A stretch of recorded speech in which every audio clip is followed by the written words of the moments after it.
Hello, hello, Gaming Geek 11. I couldn't say anything for the past 2 minutes because I was checking stuff on Discord. I'm not gonna get into it, but anyway, this is Wright Ace Attorney trilogy, but we're gonna start with the very first Ace Attorney. First of all, I would like to thank the younger sister of mine in the server of mine, if she ever watches this, but I'm gonna say her name anyway, Mishiro. She goes by other names too. I forget. Which basically got me to this, and also think of a one-of-a-kind famous YouTuber that got me into this through her playthroughs, Lucajin. Because she's a huge fan of the Phoenix Wright series. Basically, I was like, you know what? I should give it a try. This is definitely gonna be a worthwhile game. Before I even start, we're gonna have to do with episode 1, the first Turnabout. But hold on a second.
Okay, I just had to share around the link to this, and I just heard a freaking chicken. It startled me.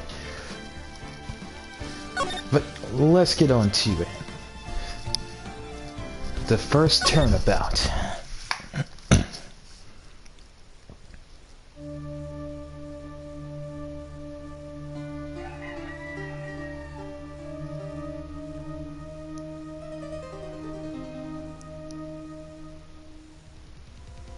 Oh god. Damn it. Why me? I can't get caught. Not like this. I gotta find someone to pin this on. Someone like him. I'll make it look like he did it. I say, what's that in the middle of your forehead? Is that a Hindu? August 3rd, 9:47 a.m. District Court. Defendant Lobby Number 2.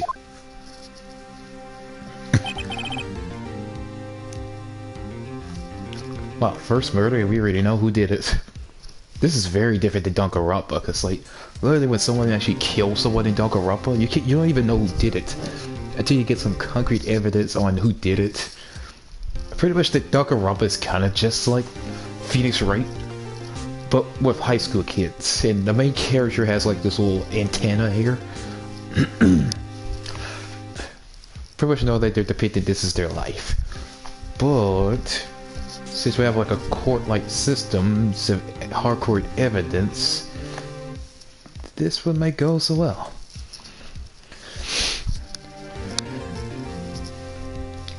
But I do like how they brought this game back for the PS4 with the trilogy.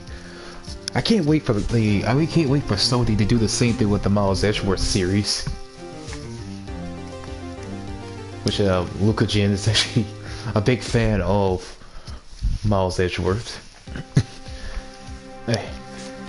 Oh boy, am I nervous. Right. Hiya, Chief. I can't do an Eric Bill. I'm just gonna like read these in just read them as normal Texas. Phew, I'm glad you made it on time. Well, I have to say, Phoenix, I'm impressed. Not everyone takes on the murder trial right off the bat like this. Says a lot about you and your client as well. I may have a thing for Maya, but thanks to Chi-Chi Smash on freaking YouTube that she basically when she comes to be like freaking lawyer Chi-Chi, she had to like she completely puts her whole persona into freaking Maya's outfit on Chi-Chi on her channel. So I was like, okay, you know what, this is just makes it like Maya a lot more better. Thanks. Actually, because I owe him a favor. A favor? You mean you knew the defendant before this case? Yes. Actually, I kinda owe my current job to him.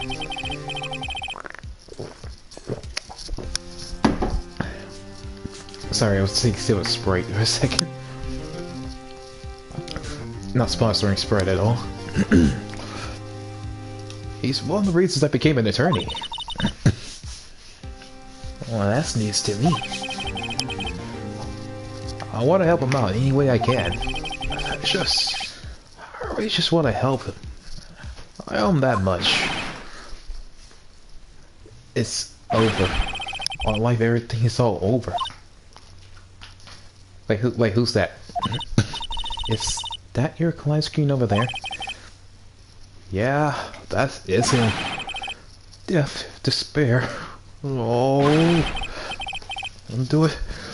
I'm gonna die. It sounds like he wants to die. Yeah. But Dirk. Hey there, Larry. Dude, I'm so guilty. Tell him I'm guilty. Give me the death sentence. I ain't afraid to die. What? What's wrong, Larry? Oh, it's all over. I'm finished. I can't live in the world without her. I can't. Who took her away from me, Nick? Who did this? Oh, Nick, you gotta tell me. Who took my baby away? The person responsible for your girlfriend's death? Newspapers say it was you. My name is Phoenix Wright, and here's the story. My first case is a fairly simple one. A young woman was killed in her apartment. The guy they arrested was an unlucky sap dating her. Larry Butts. My best friend since grade school. Our school had saying, when something smells, it's usually the butts. In the 23 years I've known him, it's usually been true. He has a knack for getting himself in trouble. One thing I say though, it's usually not his fault. It's just a terrible luck. It kind of reminds me of somebody else with terrible luck that gets into trouble, but somehow got his way out of trouble. But I'm not gonna say who. You know, spoilers for a whole nother series that's not related to this game. But I know better than anyone that he's a good guy at heart. That and I owe him one. Which is why I took the case. To clear his name. And that's just what I'm going to do.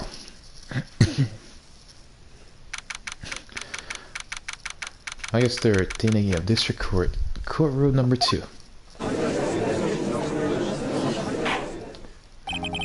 Just look at the look at that. Yeah, people, look at this. Look how very high quality this game is. It looks way better than how it was on the DS. I mean, this game is originated from the DS first. But you know, with that beautiful pixelated graphics. But look how very detailed this is. I'm already loving it. Also, I had to put the music down a little bit low so I can make sure it doesn't be too loud. Court is now in session for trials of Mr. Larry Butts. Pain. Prosecutor is ready, Your Honor. The defense is ready, Your Honor. Mr. Wright, this is your first trial, is it not? Yes, Your Honor. I'm a little nervous.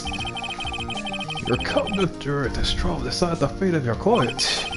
Murder is a serious charge for a client's sake. I hope you can control your nerves. Thank you, Your Honor.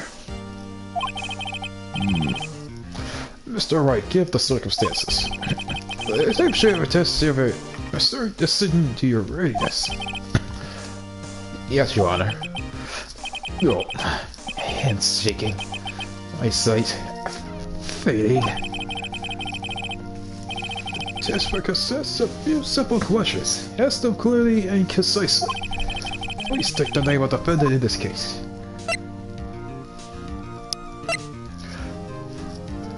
Really? The defendant? Well, that's Larry Butts, Your Honor. Correct. Just keep your wits about you and you'll do fine. Next question. This is a murder trial. Tell me what's the victim's name? I know this one. I gotta read the case report come many times. It's... Wait. Uh-oh. No way. I forgot. I'm trying to total blank here. Phoenix, are you absolutely sure you're up to this? You don't know the victim's name? Oh, the victim? Of course. I know the victim's name. Just forgot. Temporarily. I think I feel a migraine coming on. Look, the victim's name in the list is on the court record. Just press the R1 button and check it any time, okay? Oh, yeah, I can do that. Well, there's my attorney's badge.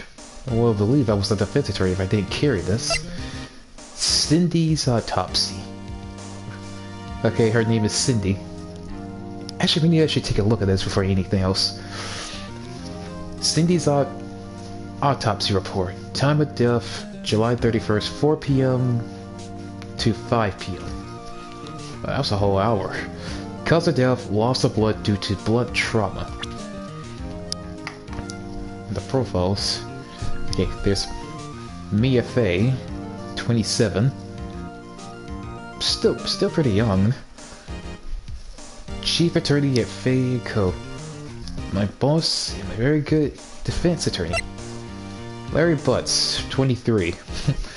Defendant in this case, a likable guy who's been my friend since grade school. Cindy Stone, 22. The victim of this case, a model, she lived in an apartment by herself. Winston Payne, 52. Well, of course he's going to be old of this. The prosecutor of this case.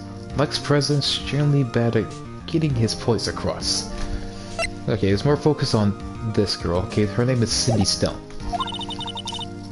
I'm gonna check it off and don't be please, I'm begging you. Mr. Wright, who is the victim of this case? Cindy Stone. Block. The victim's name is Cindy Stone. Correct. Now, tell me what was the cause of death. She died because she was hit with a blunt object, of course. She was struck once with a blunt object. Correct. Okay, let me get to the actual trial. Why would you give me all these freaking multiple choice answers? That's all my questions. I see no reason why we shouldn't proceed. Thank you. What? So why you even give me all of this stuff here to talk about?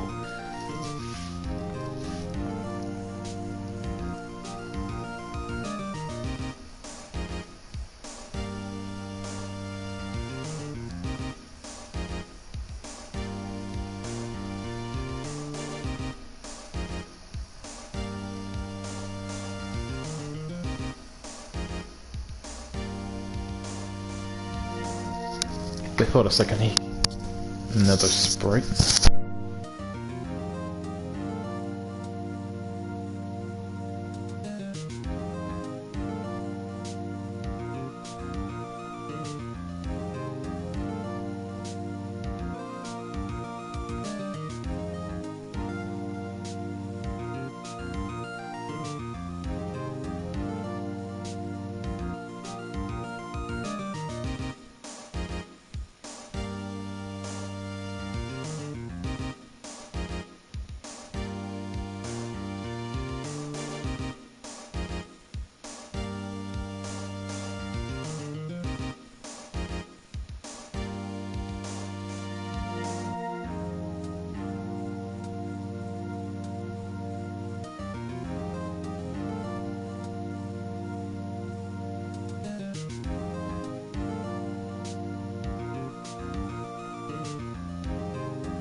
Sorry about that, folks. The whole time I was just back and forth right now. I heard, like, I only hear like a whole phone going off, and it's not even my phone at all. My phone's on vibrant.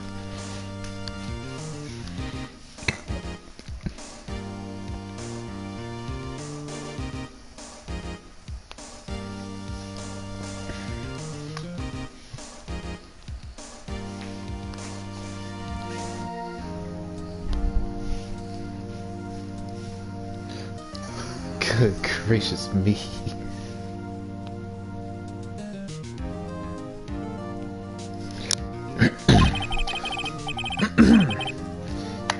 You seem much more relaxed, Mr. Wright. Good for you. Thank you, Your Honor. Because I don't feel relaxed, that's for sure. Hey, Sana. Oh, you know about the Phoenix Wright series? Well, I hope you enjoy it, because this is my first time playing the Phoenix Wright game, actually. Ever since, Luca Jin plays it. So I could probably get around to this. Oh, first a question for the prosecution. Mr. Payne? Yeah, yes, Your Honor.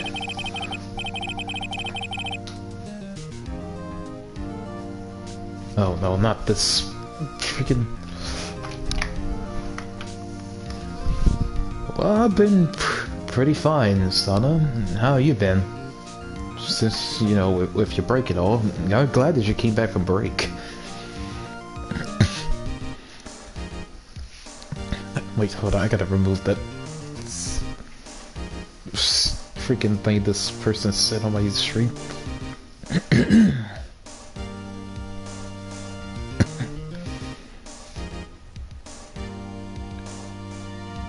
Okay, it's not here anymore. Whew, that was close. Okay. Spencer Wright just told us the victim is struck with a blunt object.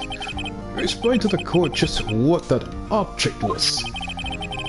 The murder weapon was the statue of the thinker.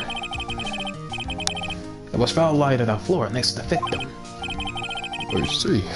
The court accepts it as evidence. Okay, the statue's added to the court record. Right. Be sure to pay attention to any evidence during the trial. That evidence is the only ammunition you have in the court. You still want to check the court record frequently. I will do that, Mia. I can't... these names. Mr. Vader, the prosecution may call his first witness. The prosecution calls the defendant Mr. Butts to the stand. Up, Chief. What do I do now? Pay attention. You don't want to miss any information that might help your client's case. You get your chance to respond to prosecution later, so be ready. Let's just hope he doesn't say anything unfortunate. Uh-oh. Larry gets excited easily. This could be bad.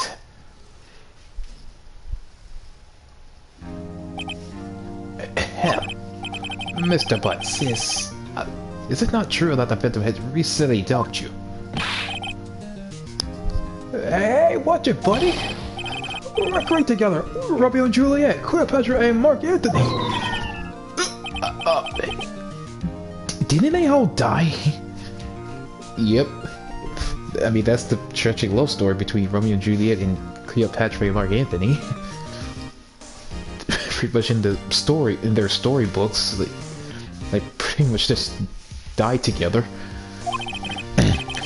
So pretty much, Larry, you're saying you and your now deceased ex-girlfriend is pretty much... Ugh, never mind. I think he'll get it eventually. I wasn't dumb. She just wasn't making my phone calls or seeing me ever. It wasn't to you anyway. Mr. Butts, what you describe surely would mean by dumped.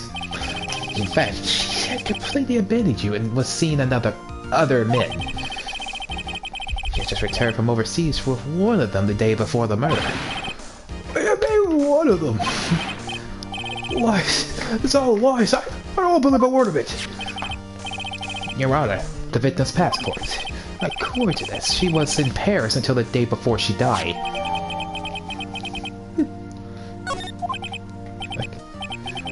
Indeed, she appears to have returned the day before the murder. Actually, I'm gonna have to take a look at that. The thinker is rather heavy.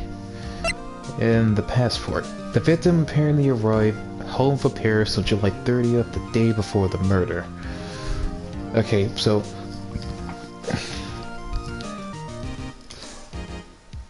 Okay, so pretty much the day before the murder, July 30th. And she died the next day after. Okay, we'll keep going back. Dude, oh, no way. The victim was a model, but did not have a large income. It appears that she had several sugar daddies. Whoa. Whoa. Whoa. Whoa. So, she dumped Larry for older men. I mean, she's young, and that's the right term for a girl her age, for a woman her age to go in for older men. But I'm not gonna explain that, because that's weird. Daddy's sugar? Yes, older men who gave her money and gifts. She took that money and used it to support her lifestyle. Dude! We can clearly see what kind of woman this Miss Stone was. Tell me, Mr. Butts, what do you think of her now? Right. I don't think you want him to answer that question. Yeah, Larry has a way of running his mouth in all the wrong directions. Should I?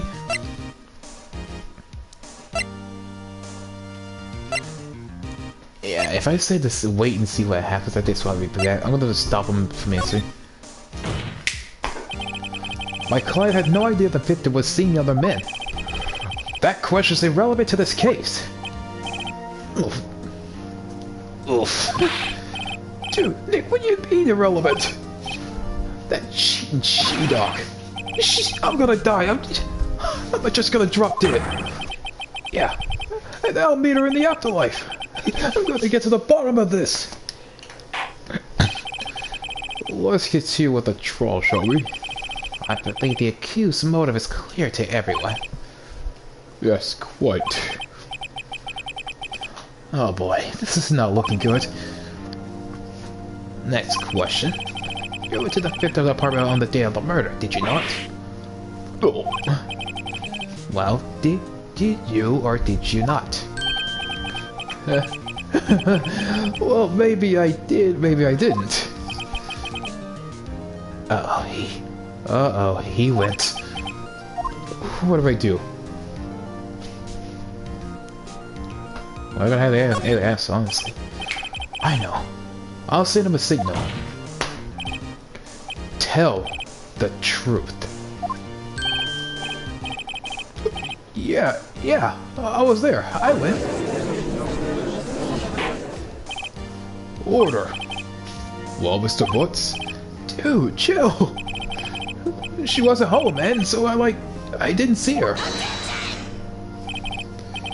That voice.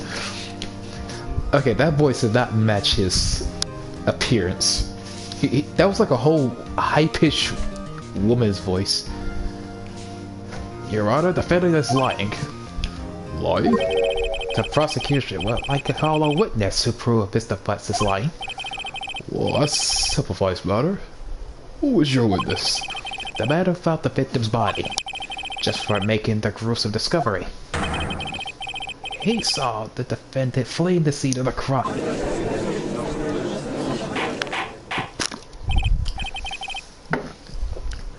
Order in the court.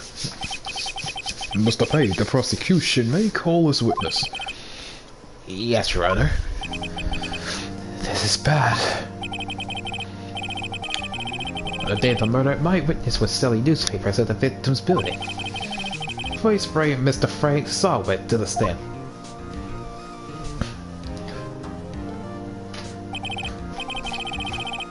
Well, that's a genuine small. I'm not gonna see no.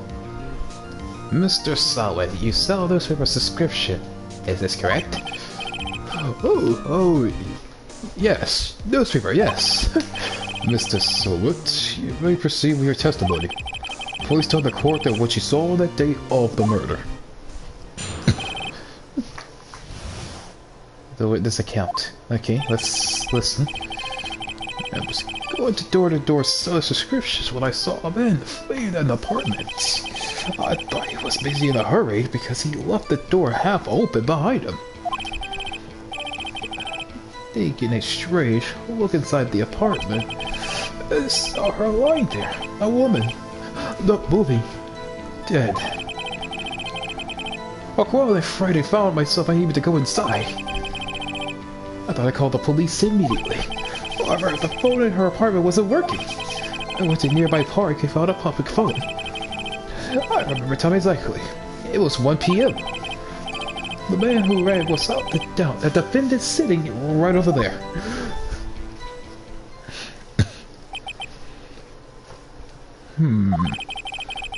Larry, why did you tell the truth? I can't defend you against a testimony like that. Incidentally, why wasn't the phone in the victim's apartment working? Your Honor, at the time of the murder, there was a blackout in the building. Aren't phones supposed to work during the blackout? Yes, Your Honor. However, some cordless phones do not function normally. The phone that Mr. Sawit used was one of those. Your Honor. I have a record of the blackout for your... per usual. Okay, the blackout record. Electricity to Miss Stone's building was out from noon to 6 p.m. on the day of the crime.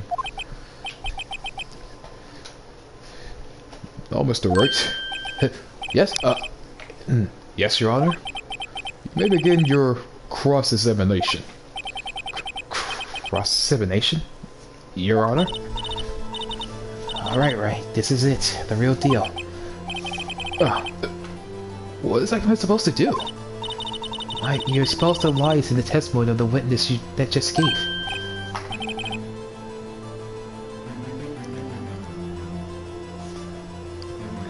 Michiko Hazama. Hello. Welcome to the stream, Michiko. Lies? Oh, what? He was lying? Your client is innocent, right? Then the witness must have lied in his testimony. Or is your client really guilty?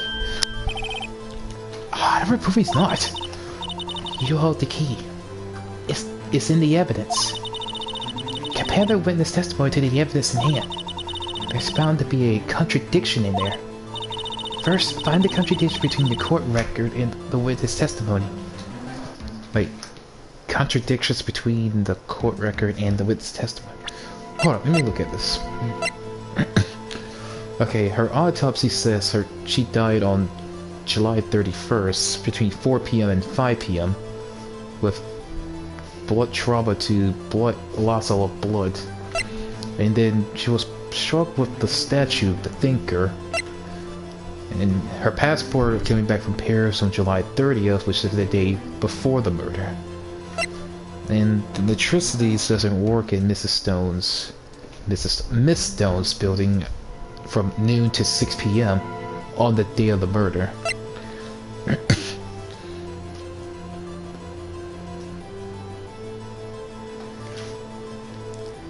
You're an Ace Attorney now, huh? Let's see them skills she will require to put to the test. I'll try my best. I'm gonna call you Hazama instead, because I might be saying the first name wrong. Alright, I keep checking between it. Then, you found the contradicting evidence and present it and rub it in the witness' face. Okay. Open the court record with R1 and point out the contradiction in the testimony. Okay. Or sis?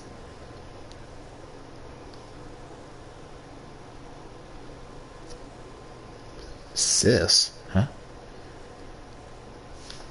I'm confused about that part now. Okay, let's see about this. I was going door to door selling subscriptions when I saw a man flee from the apartment. Thought he was being in a hurry because he left the door halfway open behind him. Thinking it's strange, I looked inside the apartment. Then I saw her lying there, a woman not moving, dead. I crawled in fright and felt myself able to go outside. I thought to call the police immediately. Wherever the phone in her apartment wasn't working.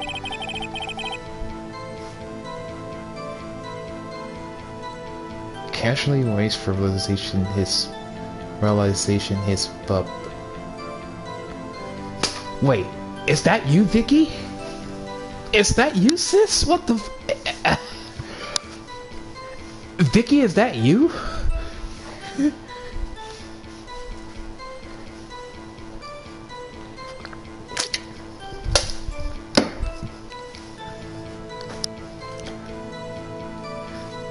Oh my god, I did not realize that was you.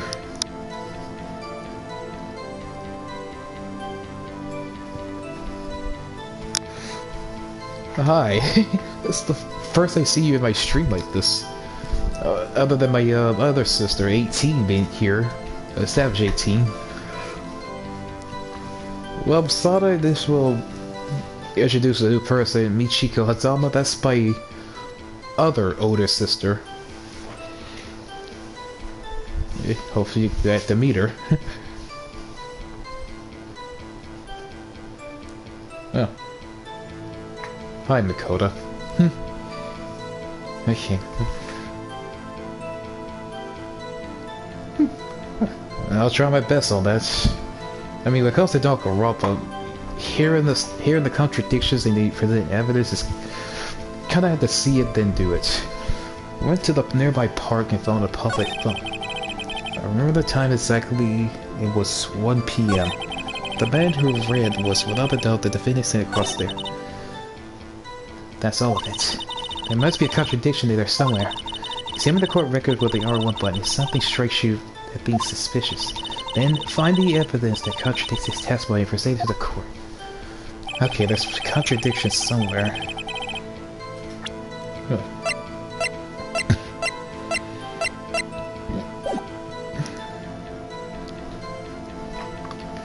Okay, we know that from the passport that she came back on July 30th, the day before the murder, and the blackout record is that Miss Doe's building was out there from noon to 6 p.m. on that day of the crime. And the thinkers are rather hippie.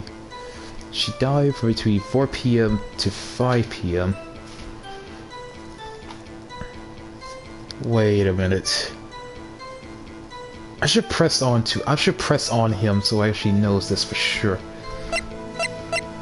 Because I'm looking between the autopsy and the blackout record.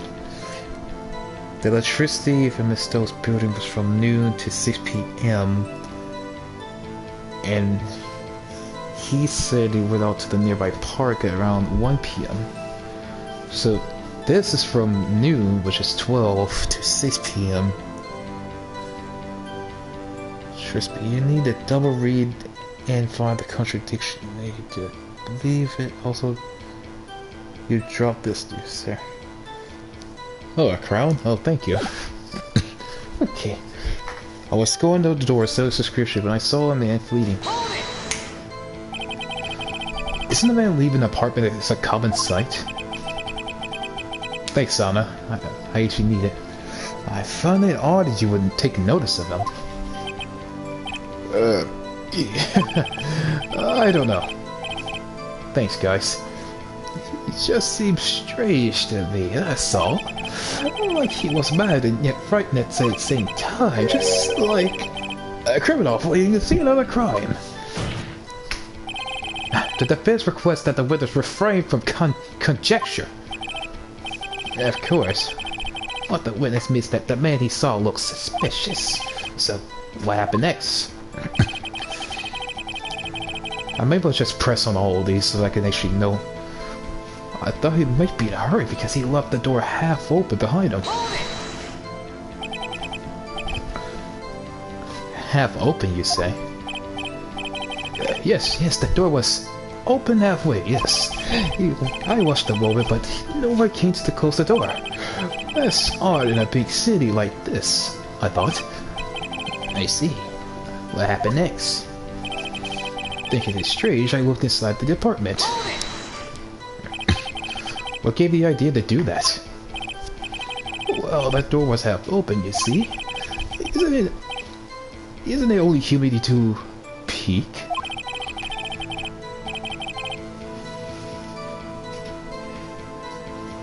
Always see evidence, clues, and blueprints at crime scenes. That is also true. Look at my mouse because they're out there. It's the same thing. True words have never been spoken. Anyway, we'll look inside. No.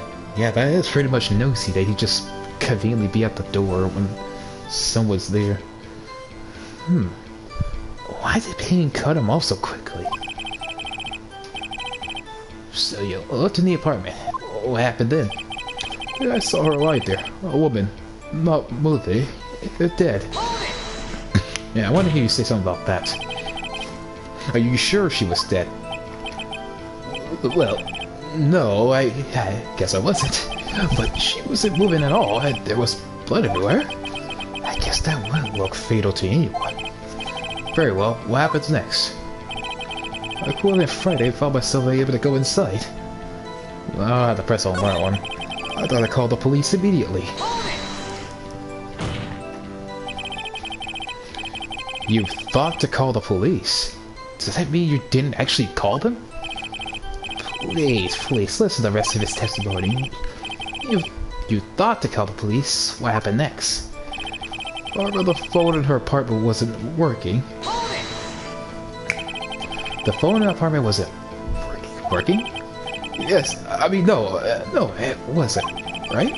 But you said you did go into the apartment. Or did you? Oh, that. Look at this way back. Hey, Sasuke. There was a cordless phone on the shelf of the entranceway. I reached inside and tried using that to call. That phone wasn't working, correct? What happened next? Went to the nearby park and found the public phone. I remember the time exactly. It was 1 p.m. Oh, let me hold up, press on that. 1 p.m. Are you certain? Yes, absolutely. He seems really confident. 1 p.m.? Right. Does that seem strange to you? Present some evidence to contradict him. Wait. The blackout, it said from her building was from noon to 6 p.m.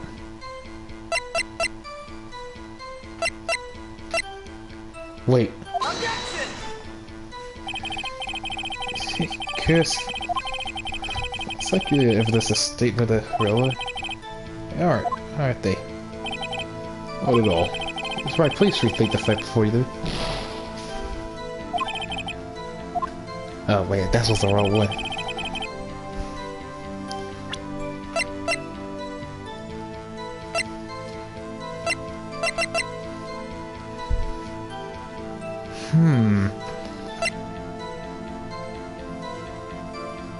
Actually, the statue. Time of death was 4 p.m. to 5 p.m. Wait. About 1 p.m. and he said he was sure about that.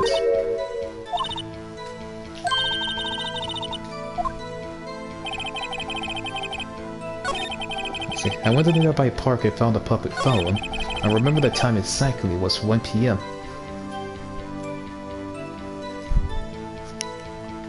Wait a second. This! You found the body at 1 p.m.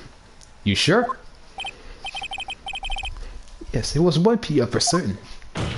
Now hold on a second. Frankly, I found that hard to believe. Because your statement directly contradicts the autopsy report just now.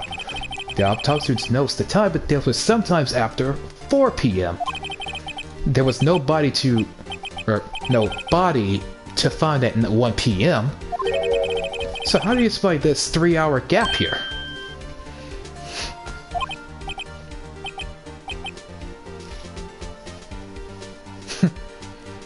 Oh, that. Oh.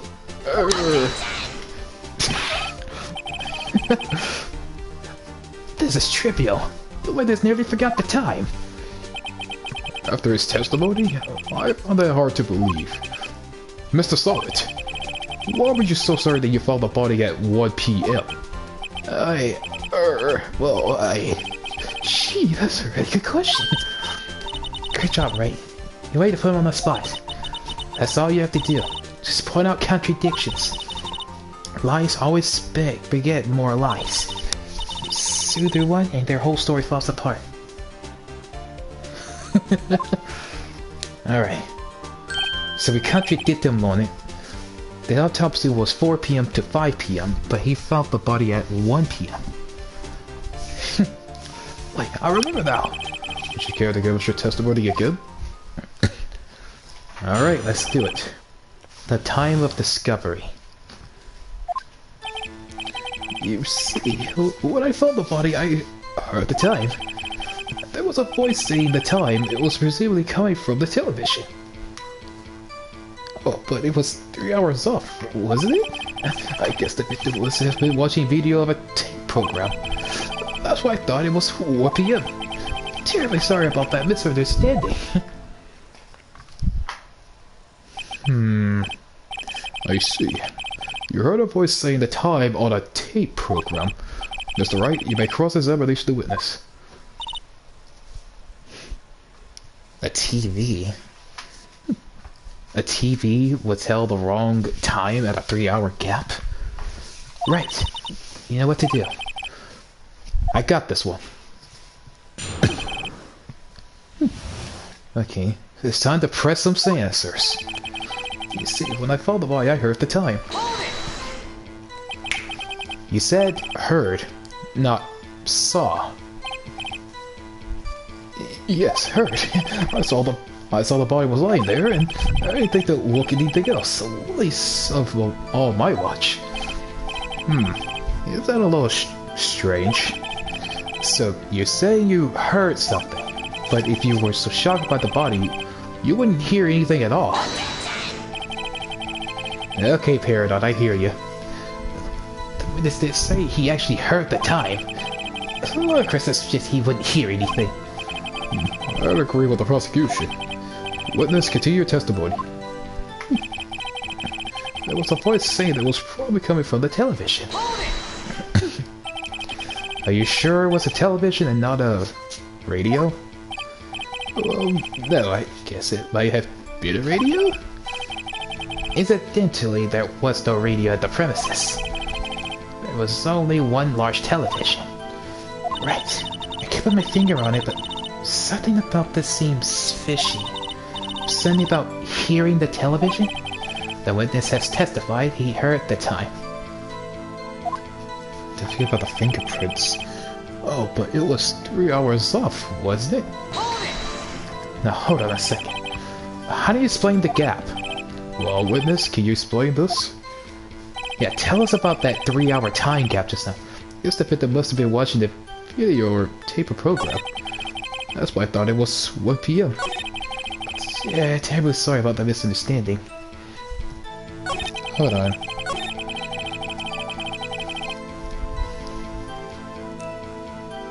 I guess the victim must have been watching a video or tape program. How can he even see the TV when he barely through the door threshold? Let me think on that.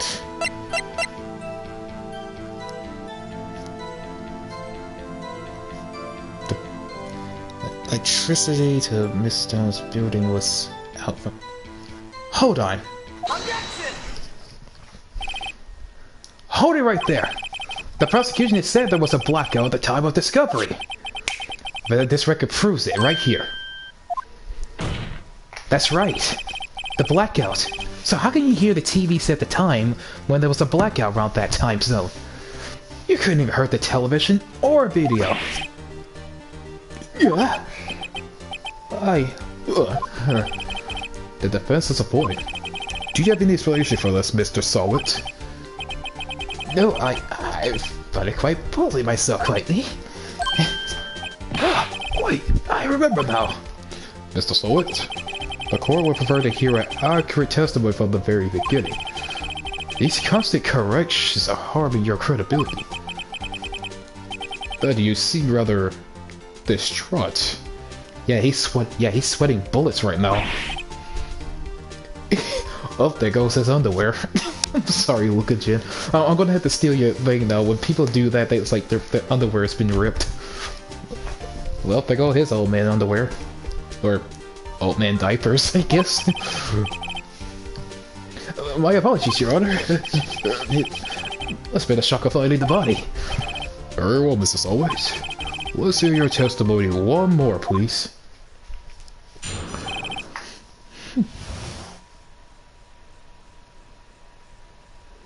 Funky dance. Oh shit. Yeah, God. Hearing the time. Actually, I didn't hear the time. I saw it. There was a table clock in the apartment. Was it there? Yeah, the murder weapon. The killer used it to hit the victim. Must have been what I saw. You saw a clock. I guess that would explain it. The defense may cross-examine the witness. Gladly. Thinker. Yeah, this might have to be with a thinker now.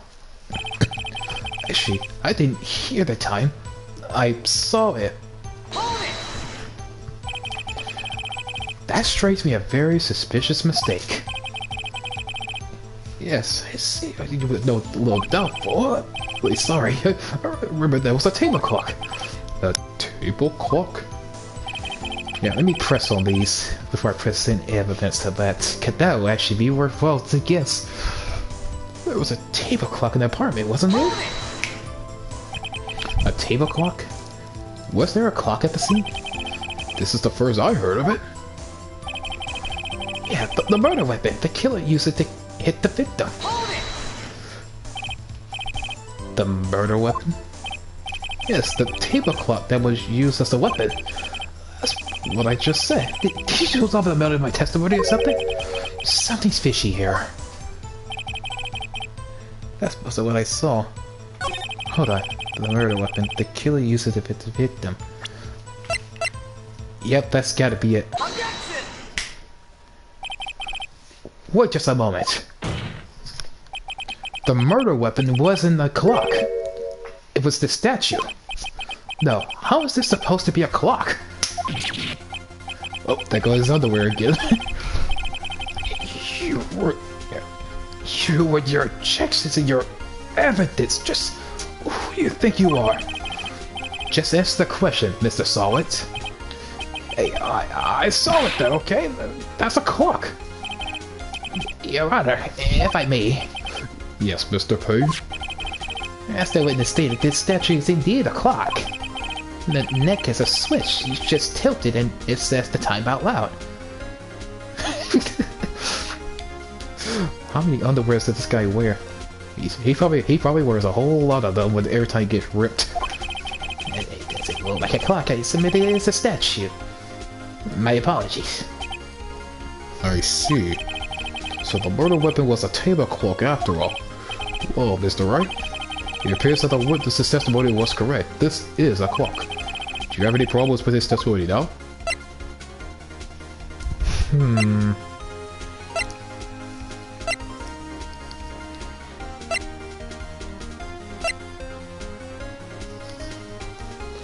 Payne got this man's fate sealed with that statement.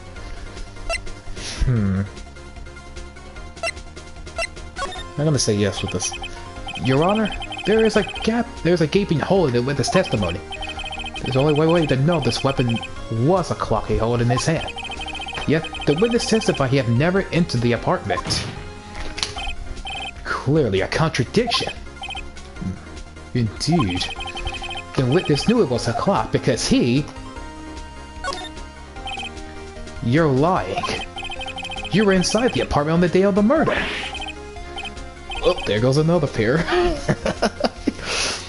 Oh yeah, prove it. Prove I went in there. Oh, I've been waiting for this. Where someone about to lose their cool, they know about the great convict for being guilty. I'll do better than that. I can prove you're the one who killed her. You struck her with the clock, and the shock of the blow triggered the clock's voice. And that was the sound you heard.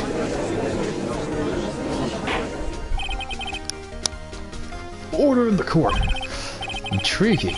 Please continue, Mr. Wright. Yes, Your Honor. It's always the gloves.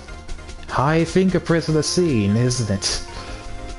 Mr. Solid, that sound you left quite an impression on you. Understandable, since the murder weapon spoke just as you hit the victim. That voice was burned in your memory.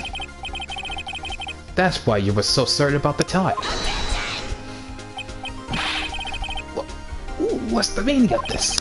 This is a baseless conjecture. Baseless? Just look at the witness' face. Would the witness care to elaborate? Did you strike the victim with the clock? That day, I never... Look, the clock. I heard... No, I mean, I saw... Ah!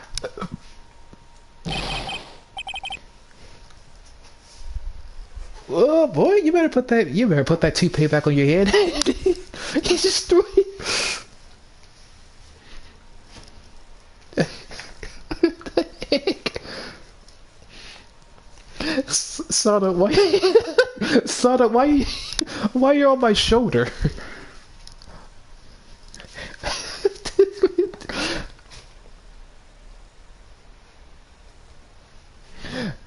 Shut up, I hate you! It was him, I tell you, I saw him! He killed her, he should burn, give him death!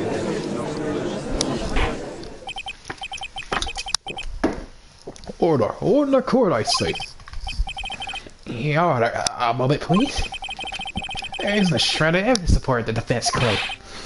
Mr. Wright. Your Honor. You claim the sound the witness heard came from the clock. Because I can. Alright then, Sada, if you say so, I won't argue against that.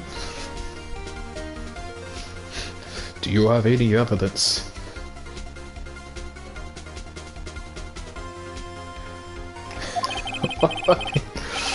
The whole case is riding on this. I better think through it carefully. Your Honor, the sound Mr. Sawyer heard was definitely this clock. In fact, which is clear if you simply...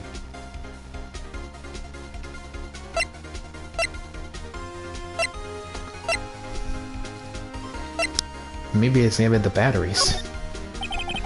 All we had to do was examine the batteries! The batteries are in the right way. The clock seems to be working fine. What exactly do you mean, Mr. Wright? That clock was working fine. Yes, and? I'm sorry, I think I got confused back there with all those testimonies. Mr. Wright, I expect more from a lawyer in the court. Even in your first day, I had to penalize you. Try to think things through more carefully. Jeez. Yes, Your Honor, as I was saying. Okay, not the batteries then. Okay, think it carefully.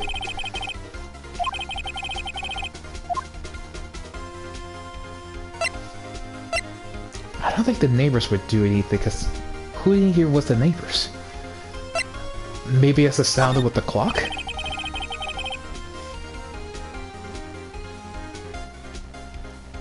You're right, Sada. I can actually handle the balance. Let's sound the clock now. Here. Let's sound the clock now, here in this courtroom. Let's try it. Your Honor, may I have the clock? I ask the court to listen very carefully. I think it's 8:25. It certainly is a strange way to amount the time. Well, he is the thinker after all. Hello Mimi, welcome to the stream. So we heard the clock. What's your conclusion, Mr. Wright? Mr. Payne, can you tell me what time it is right now? It's 11:25.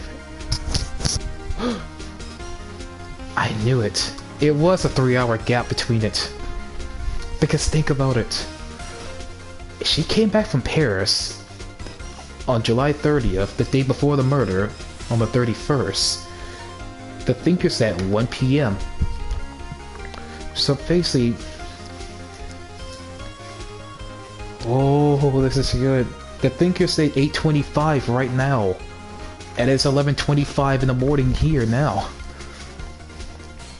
So from 8:25 of the thinker's time, of that gap of our time now, 3 hours. It's 3 hours ahead. It's 3 hours behind our time.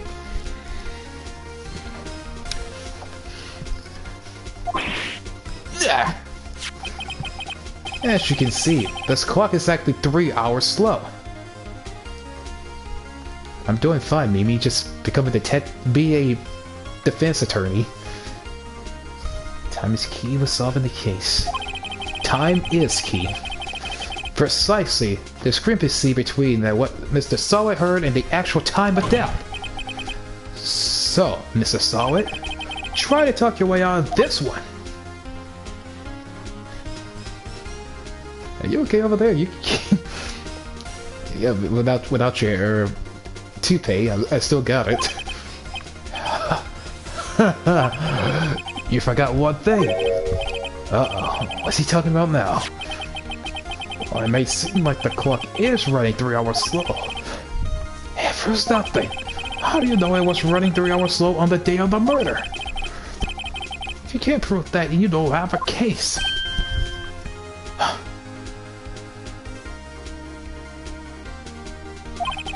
He's right. How am I gonna prove that? Damn it, that was so close. Mr. Wright, you see you will lack the critical evidence to support your claim. Yes, Your Honor. This means I cannot let you indict the witness. Unfortunately. You know, you T-posing. This is the cross-examination with Mr. Frank Solid. I'll come all the way down here to testify. Look what happens. You treat me like a criminal. A criminal! You lawyers are all slime. I almost had him. Sorry, Larry. I failed you. There's nothing I can do about it now. Not so fast, Mr. Solid. I mean, Chief. This is not right. Don't throw this one away. Not like this. Think. But, Chief, it's over. I can't prove the clock will slow the day of the murder. Nobody can prove that. Well, yes. But that doesn't mean you can't still win. Try thinking out the box. Don't waste time doubting the facts. Assume the clock that was 3 hours slow and think through it. Ask yourself, why was the clock 3 hours slow? Figure out the reason and you'll have your proof. Right? Right? Can you think of the reason why the clock was 3 hours slow? Wait. Maybe I can prove it. You must have evidence somewhere that proves it, right? Find it and let them have it. Well, Mr. Wright, you say the clock was already slow the day of the murder. But let me go back to this. Her autopsy of the day of the murder was 4 p.m. to 5 p.m. So by the thinker's time, if it's 3 hours behind, he said 1 p.m. So the autopsy was actually at 4 p.m. when she died. So that's what the thinker said, 1 p.m. because it's 3 hours behind. That's it! It's had to be with the autopsy report. It's because the thinker came from across overseas when she got it. Our time zones are different. Have you followed evidence to support this claim? Of course. There's a piece of evidence in this court record that proves my claim beyond a doubt. Ha! Tough words. Let's see you pull this one off. Let's see this evidence that proves that the clock was running slow.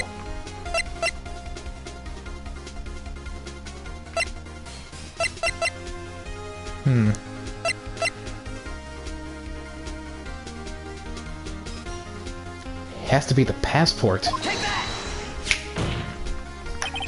The victim has just returned home from abroad the day before the murder. As well we know, the time difference between here and Paris is 9 hours. When it's 4 p.m. here, it's 1 a.m. the next day there. That clock wasn't 3 hours slow. It was 9 hours fast.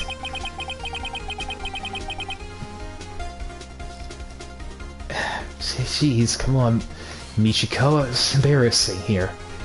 I guess I played too much Danganronpa to become an actual freaking defense attorney to know all this. The victim had reset her clocks returning home. That's why the time you heard when you struck her dead in her apartment was wrong.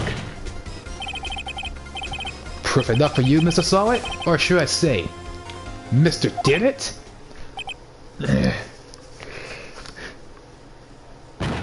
Oh my god. Get that man a doctor. He's foaming up the mouth. Order, I say. That whole thing just reminds me of that one reference in Henry Stickmin. Sana, you just opened a memory just me for that. Because in Henry Stickmin, that reference was an Ace Attorney reference because I did play that on PC before when I was in high school. Because you had to call a lawyer. Because Henry Stickmin was inside of the freaking bag in the bank, so he couldn't steal any of the money. And it just plays in that favor.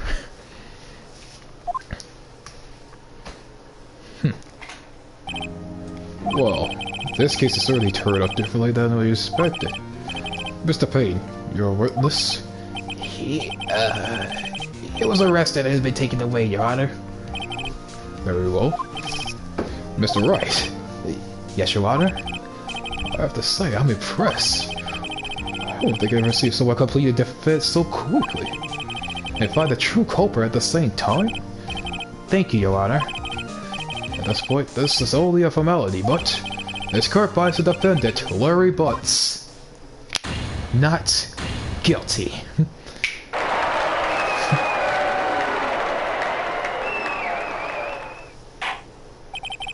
And with that, this court is adjourned.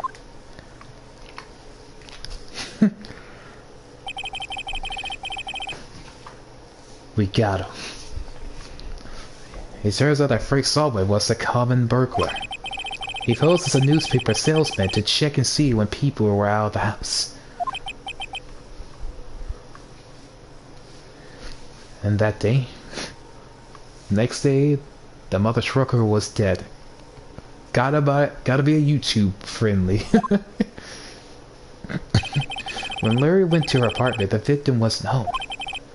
He left. Mr. Solway let himself to do his dirty work. While he was searching her place, the victim returned. Flustered, Mr. Solway grabbed the nearest blunt object he could find.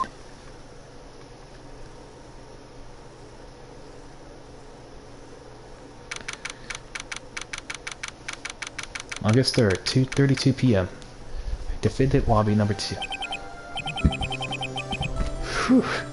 I still can't believe we won. Right. Good job in there. Congratulations. Thanks, Chief. I owe it all to you. Not at all. Not at all. You flushed your own bowels in there. It's been a while since I've seen a court trial and with such a satisfying note. I've never seen the Chief looking this happy.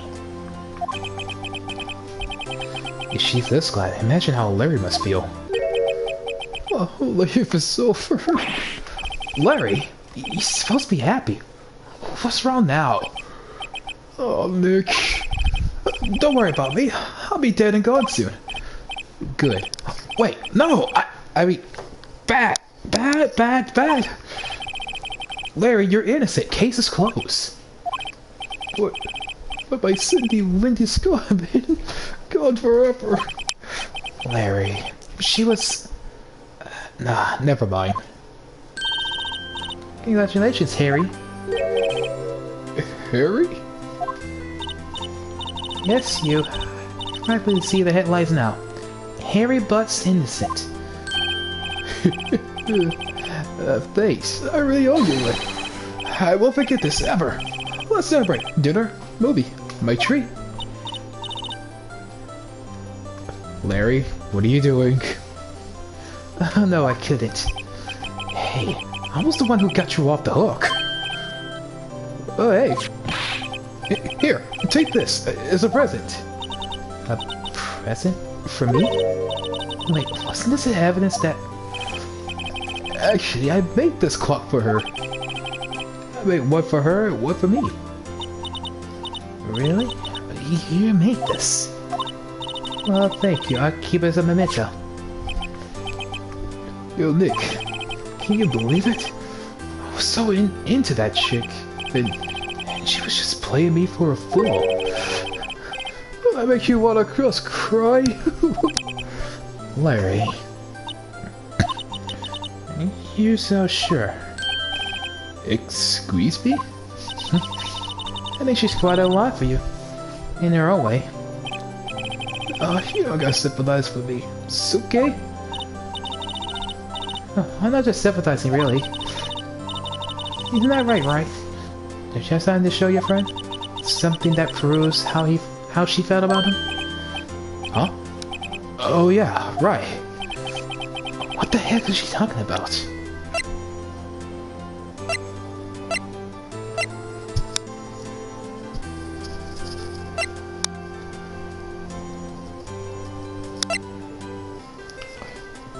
It's gotta be the thinker.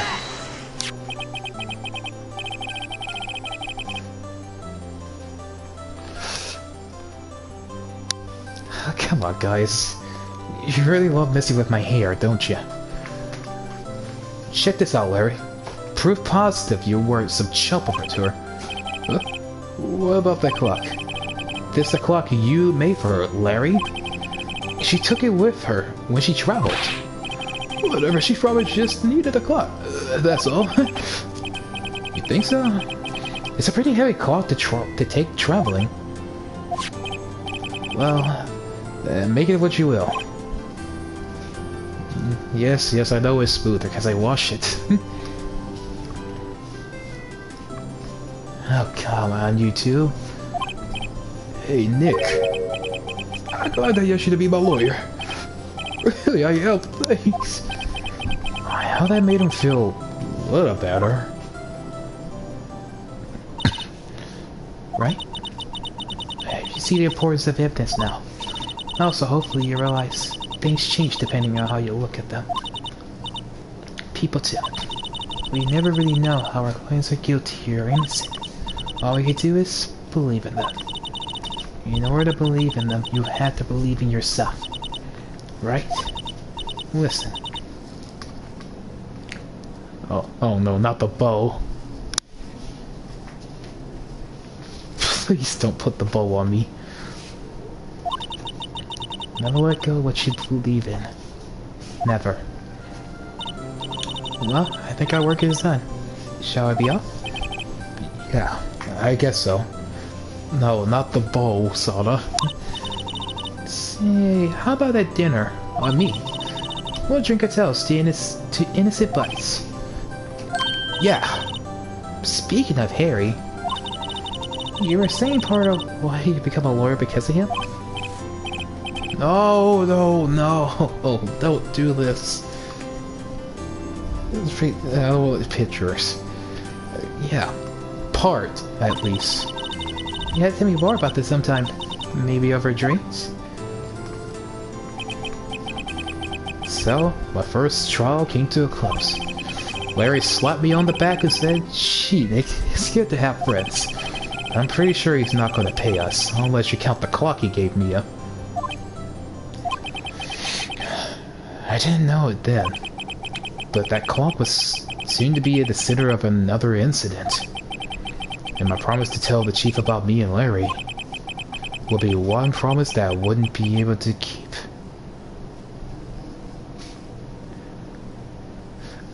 Oh dear God, not the dress.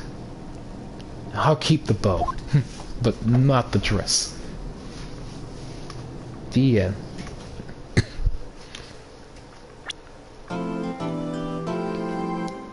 Brand new episode has been added. You know what? I think I can keep going for one more episode with this. This is actually getting good. Episode 2. No, there was no dress.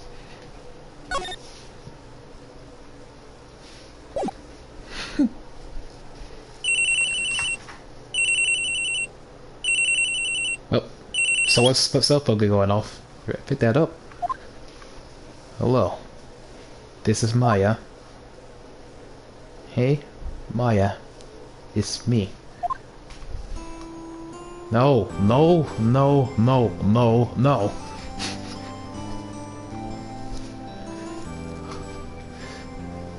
Mia, what's up? You haven't called in a while. Sorry, been so busy. How have you been? Well, lonely. It's all your fault. No, I'm just teasing. It's been great. I'm finally getting used to having my own place. That's good to hear. Actually, I'm calling because I have a favor to ask.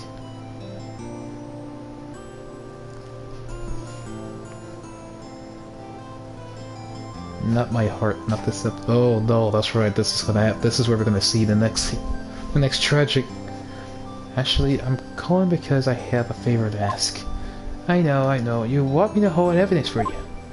Sharp as always. There's a lot of buzz about the upcoming trial. Just don't feel safe keeping the evidence here. I gotcha. So, what is it this time? It's a clock. A clock? Yeah, it's made it look like the statue of the thinker. And it tells you the time. I thought you might like it. You always like toys. Hey, I'm not a little girl anymore, sis. No, you know I'm only teasing. I should probably tell you the clock isn't talking right now. Huh? It's not working? Well, that's lame. I had to take the clockwork out. Sorry. I put some papers inside instead. Papers? Is that the evidence then? Well, there's a possibility that might turn out that way, yes? Can you come by the office tonight about, say, 9 to pick it up? It'll be in the pre-trial meeting until then. Okay, sis, I expect dinner. Something good. Like burgers. I can already go for a good burger. Oh, this girl got taste. I actually would go for burgers too. Okay. We'll hit the usual joint. Alright, it's a deal. Okay, sis, see you soon. Yep, I'll be waiting, Maya.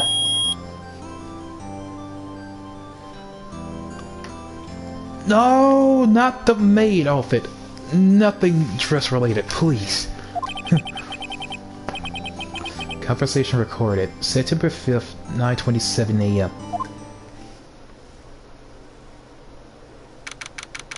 September 5th, 8:57 p.m. Faye & Co. Law Office. No, Miss Faye, I'll take what's mine. The papers. Okay, I bet this is a guy talking. Sorry, but I can't give you what I don't have. I'm not giving you ideas, Sada. I'm stopping you from saying ideas. Miss Faye, you're a poor liar. Why, I see it right over there. This must be the thinker that swallowed those papers. How could you know? Oh, you're not as configurous of my background. Gather information is my business, you see. I should have been more careful. Oh, my dear Miss Faye, I am so very sorry, but I am afraid this must ask for one more thing. Your eternal silence. Farewell, Miss Faye. What? No! Don't!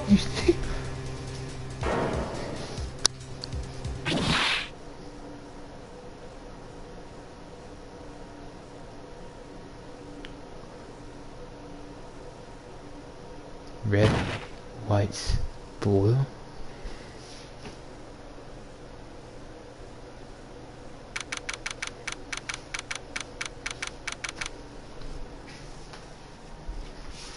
He killed her!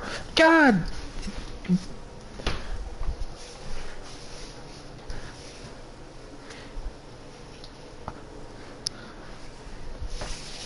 Oh no, I'm gonna get him for this.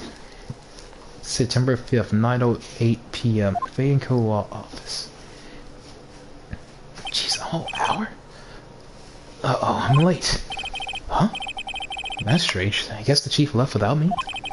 She said her sister's coming over, so we should all go out for dinner.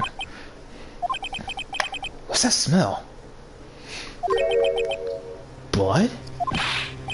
Mia! Maybe she's in her office.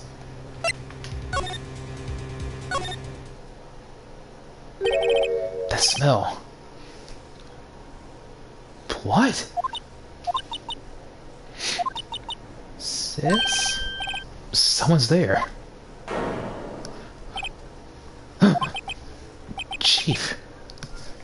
Chief? Chief!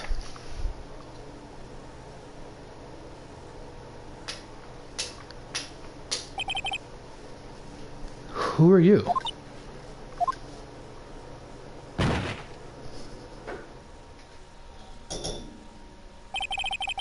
The strange girl dropped out cold.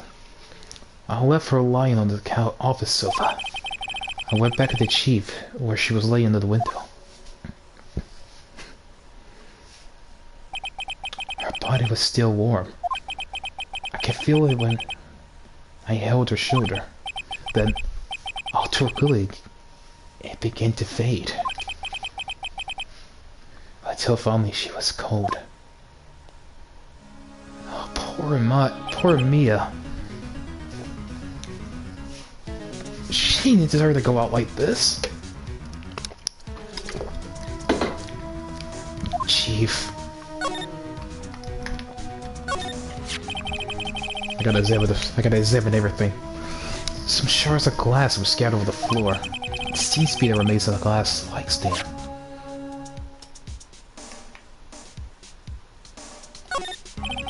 There's a large building right across the office. The Gatewater Hotel, a nice luxurious place. Wait, I don't have time for that right now. Chief, it's hard seeing her like this, but if there's any clues here? She was struck in the head with a blunt object. She probably died instantly. The thinker, laying next to her, must be the murder weapon. Oh god, no. Why did the last part have to foreshadow her upcoming death? I hate this. Oh, who is that man? I'm gonna find out who that man is. Papers in her hand. There's some glass in there. Okay, that's sedative too. How the hell seems to be a clue here? Hmm? A piece of paper. It must have fallen from Mia's hand. What could it be?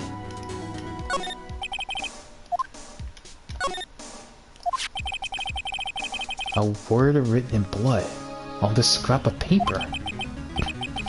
Maya. Did Mia write this? This piece of paper is a receipt from a department store dated yesterday.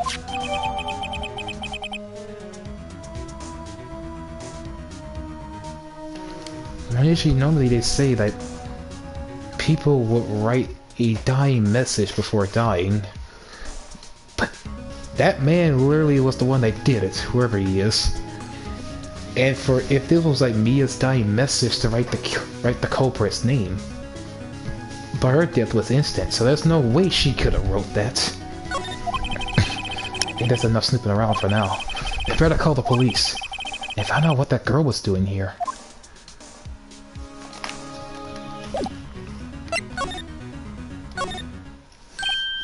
Huh? That girl just now. Where'd she go? I put her right there on the sofa. Uh-oh. How'd she dare run on me? Yikes! Hey, don't scare me like that. Excuse me, but who are you? You know what? I kind of figure just me kind of dressed like Phoenix right now with the suit. I don't know. I also kind of see Sada as this little girl in this outfit. I mean, she's a cute girl, but I don't really... It's not really say the name, but the outfit looks cute, though. It's okay. I work here. Maya Faye. Maya Faye? Maya? So Mia was writing this girl's name. Maybe I should show her the receipt. I never thought it'd be used for evidence or like this outside the courtroom. I want to talk to her. She's even shut, but I don't want to disturb her, so... But I have to know. Excuse me. Can you tell me what happened? I came in, the room was dark. And Sis? Sis? So she was already dead. So, you're the chief's sister. I'm her younger sister. And you were here visiting this late at night? Yes, she said she wanted me to keep the evidence for her. Evidence? Yes, it was that clock. The thinker?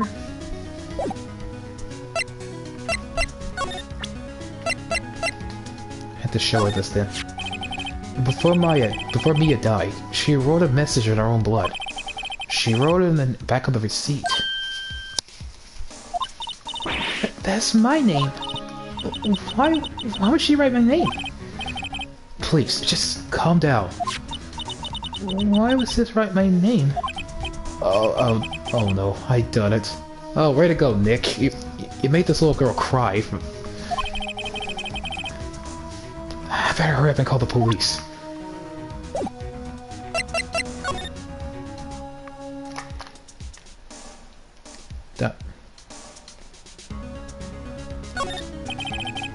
So she says, you usually sit here.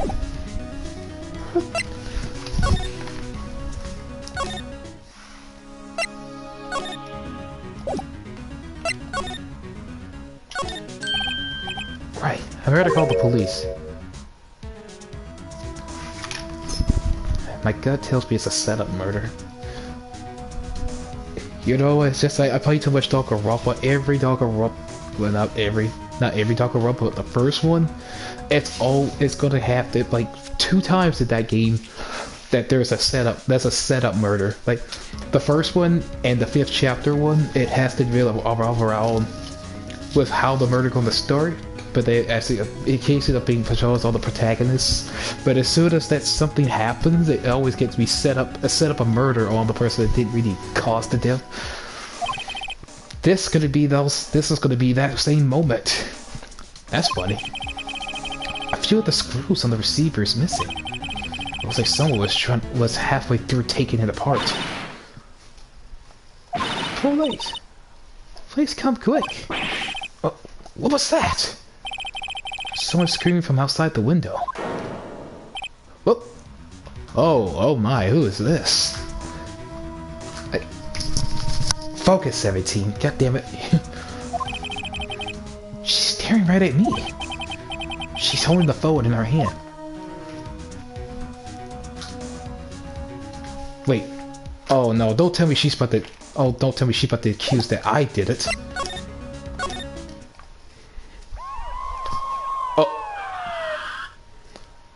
Oh, too late. They're here. The police? Someone never coming this way. Wait, no, that's not what I was staring at. I just never seen the carriage up close. Freeze! Police! Gumshoe. Alright, I'm Detective Dick Gumshoe. I'm sorry. I know people could be named, have as like as their actual name, but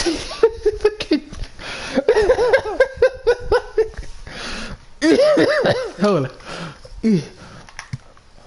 All right, I'm Detective Dick Gumshoe. See, Gumshoe. Oh, what an odd name. Receive a report from a building across the way. See. What kind of accent you trying to put on, Gumshoe? It's like every stage you put C. We ain't talk nothing, say. How about I say? You see what I'm saying, say? Why do I want to give him that voice for some reason? Got a person say they saw a murder. It must be that woman I saw. The pink lady. Anyways, I don't want either of you moving an inch, okay? Great, just great. Maya, wait, she wouldn't have... Nah. Whoa! Excuse me! This work Maya here mean anything to you? That's my name. What? That victim drew this here note in her own blood, see? With her dying breath, she wrote down the killer's name. Killer? I'm not. Case closed. You're going down to the in the precinct, ma'am. What?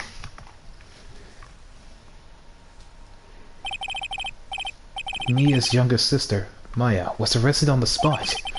And I was taken for questioning and didn't get out until the next morning. My eyes were heavy, but I couldn't sleep. I sat around waiting for visiting hours to begin at the detention center. I had to talk to Maya as soon as possible.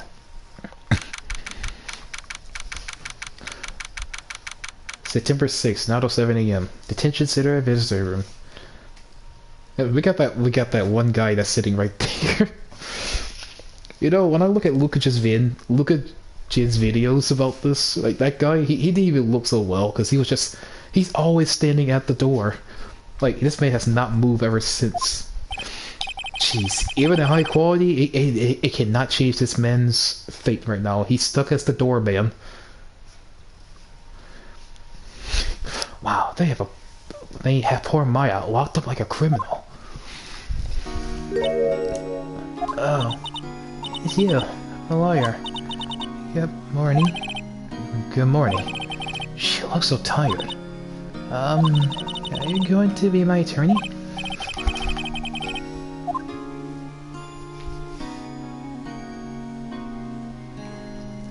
By the way, 17, much as I like you keep whining about having a bone in your head, I'm going to fuse you with crap baby. Jesus Christ, not again. I don't want that to happen. I do not want that to happen again. I'm not even complaining about the bone anymore.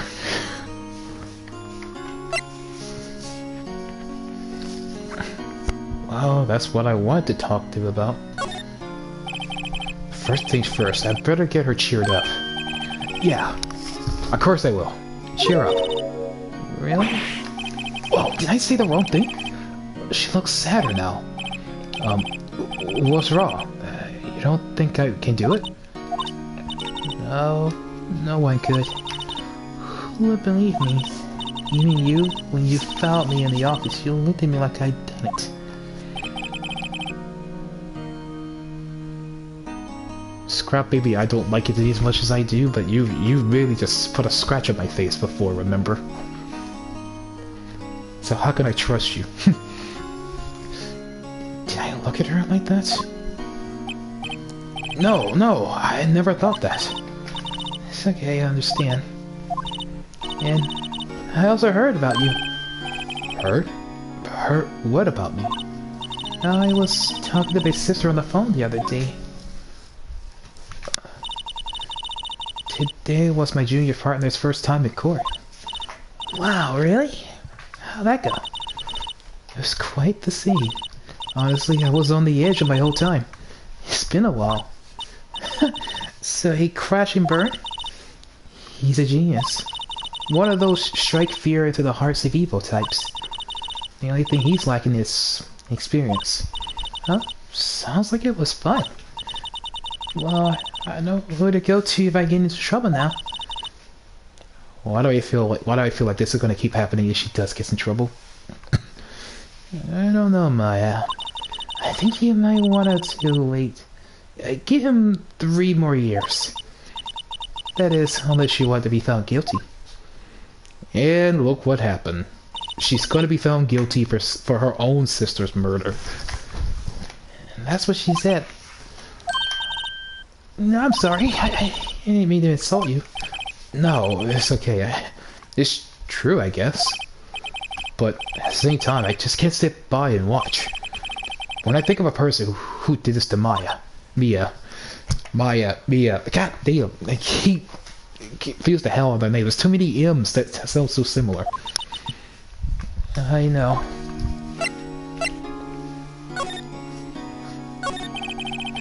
There's something I've been wanting to ask you.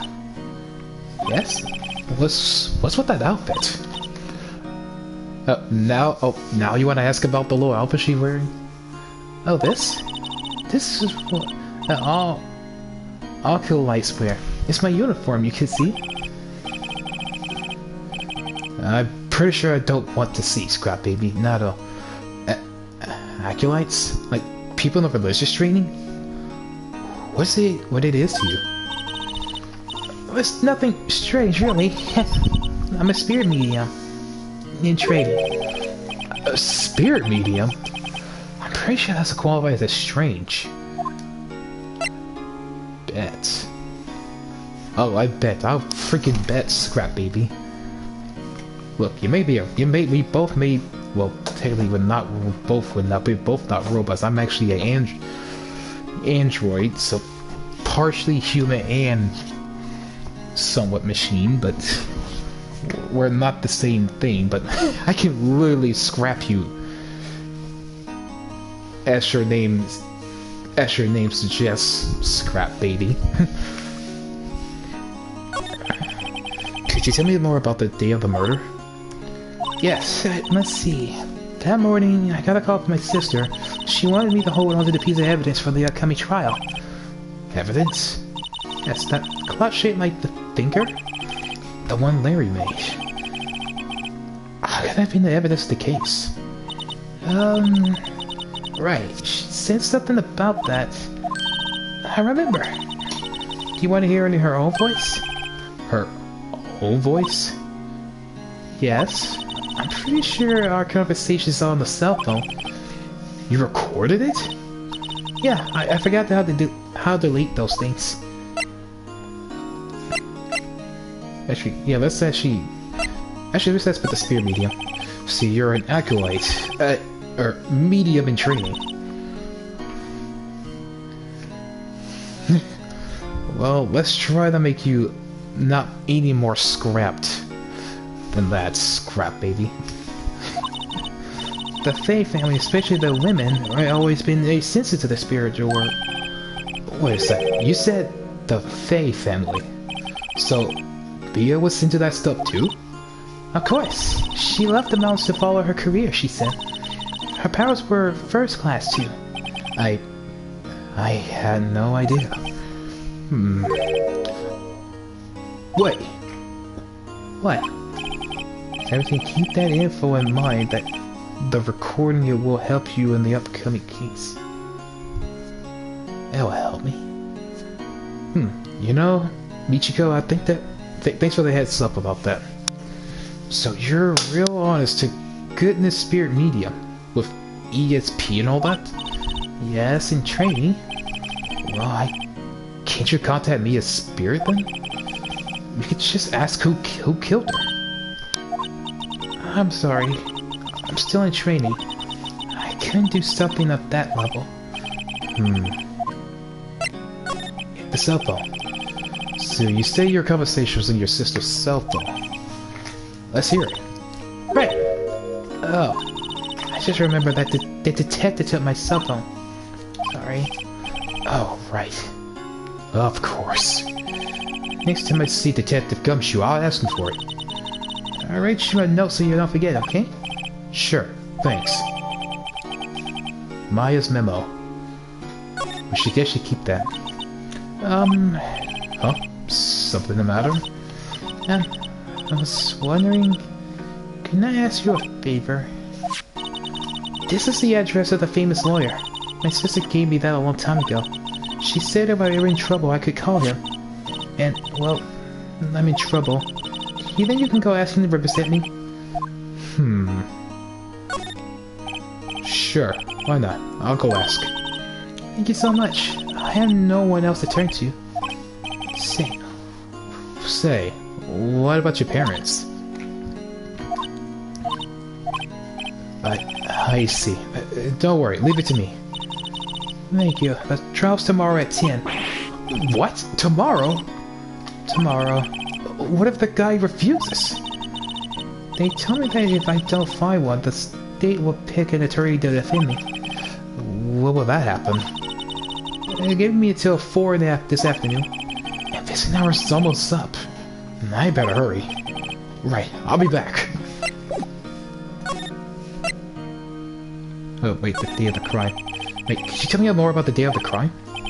Sorry, I know it must be hard. No, it's okay. I've been doing this last few hours talking about it, so I'm getting used to it. Let's see, that morning, I got a call from my sister. She went and asked to hold on a piece of evidence for the upcoming trial. That's the thinker clock that Larry made. It practically qualifies as serial murder. Now, so then, when did you arrive at the office? It was around 9. So, 9 at night? The lights were off and I spilled blood. And then I found her.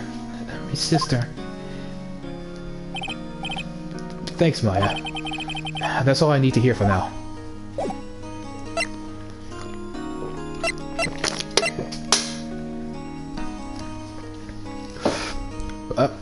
Before anything, I'm gonna do what Luke Jin always does. I present you my attorney's badge. Sorry, I've never seen that before. What? You've never seen an attorney's badge before? Well, I guess you live out up in the mountains, so you live somewhere that's have nothing to do with city life. Well, there goes my self-esteem. Okay, let me check what the stuff we got.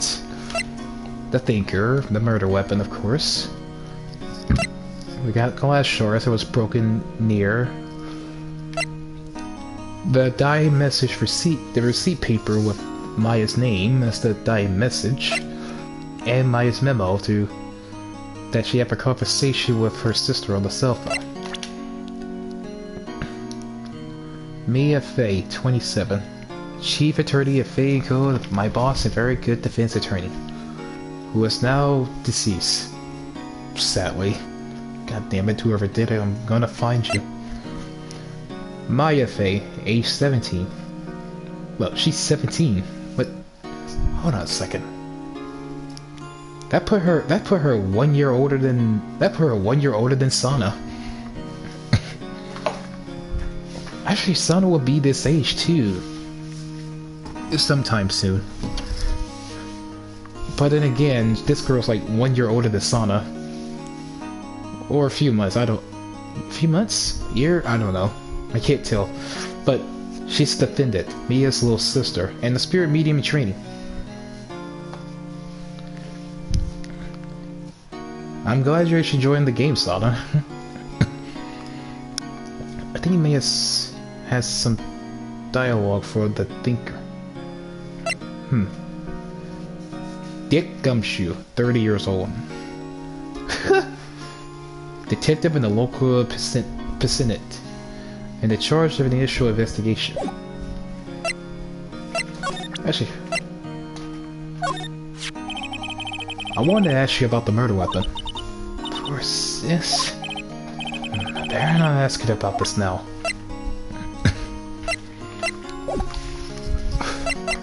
Okay. Let's go back and check here at the Grossberg Law's office. September 6th, Grossberg's Law's office. According to the receptionist, the big boss is out. She couldn't say when he came back. It must be hard to keep track of everything when you're a famous lawyer. Not to mention you're running an office like this. I guess I'll just have to come back later. Gumshoe will look like no damn 30-year-old. I mean, the man could look like he's still be in his 20s, but I didn't expect him to be 30 years old. Okay, the office is filled with police officers. They're all busily searching for clues. Hey, you there! This is a crime scene, pal. No trespassing. Sorry, I don't know you from... Do I know you from somewhere? Wait, you're that bus guy, aren't you? No, Phoenix Wright. How could anyone mistake me for Larry? I guess I got the name wrong, Mr. Wright. Sorry about that. That bus guy, he was a killer, and you're no killer, right? He was proven innocent. Right. And you are... Detective Gumshoe. Wasn't it Dick Gumshoe? Right, I just said it. Hang on, that's Detective Gumshoe to you, pal. Anyway, get the name right. And don't go call me Dick. Hey, Dick, get over here. Yes, sir. Be right there. Uh, You're a lawyer, right, Val? If you got business here, you better do it quick. Phew, I think he thinks I'm Maya's lawyer. Actually, I want to talk to you. About Miss Faye. Did you do an autopsy? Hmm? You wanna know the results, eh? Now, don't look at me like that, pal. It's no use. She might have been your boss, but it doesn't mean you're getting special treatment. Alright, you can see the report, but that's all. Ah, thank you. Okay, Mia's autopsy report. Time of death, September 5th at 9 p.m. sharp. Cause of death, single blunt force trauma. A death was instantaneous. So, instant death. I mean, that gives one clue that Maya didn't do it. I mean, of course I believe that she didn't do it at all, because that guy really did it with the thinker clock. So for her to go all the way to make her a dying message, there's no way she could actually wrote the killer's name in her own blood, if it was an instant death. Okay. Really hard. How about Maya? Yeah, I'm looking forward to the trial. Sorry, pal, but this is the one trial you aren't going to win. Why did you say that? She's put Prosecutor Edgeworth on the prosecution. Edgeworth? I'm sure you know what that means. You being a lawyer and all. Prosecutor Edgeworth? That's right, pal. Mr. Miles Edgeworth himself. Wait, you do know him, do you? I know him. He's a feared prosecutor. He doesn't feel pain, he doesn't feel remorse. And he won't stop until he gets his guilty verdict. Oh, don't talk to him that way. You make him barely so human. Still, I'm afraid this is pretty much decided the case. So Edgeworth is on this one. He hasn't lost a case since he became a prosecutor at the incredibly young age of 20. Of course, there are rumors of back alley deals and forged evidence. All I know for sure is that Edgeworth hates crime with almost abnormal passion. I never imagined I'd be facing him so soon.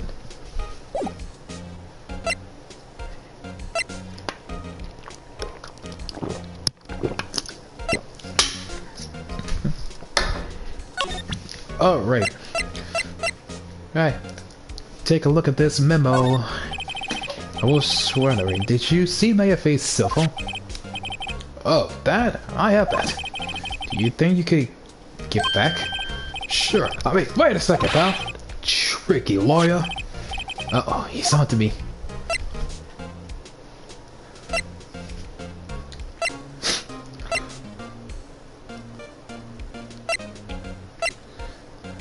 Tell him not so straight. Not so straight. Okay, I can't be straight with this guy, but what should I tell him? A tragic backstory later episode. I guess we have to see then. Something the matter? Oh, no, that carry strap on the cell phone. This? It says the Steel Samurai Warrior of Neo-O Tokyo. The Steel Samurai? That action hero on TV? Yeah, you see, that strap is a collector's item. She was worried that it might get lost if we went down to the precinct. The precinct. That's what she said? Yes? Okay, pal. I wrote down all the numbers so she called anyway. Here you go. She didn't notice the recorded conversation. Alright, it's all the conversation between Chief and Maya. Check the court records to hear the recording conversation. I guess I asked all the questions I need to ask. You're all done, pal? Yes. Thank you. I'll be heading out now. Oh, wait. One more thing I wanted to mention to you. I was about your plan on talking to that witness. Anyway, you better not. No influencing the witness with your lawry ways, pal. Come to think of it, I had completely forgotten about her. The pink lady. The witness? Yeah, it's April May. I'm sorry about that. but I can't tell you anything about her. Well, you just told me her name, Miss May, huh? So you sent her home already then? You trying to your lawyer tricks on me though? She's not gonna go outside of her room until the trial. So she's still in the hotel across the way. I guess I should know better than try to get a detective to leak information. Do the opposite of what he says. You know what? That actually works. Doing the opposite. You got that right, pal. Time to pay visit Miss Maya. Miss May, not Maya. Actually, check the conversation with this. It was 9:27 in the morning, September 5th. Mia, what's up? You already called in the law. Shut up. There's damning evidence in her room too. Okay. I said see you tonight at 9. So Mia was at the office at 9 o'clock sharp, and that's when she died. And Maya come in the room a little bit after 9. Okay.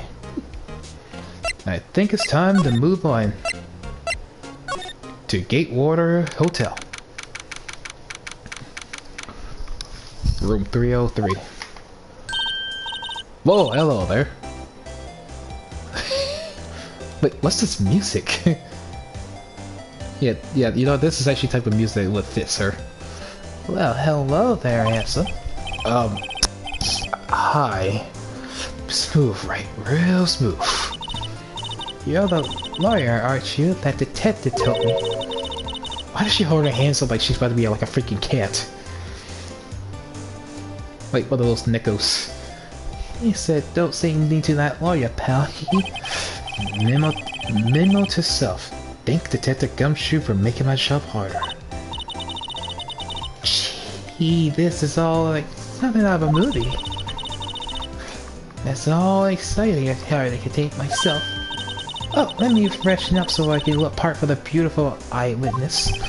When Ava May is taking a shower with the evidence in the trash can.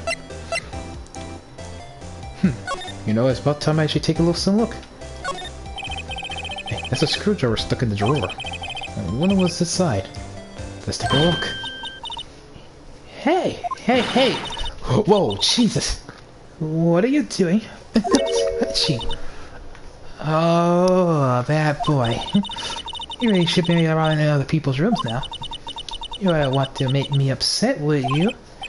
Upset? I thought she was going to explode for a second. I wonder what she could be in that drawer.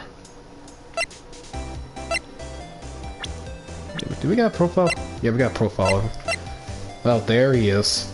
Miles Edgeworth, 24. A gifted prosecutor and a ruthless man who do anything to get a guilty verdict. April May, 23. The eyewitness to the event testified that she saw Maya committed the murder. Jeez, oh Jesus. So, Miss May, could you just... Who exactly are you? Oh, Mr. Lawyer, are you hitting on me? Yes. I mean, no. Hey, I'm just doing my job here.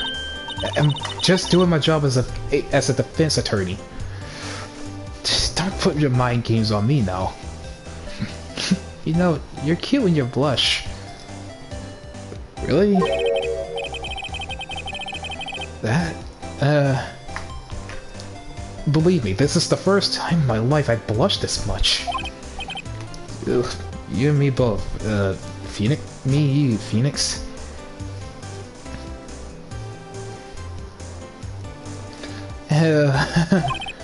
Right. Can you just tell me, what is it you do? Well... No, you had your little hopes there, didn't you? Oh boy. Well, that's failed. What do you think you could tell me? You could tell me something? I need you to describe what you observed at the time of the incident. Oh, observe incident. You sound like a lawyer in the movies. I like a man with a big vocabulary.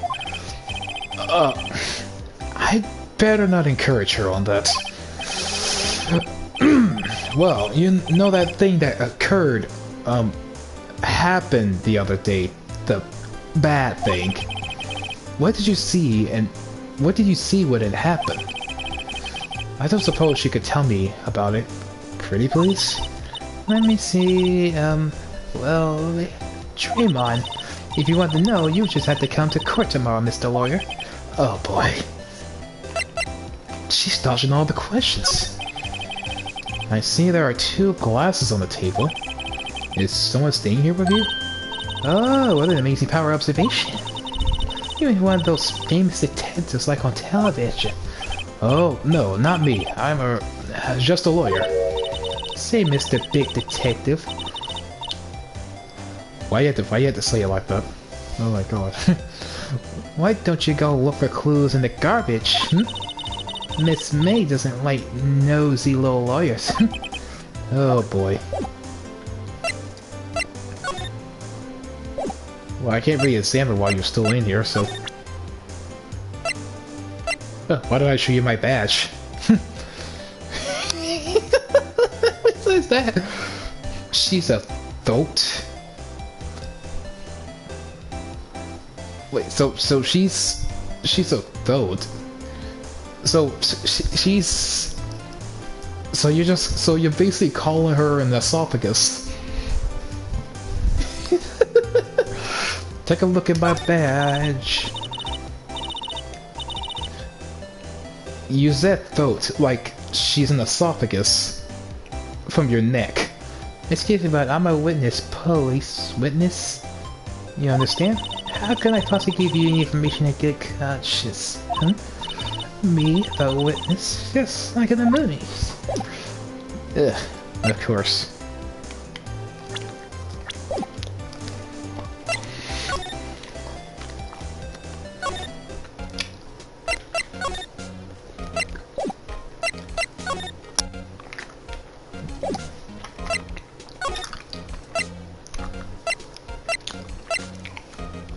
Oh wait, about the phone. Hey, what is it? Did you meet the lawyer? Sorry, I haven't seen him yet. Let's see. I better go see if I could find this elite lawyer she's talking about.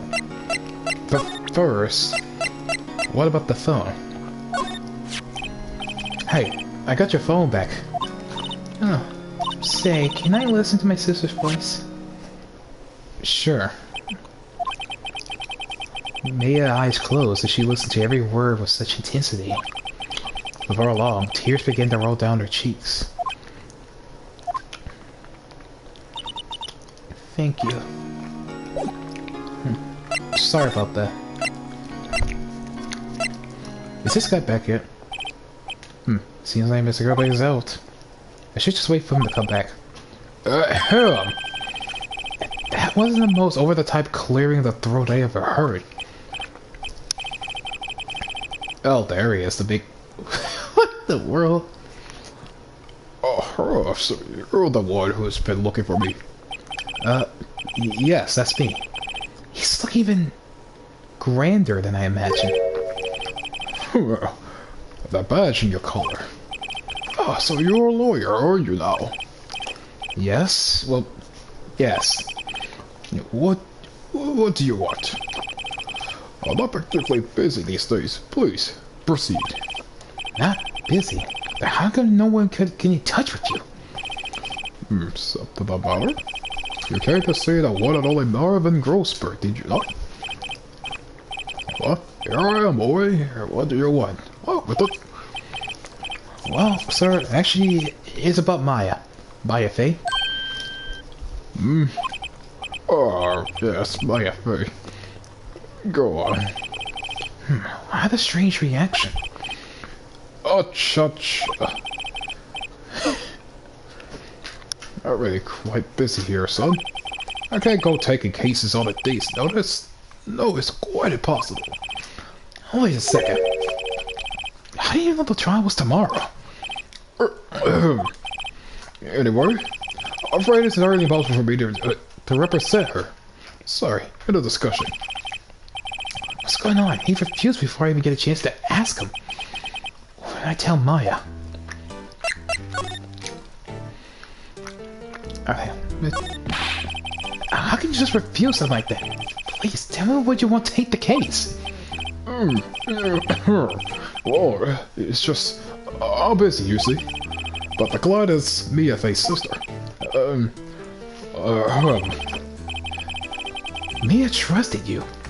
She knew her sister would be in her good hands. Yes, of course, I know that. However, I'm sorry, but I must refuse. Sorry, goodbye. Creep. Fine. I don't have time to argue with you anyway. I'll go look elsewhere. I think not. Huh? Did you say something? I think not, I said. What do you mean? I'm terribly sorry. But I'm afraid there's no lawyer worth their salt would take this particular case.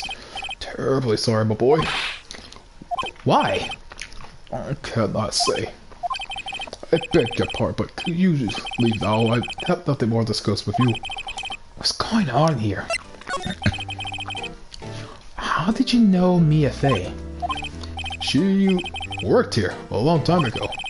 Quite the apprentice, that one. Learned by techniques in the blink of an eye.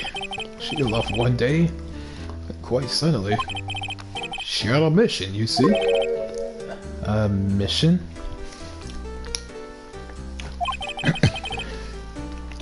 It's because he knows he's going against Edgeworth. Yeah, that could be why, because no other lawyer will go up against that guy. You could see in her eyes. She followed it with burning passion. I never looked back, that one. That's quite a pain. Oh, you notice. It's my pride and joy. Impressive, isn't it?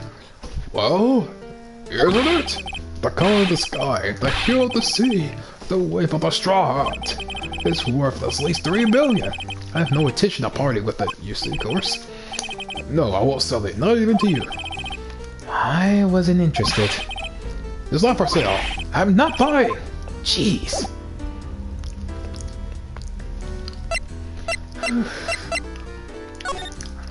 Guess we'll move elsewhere. Yep, no, Miss Pretty and Pink is still here. I gotta go back to the detention center and talk to Maya. 3:42 p.m. Detention center. Hiya. Oh, you're back. Did you find the lawyer? Well, What do I tell her? well, See, just be honest. Come on.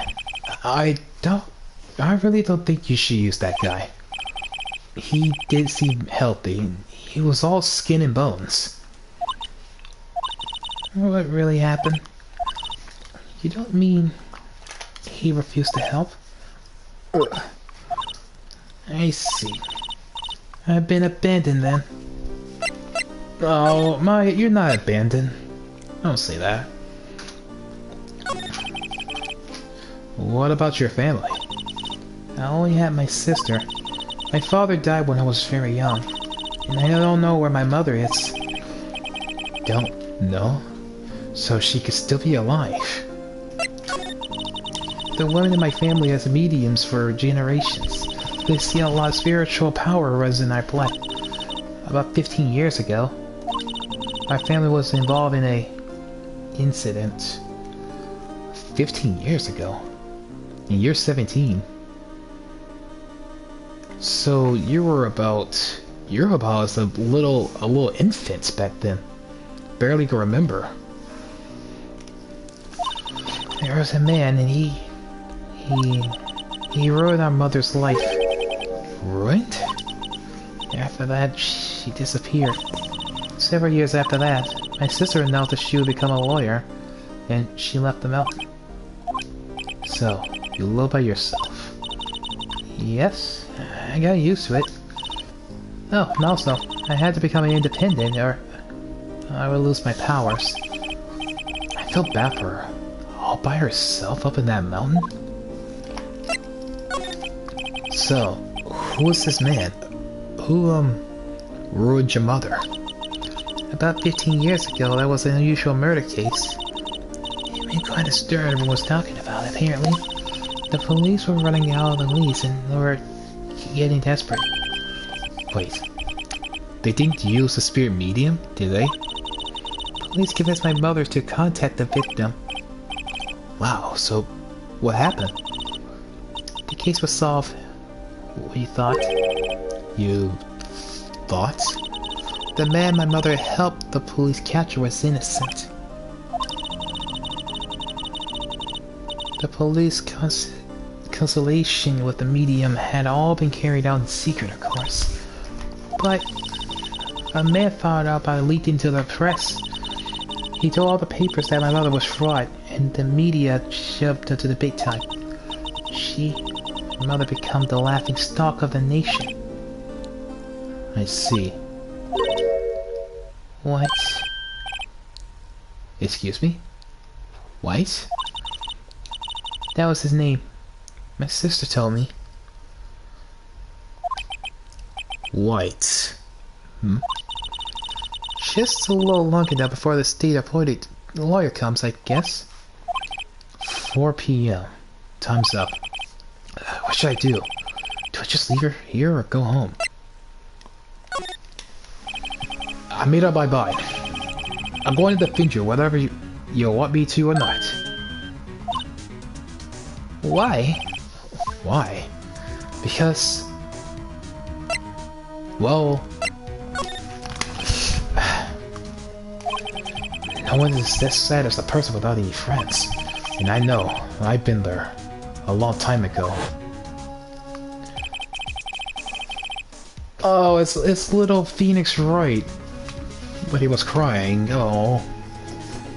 Why did I become a lawyer in the first place? Because someone has to look out for people who have no one on their side. Oh my god, Sada, how many bows you got? Now my whole head's gonna be covered up in bows. Maya, I won't abandon you. You can count on me. That's so kind of you.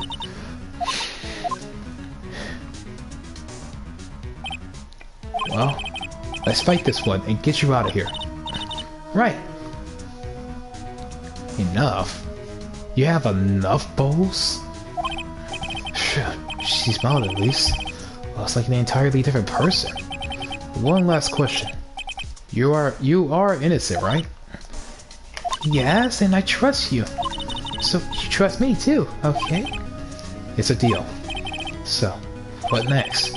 There's something that's bugging me. Just what is inside that strange woman's drawer? Stop taking pictures! I'm trying to focus. It was when I tried to look into the drawer that I actually got all the defensive. There has to be something in there.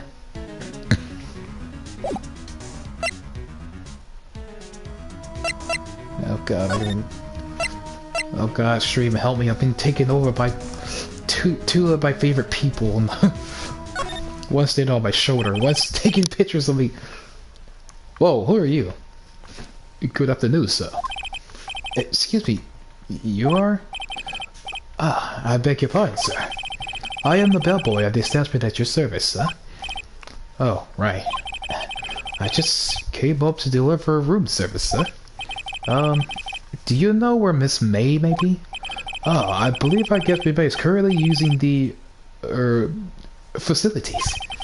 You have no need of anything. I'll be taking my leave. Please, stay as long as you like. Enjoy. Yeah. Wait, no!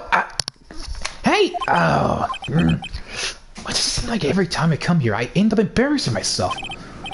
Wait, now's my chance to snoop around a bit. Oh, I almost forgot. Ah! You came back quick! Why'd I ask you to inform Miss May that there is a message for her?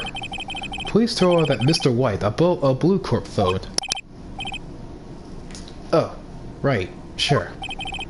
Mr. White, of Blue Corp? Why have I heard that name? White. That was his name. My sister told me. White was the name of the guy who ruined Mia and Maya's mother. Could it be a coincidence? I Alright, time to examine.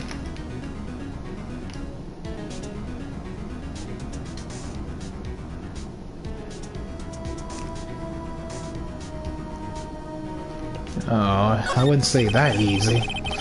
Late summer sunlight streams through the window. There's the Fayetteville building, and of course, you can see the inside of the room pretty clearly from here. I think it'd be a little too difficult to recognize a face from this distance, though. Yeah, that's right. If it's like call the police on... A bottle and 2 glasses on the table. Somebody must be staying with her. Now we can actually check in here. There's a screwdriver sticking out of the half-open drawer. Now's my chance to see what's inside. What do we have here? A wiretap? Why would a woman like her be dealing with a thing like this? I know, Sana. Found in Miss May's hotel room. There's definitely something suspicious about this Miss May.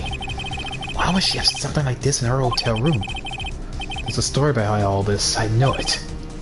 Alright, I'll be using this bit of evidence for tomorrow's trial, that's for sure. For Maya's sake.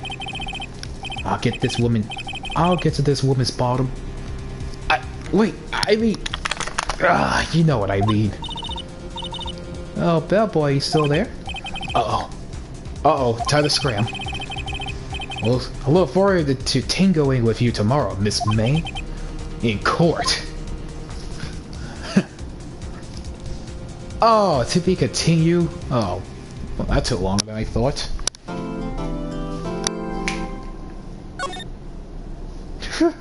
What the heck? Oh, see that she's trying to go to the fiasco with the bellboy. September 7th, 10 a.m. District Court, courtroom number 1. Court is now in session for the trial of Miss Maya Fay. Oh, there he is. There's pretty boy. Hello, Edgeworth. The prosecution is ready, Your Honor. The defense is ready, Your Honor. Miles Edgeworth. I better not show any signs of weakness today, or he'll be on me in an instant. Mr. Edgeworth, please give the court your opening statement. Thank you, Your Honor.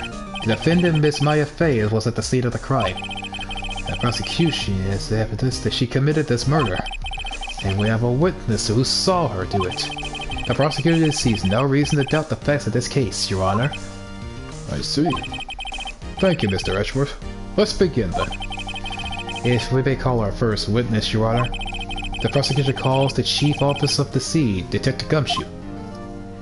Oh boy, we started off with Gumshoe. Witness, please state your name and profession to this court. Sir, my name is Dick Gumshoe, sir. I'm a detective in the charge of the homicides down the river since, sir. Detective Gumshoe, please describe for us the details of this murder. Very well, sir. Let me use the floor map of the office to explain. The body was found in the window here. And the cause of death? Loss of blood due to the stroke of the blood object, sir. The murder weapon was a statue of the thinker found next to the body, sir. It was heavy enough to actually do a deadly weapon, even in the girl's hands, sir.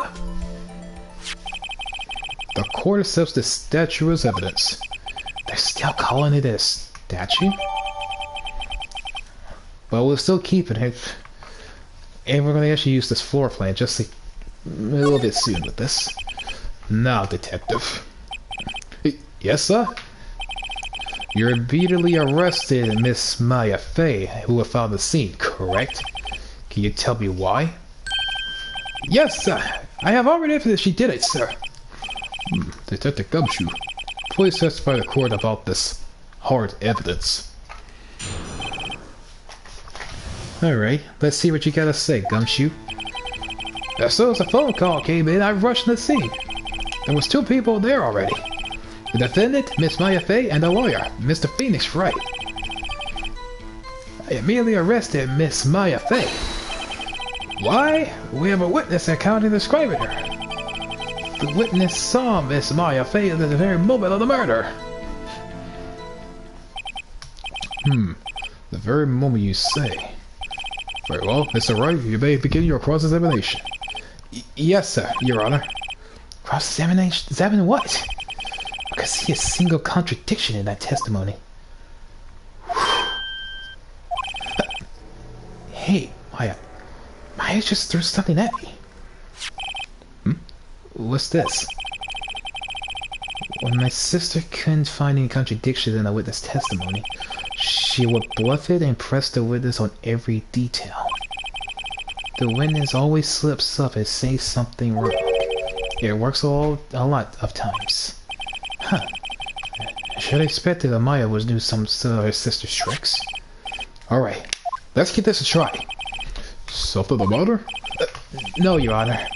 I'd like to begin my cross-examination. Alright, time to press on everything. As soon as the phone call came in, I rushed to the scene. Who do you see got a call from? Hey, don't play dumb, you know who? The call came from the customer at the Gatewater Hotel, right across the crime scene. Okay, I pressed. Not sure I did much, though. Right, please continue. There were still people there already.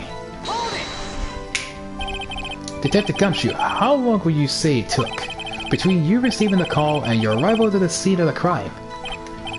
Right, I'd say about 3 minutes. That's pretty fast.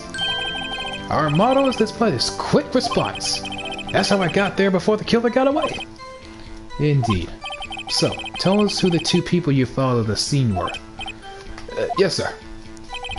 The defendant, Miss Maya Fey, and the lawyer, Phoenix Wright. Are you absolutely sure it was us? What's it about? You dumb math that will only get you so far. With her funky hippie clothes and your spiky hair, you 2 stand out like suspicious people of a crime scene. Well, he does have a point about her. She has a pretty unmistakable. I should pick up my points and press with a little more care. They immediately arrested Miss Maya Fey. And what's that? What's your reason? Why? We have a witness calendly describing her. Hold on just a second. Yeah? If I heard correctly, you say you arrested her because you had hard evidence. She did it, correct? Huh? Did I say that? Me? I heard you say it. You did say it. You said it. And exactly about this suspicious witness Pink's claim, it has hard evidence. What? Miss May is suspicious? And she sure isn't Pink, pal. I mean, well, I guess she is Pink. That's enough, Detective Gumshoe. Do you have any more solid proof other than this her claims, Detective? I guess pressing can have its advantages. Yes. God. Sorry, I got the order of things mixed up in my testimony, Your Honor, sir. There was something I should have told you first, Your Honor. Very well, Detective. Let's hear your testimony again.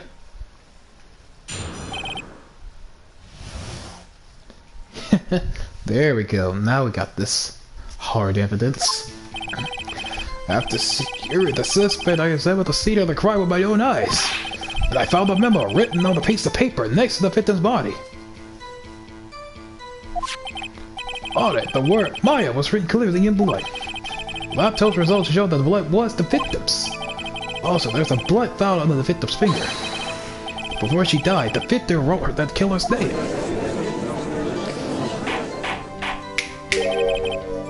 It proves that he is an idiot.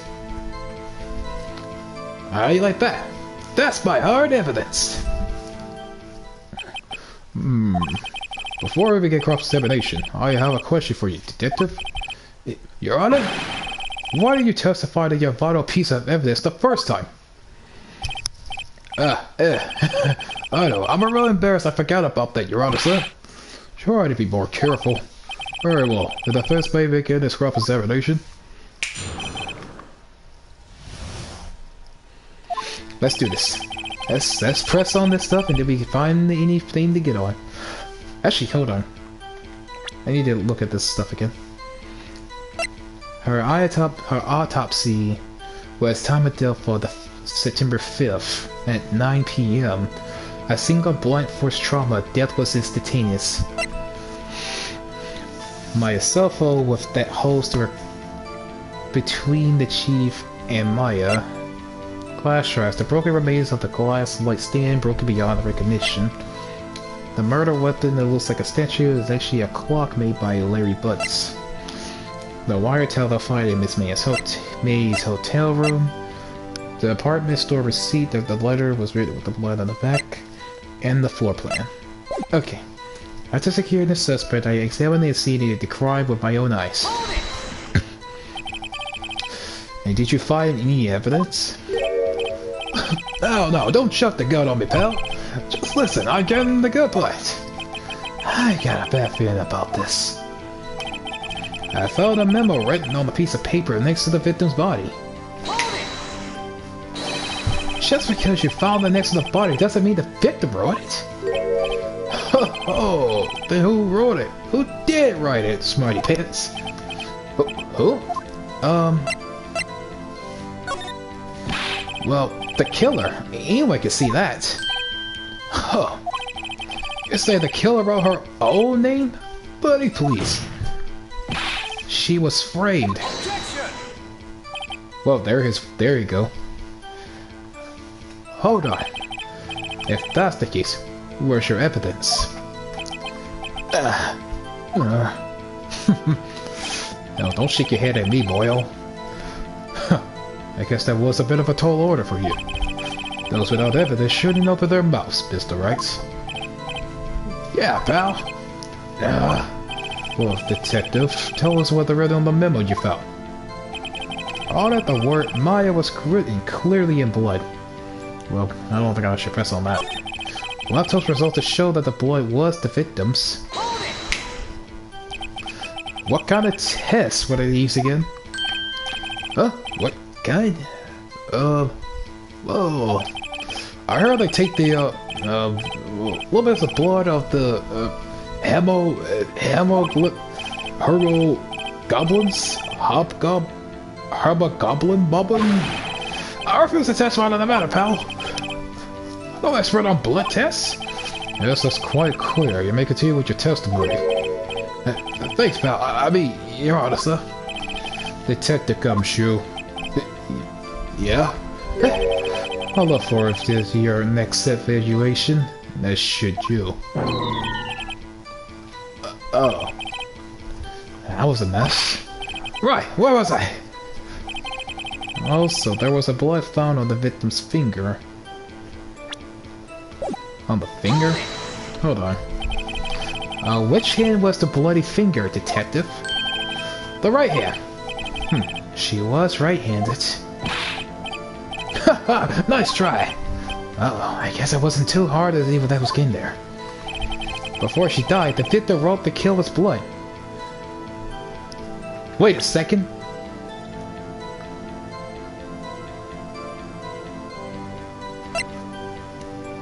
That contradictions right there. Before she died, the victim wrote the killer's blood. Well, look at this. The time of death was at 9 p.m. A single blunt force trauma. The death was instant. Objection! Detective Gumshoe, there was one thing I want to clarify with me from here. You say the victim, Mia Fey, wrote this note, and that she was accusing the defendant, Mia Fey? That's really what you're saying. What? This isn't one of those lawyer tricks now, is it? Of course she wrote it. Who else would have wrote? You have it backwards, detective. Backwards? The victim is the only person who could have not write it. This is the report from your department, detective. Immediate death due to a blow from a blunt object. She died immediately. But no butting of your way out of this one, detective. Order! Order! The defense has a point. Someone who died immediately wouldn't have time to write anything down. Mr. Wright, I beg your pardon, but when exactly did you obtain that autopsy report? When?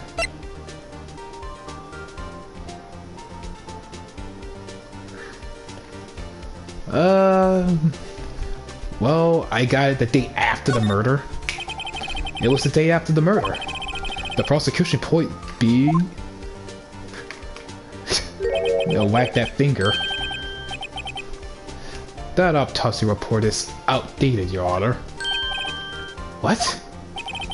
The second autopsy was performed yesterday at my request. Death was almost immediate due to blow from the blood object. But there's a possibility the victim lived for several minutes after the blow.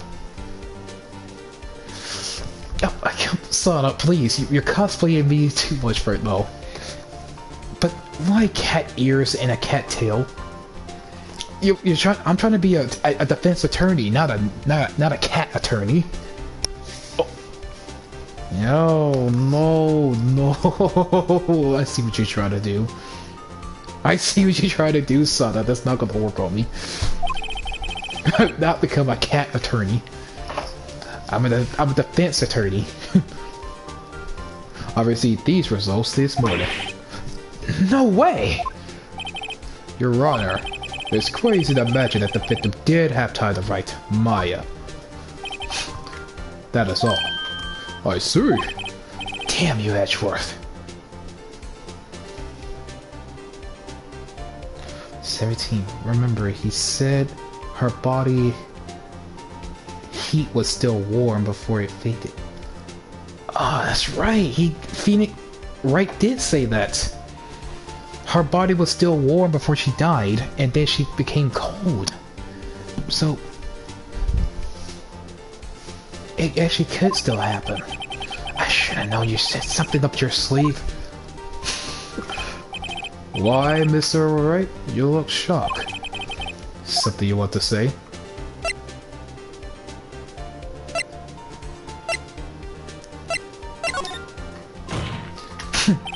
Detective Gumshoe, you're a sham! How can you give me a faulty report? I thought... Detective Gumshoe... I'm disappointed in you. Handing him the wrong report like that? I'm sorry, sir. You are at fault, Detective. This isn't going to look good on your evaluation next month. What? But... Oh no, don't... Please don't hashtag that. Neko17 for life. Do not hashtag that. Oh my god. I'm trying to be an attorney here. I'm here getting cosplay and pictures taken in court. Your Honor, I submit this report to the court. Understood. The court accepts this evidence. Okay, the autopsy report is updated. Dying from a blow of a blunt object may have lived for a few minutes after being hit. Well, Your Honor, the evidence strongly suggests the victim was identifying the killer. No! No! God, I ain't getting embarrassed today. I suppose that obvious conclusion, yes. Darn, this isn't good. The prosecution would like to call the next witness. This poor, innocent girl saw the murder with her own eyes. Let the witness, Miss April May, take the stand. Exactly what part of her is innocent? I don't know, I can explain a whole lot of things. And there goes the music. Her theme song's playing. Witness, your name, please. April May. Actress. Oh! Hey, Jesus Christ.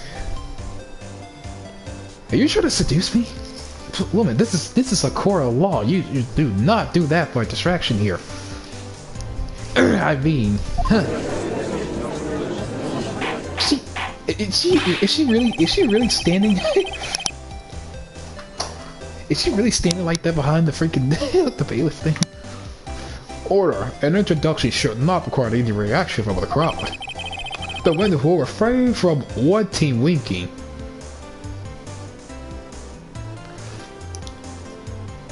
Bodyguard mode activate. Okay, Sada, calm down. I'm pretty sure she means no harm. Yes, Your Honor. This is not good.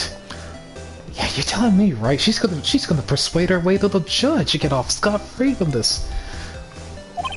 She's already captured the heart of every man in this courtroom. Well, except for me, of course, in Edgeworth. Tell us where were you the night of September 5th of the murder occurred? Gee, I was like in my hotel room. I checked in right after lunch. And this hotel is directly across from the Fading Coal Law Office. That's right, big boy. Woman, do not try to persuade yourself on Edgeworth like that. He's a pretty boy, but he's not gonna fall for that tricks. Please testify to the court about what you saw. Alright, let's see what you have to hear, Miss May. Actually, that still boggles my mind just now. I just now realized this. Her whole name is April May. Literally, her name, first and last name, is literally the 2 months right after each other. April, then May. It was like 9 at night. I looked out the window, you know, and then, ooh, I saw a woman with long hair being attacked. The one attacking her was that mousy girl sitting at the defendant's chair. Ooh. And the woman, like, dodged to one side and ran away. And that girl caught up to her and she hit her. And the woman with long hair, she kinda slumped. The end, that's all I saw. Every little bitsy. Please, lady, please refrain from jiggle physics in this courtroom. Well, Your Honor, I see. It is a remarkably solid testimony. I don't see the need to trouble the witness any. Wait, Your Honor. Yes, Mr. Wright? What about my cross-examination? I thought the witness testimony just now was quite firm. Did you? Sir, you're old. Please keep your old man underwear on. Hey, we're trying under that robe. We need to do a cross-examination with this woman. Mr. Wright, I understand you were Miss Mia's face understudy, were you not? You must know her techniques well. Her cowardly way of fighting tiny faults into perfectly good testimonies. Hey, how dare you? Well, Mr. Wright, will you cross-examine the witness? Yes, I'm doing it, because, like, we need this. I gladly proceed to the cross-examination. If only because I have a feeling Edgeworth doesn't want me to. She has to have some weakness. Very well, you may begin your cross-examination.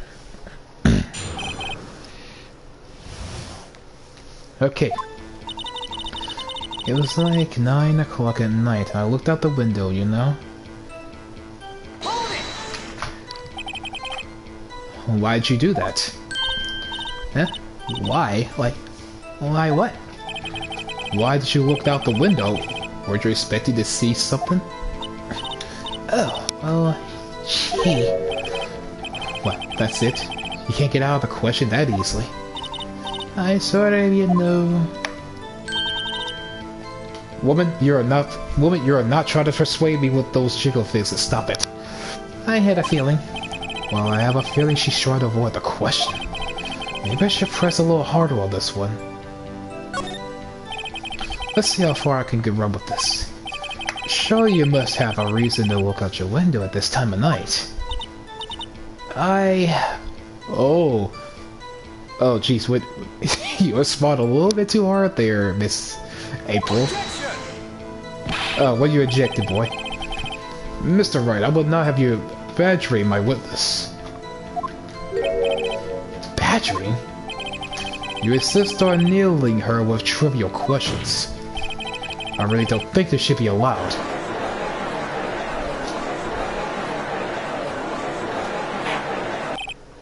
Order! Mr. Wright, you have been warned. Poor girl. What about poor me?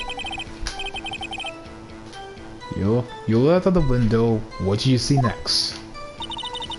You know what? I'm gonna have to be careful of pressing harder against her. And ooh, I saw a woman with long hair being attacked. The woman with long hair. That was Mia Fey.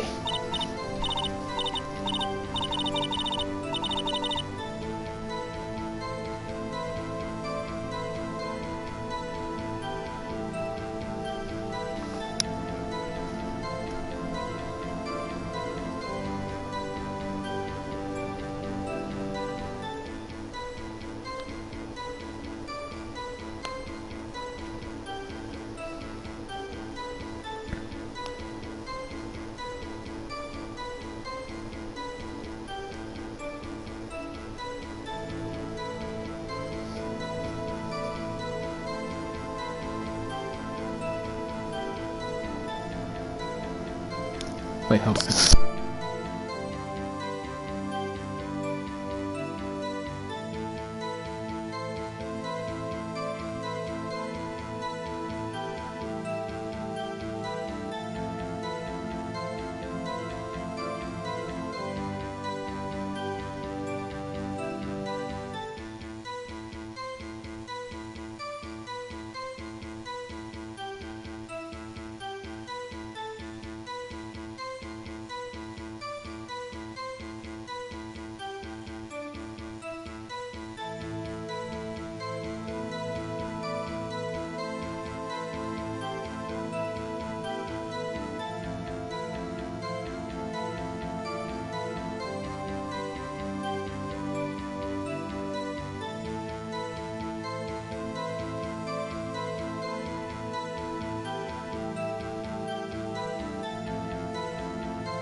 Okay, I had to reconcile my thoughts for a second with that. Where was I? Oh, slender, sorta? Well, some people might say pretty if that's your thing. Your thing? And the person attacking her? The one attacking her was that mousy girl sitting in the defendant's chair. How do you know she was the defendant? Yeah, well, you know, she had a girlish physique. I may know these things. Look, I just know, okay? There was only one person at the scene of crime with a short, girlish figure. The testimony is bulletproof, Your Honor. He's right.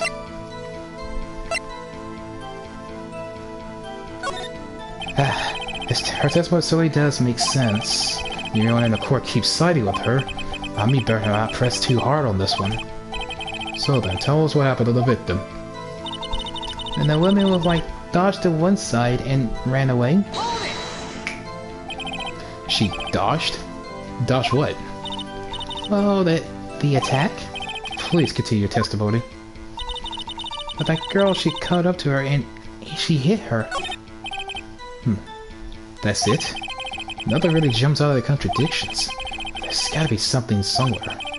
Maybe I better just press her on the facts at a bit.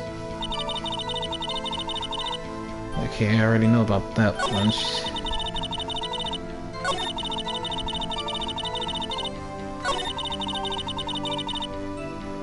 Look, let me look back all this. Okay, very another autopsy died from a blow with a bloody object, but may have lived for a few minutes after being hit. And her cell phone was a conversation between the chief and Aya. The broken remains of a glass light stand, broken beyond of all recognition. The murder weapon looks like the statue, but it's actually a clock. Wiretap, the receipt, and the floor plans. Okay, then the woman dodged to one side and then ran away. And that girl, she caught up to her and hit her. Hold on. Alright, let me press on this again. She dodged what? Well, the attack. And then the girl that she caught up with her and he hit her. How did you know it was my client? Huh? Well, First of all, she had a girl's physique, and secondly, she was small. Who else could be her? She has a point. Okay, just by assuming this makes sense on that one.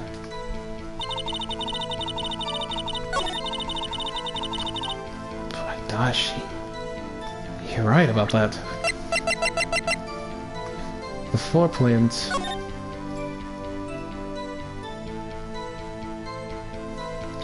Oh, that was right. Basically, if she would have dodged, she would have known something fell. Well, you're right. That statement contradicts the evidence. I don't see anything contradictory. Really? Oh.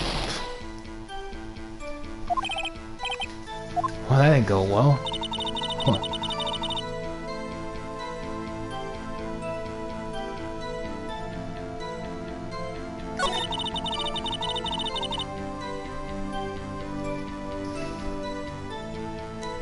Wait a second.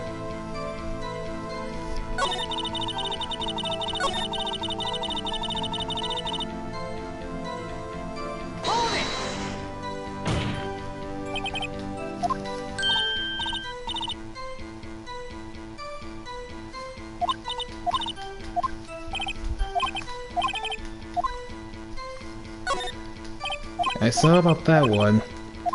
Hold on a sec. Actually, let me look at the floor plan again.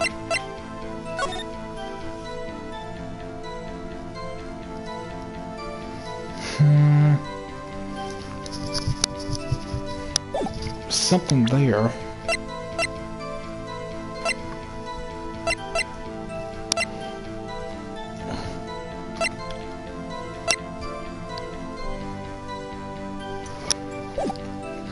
Something else with that. That like dashed to one side and then ran away.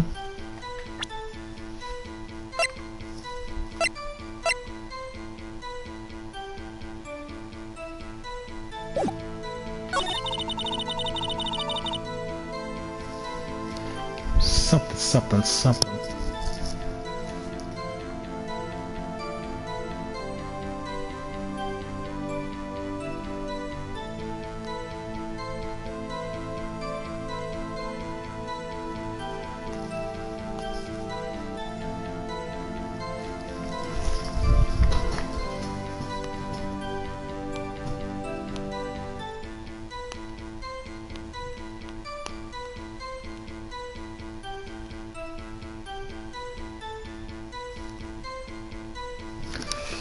Sorry guys, I'm kidding with that. Let's joke because like I got my manager's phone number. It's texting me about scheduling. I'm trying to get that as true.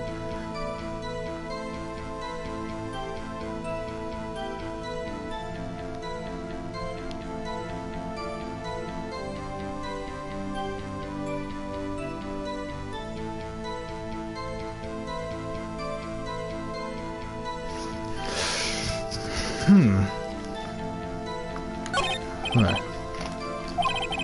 Now that really jumps out a contradiction. There's gotta be something in there somewhere. Maybe press her on the facts a bit.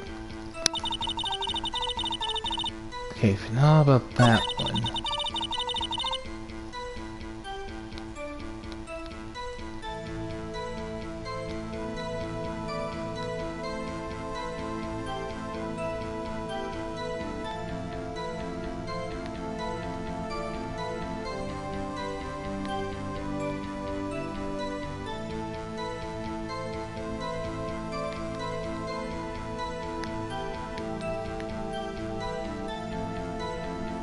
Okay, I got morning shift tomorrow. Oh.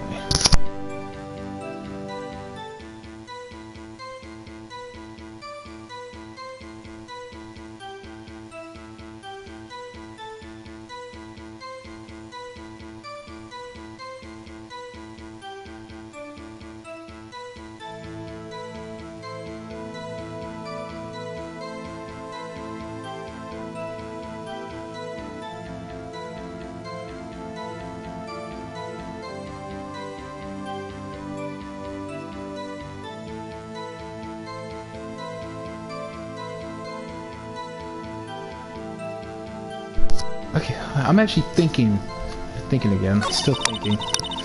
Ugh.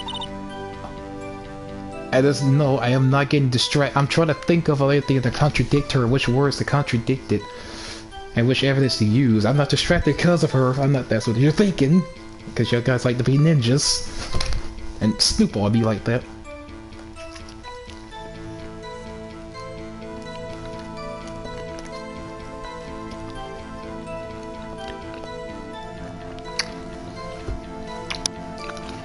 Think again.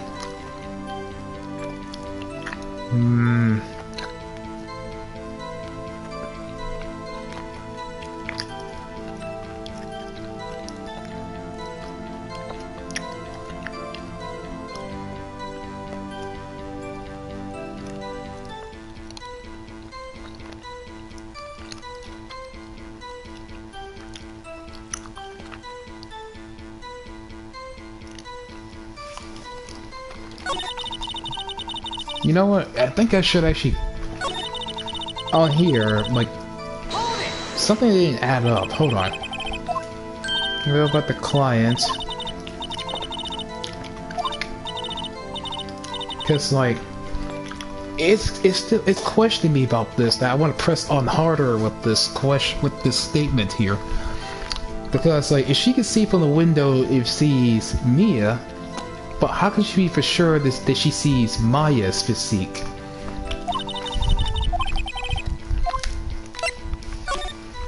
Actually, I'm gonna question that. Hold on a minute. That testimony stinks. What? Miss May, I'm willing to bet that you are telling the truth. Did you really see the defendant?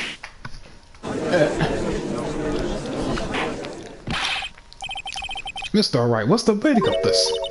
Yes, sir, what's the meaning? Somebody tell me because I'm clueless about this, I mean. Okay. If you had really witnessed my client Maya Fey, you would have noticed her clothes before noticing her physique. Exactly, that's what I'm thinking now. If she said her physique, she could have actually, she would have described what she wore. God, but I was so stumped on that. No one wears clothes like that only on a daily basis except her. And I am no expert on fashion, but her hairdo looks far from normal to me. However, that witness testimony mentions neither of those things. The testimony is bogus. But still, we don't know if she was dressed that way the night of the murder. She was, Your Honor. I saw her. And so did Detective Gumshoe. What do you have to say to that, Miss May? What are you trying to say, you mean lawyer? I saw what I saw. I just didn't think all that trifling little details was necessary, darling. Miss May, well, Squirrel would like you to remind you to please omit nothing in your testimony. I'm sorry, Your Honor. I'll be a good girl, I promise. Please, refrain your jiggle physics, madam. We don't need distractions in this courtroom. Your testimony again, if you would. Damn, I almost had her. At least we're pressing on to actually get to her. Okay. I did see everything I did. The victim, the woman, dodged the first attacker right off to the right. Then the girl in the hippie clothes ran after her. And then she hit her with that weapon. I saw it, I did. And that clock, that kind of statuey clock, the thinker, I think. Well, does the accuracy of my report is not startle you? Huh. I see. I really wish you had some details from the beginning. Please begin the cross-examination. Okay. Let's settle this. I did see everything I did. So, you saw me then too? Of course. I remember that spiky hair anywhere. Spiky? I mean, it's spiky like Sonic the Hedgehog at least. Or Goku. Well, it's slick back, not slick up, so... Witness will refrain from personal attacks on the defense attorney. Oh, was I a bad girl? I'm sorry. Nope, stop. Don't... Woman, keep those in check. Ah, cute Sana. Very well, continue.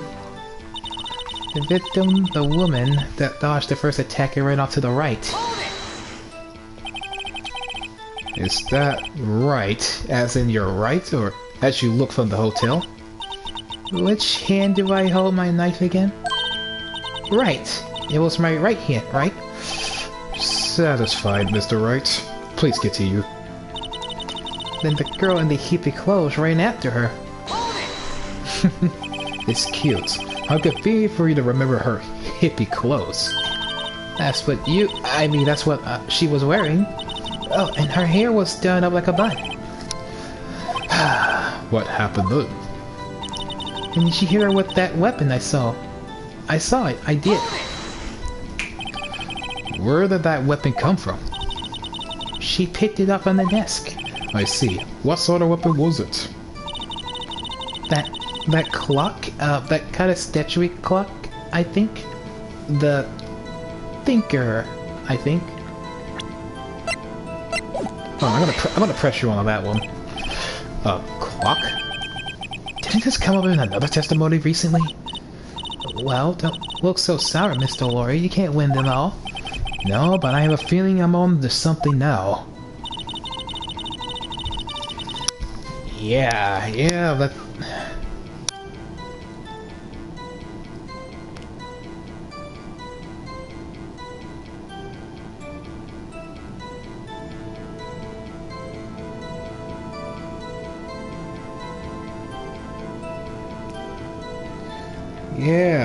Yeah, I'm seeing something now.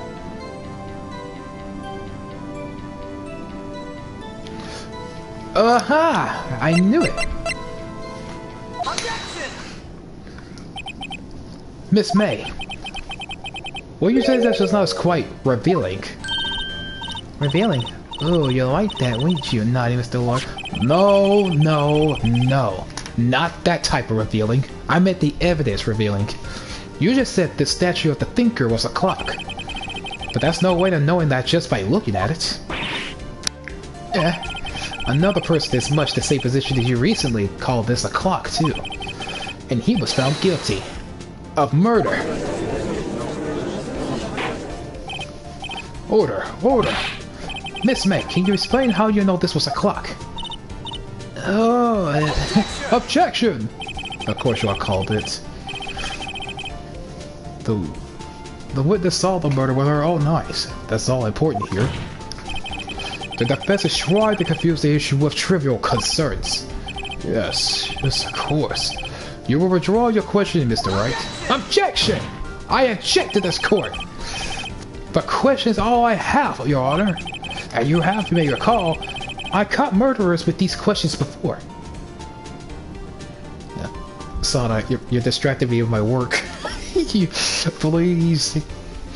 Why are you doing this to me? Well, only once. Objection sustained. You may continue your questions, the witness. Whew, that was close. If you stop me there... you're fine, Sada, you're fine. If you stop me there, the trial would have been over. What? So what happens now? What happens now is your answer my question. How do you know it was a clock? what? That's because I heard it. Yes, I heard it. It say the time. So, you've been to the law office of Fei Co? No. Hey, I didn't see that. Why did I go there? I heard it from my hotel room.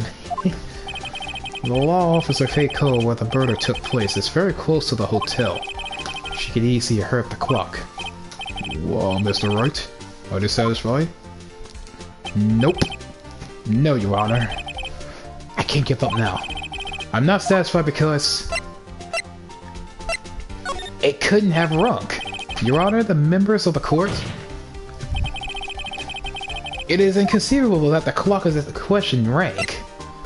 Because it's empty. The clock is missing its clockwork. How could you possibly... just take a look, right now. Oh! See anything interesting, Your Honor?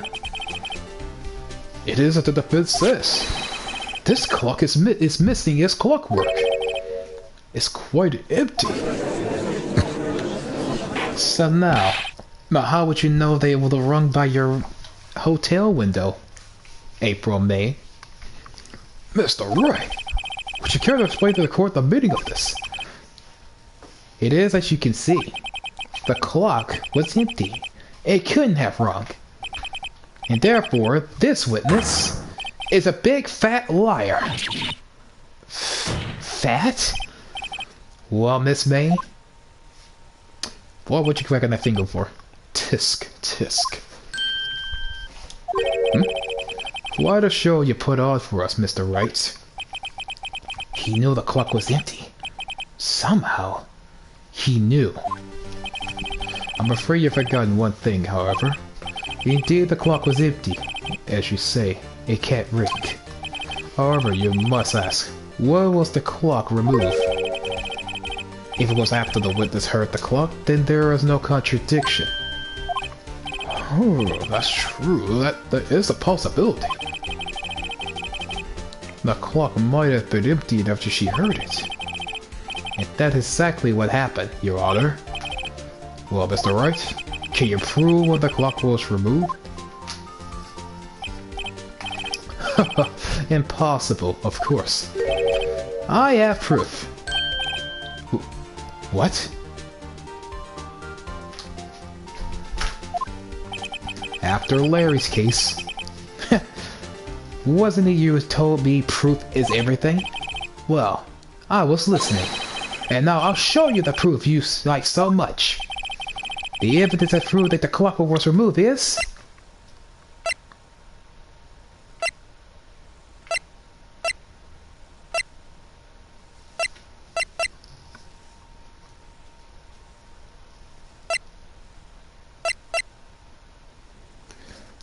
right this! Take a look at this. That's a very cute cell phone. Oh, you have a girly phone? Wait, this isn't my phone. Listen, this is the defendant's cell phone, and it contains a recording. A recording of the conversation that she had with the victim on the day of the murder. Order! Defendant's cell phone? That wasn't brought to my attention! Ooh, seems like you've been scarce, huh, Edgeworth? Seems like that's something you didn't even know. Perhaps Detective Gumshoe overlooked it. The good detective was better remember for his revelations soon. I gotta say, I'm starting to feel bad for the big fellow. Yeah, me too. Let's hear the conversation. So you just want me to hold on to the thinker for you then? If you could. I should probably tell you the clock isn't talking right now. Huh? It's not working? That's lame. I had to take the clock for out, sorry. September 5th, 9:27 a.m. is when this recording. Your Honor, I think this makes it clear the clock was already gone by the time it was recorded. which was well before the witness have arrived at our hotel. What? Well, Miss Faye, would you care to explain this to the court? Just how did you know that the weapon was a clock? Well, isn't it obvious? I saw the clock before. What store was that again? I go to so many. Whoops, I forgot. Woman, refrain yourself of those chicken faces, please. So the witness has seen it before, that would make sense. Does the defense have any objection, Mr. Wright?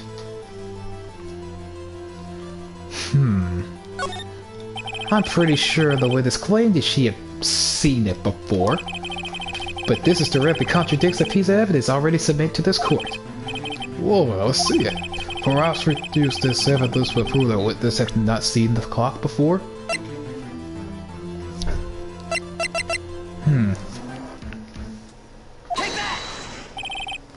Here's your undeniable proof. Ha! Please, this is a court case, not some surrealist performance of art piece. Or else the defense would have to change this mind. This evidence will prove the witness has not seen the clock before. Oh, about that.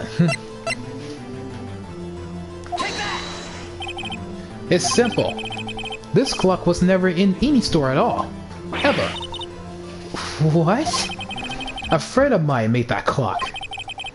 Only two exist in the world. And the one that isn't here is in police custody. Impossible. Everything's sold in stores.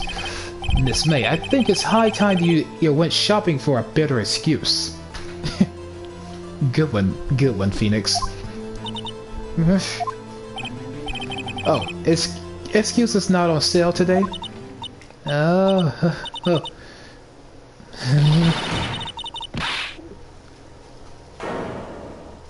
Oh, God, they... Oh, Jesus Christ! Oh, she's pissed. Was it to you, porcupine head? That stupid clock doesn't matter, okay? She did it. She should die. Die! Oh my goodness. Whoa, let's not get ahead of ourselves. This is a court of law. The witness will be calm.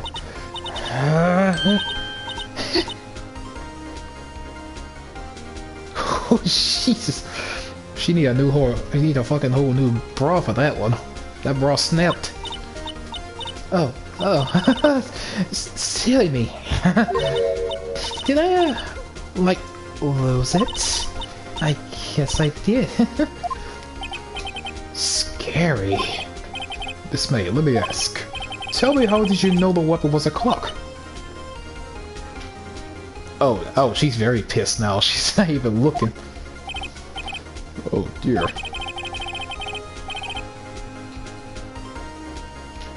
Does the defense have any opinion of this behavior? Okay, this is it. Yes, Your Honor. Allow me to explain how to see the truth of the matter. Miss April May, you knew the weapon was a clock because you have heard about it. The witness had never even held the clock in her hand. However, she have heard it that it was a clock. She heard? That is correct, Your Honor.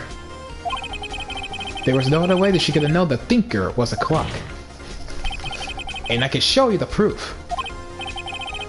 Oh, it's interesting. I'll be right back, guys.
This is interesting. Let's say it then.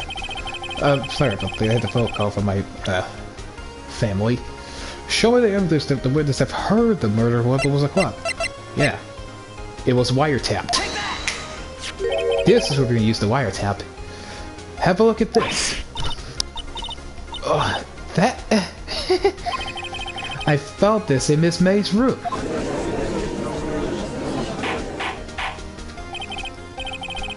Mr. Wright, please explain to court what this is. Miss April May. You were tapping the victim, Mia's phone, are you not? Jesus Christ, that face. Your Honor, this is irrelevant. I'm not entirely sure about what that is. Objection overruled. It should almost be that our witness was in the position of a wiretap. This is outrageous. Does the fish truly claim that the witness was tapping her phone? Absolutely. Even if that was the case, which is not, you still have to prove one thing. Did the victim ever say that the weapon was a clock on the phone? Can you prove that? I think not. Oh yeah? I think I can. It's simple. What? This is getting intense. Here's my proof. The proof that the victim said on the phone that the weapon was a clock, that is... Wait, the proof that the victim said on the phone that the weapon was a clock. It was wiretapped to the phone and it got video recording. I presented the defendant's cell phone. Yes, we've seen that. But listen once more to the conversation between the defendant and the victim. Yeah, what's up? You haven't called in a while. Well, actually there's something I want you to hold on for me. Again? What is it this time? It's a clock. It's made to look like the statue, the thinker, and it tells you the time. Miss April Romeo? You used the wiretap to listen to the conversation. That's how you knew the thinker was a clock. Am I wrong?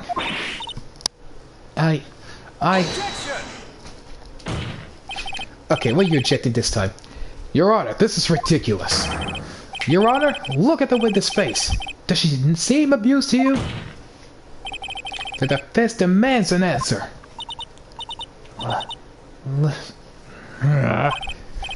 Witness, answer the question. Did you tap her phone? Miss May. Shut up, all of you. You shouldn't have right to ask me this.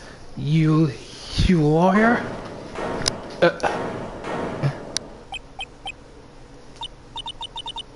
It's no fair. Why are you ganging up on me like that? So I'm the back row of this, is that it? Oh, great. She's crying. Well, that did it.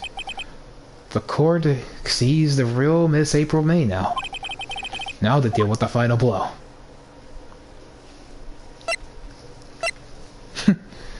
Now the time to deal with the final blow to this.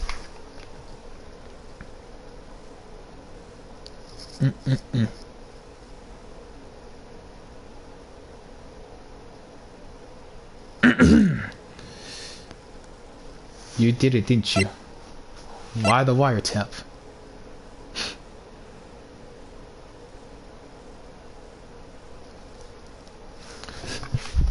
Yep, I think it's about right. You did it, didn't you? Miss May. What is it, you little shrimp? Talk to me in a tone of voice, will you? You killed her, didn't you?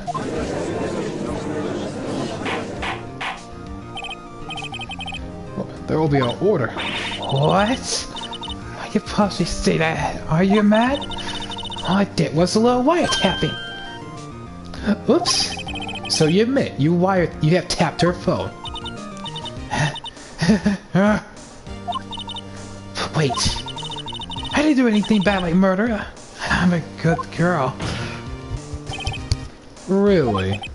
Can you prove it? There's no way she could prove it. You think you're so smart, Mr. Lawyer. But I can prove it, and I will. You can't be serious. No way. Wait, I say, wait. Oh, and I assure you, I'm serious, Mr. Lawyer. Okay, so the killing happened around 9 o'clock at night. Why, just when I was getting room service from the sweet bellboy. Room service? Iced coffee, I believe it was. Iced coffee? You know, the normal coffee, but cold. You could drink it. You don't drink it quick, and the ice melts when you have regular cold coffee. Ice coffee? I think I'm making this up. Ask the bellboy. Ergo, the witness was not at the scene at the time of the murder. So, where does this leave us? It's my great displeasure to inform you that the witness appears to have tapped the victim's telephone. However, that was the separate crime with no bearing on the current case whatsoever. Her testimony states that she saw the defendant, Maya Fey, commit murder. No, they're going to let her walk away? There's no way I can win this unless I tie Miss May to the murder somehow. The wine glass. Wine glass? Well, does the fist have anything to say? Well, come on, think of something. Right, the bellboy. Defense would like to call the hotel bellboy as a witness. There's something suspicious here, and I'm going to get to the bottom of this. I think it's sinking quite low already. I object to calling the bellboy. Why? What's your reason? Because I hold that the wiretapping had nothing to do with the killing. However, if you agree to one condition, I consent to calling this witness. Condition? If Miss April's alibi is not called to question after the death of the bellboy, then you will recognize that Miss April was not the killer. Thus, she is innocent. And thereby, you must also accept the verdict of guilty for Miss Maya Fey. That is my condition. What? It better be something suspicious about the bellboy's testimony. Otherwise, Maya would be found declared guilty on the spot. What should I do? Alright, I got nothing to lose. Except for, well, everything. Understood. I accept your condition. Fool. You fell right into my trap. Uh-oh. Wait. Very well. The court calls the hotel bellboy to the stand. I believe we're already for the witness to testify. He certainly does look like a bellboy. You bought the freaking tea set and cookies here? Yes, sir. I've received your summons in the middle of my work, sir. I'm happy to service. The tea set looks rather heavy, so without further ado, the witness may begin his testimony. Very good, sir. Miss May's room service. I am the head bellboy of the fine Gatewater Hotel in the business of 4 generations. I believe I received a call after 8 o'clock in the evening for our guest Miss May. She asked for iced coffee and was brought to her at 9 o'clock on the dot, sir. I brought it to her at precisely the request time, of course. And I delivered the iced coffee to our guest Miss May herself. I see that this may begin a cross-examination. Right, I'm ready. I hope.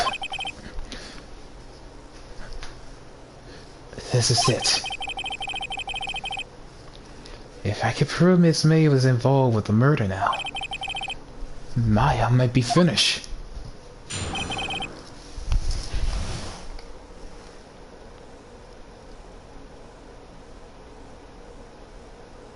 Okay. We got this.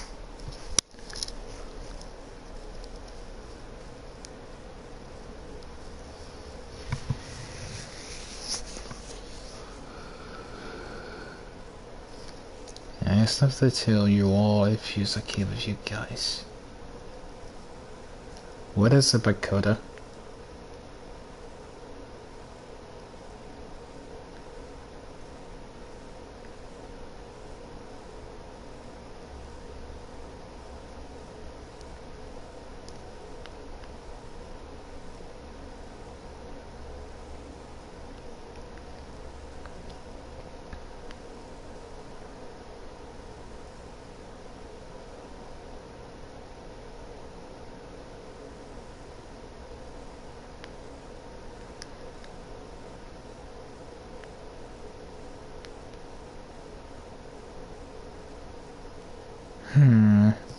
Let's get this over with.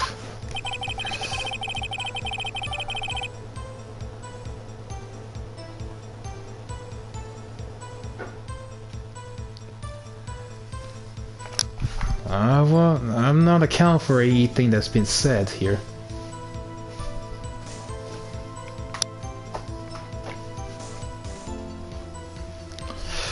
I am the head of the bellboy of the hotel for generations. What exactly is it to you to do at the hotel? Why, you're required to me, sir. Anything required of... I checked in guests, I checked out guests. I clean rooms and make beds. I even deliver room service, sir. I checked Miss May in personally.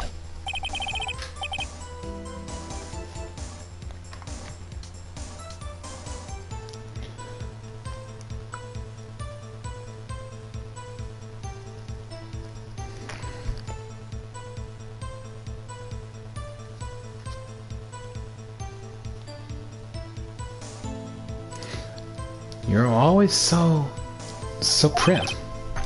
Mr. Wright, you refrain from asking frivolous questions.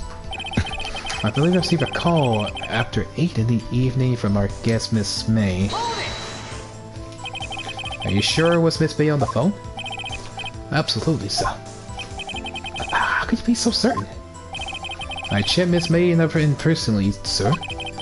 Not only did I see her in her stunning radiance, but I also heard her voice. And then I saw them. And I... well, this guy sounded good.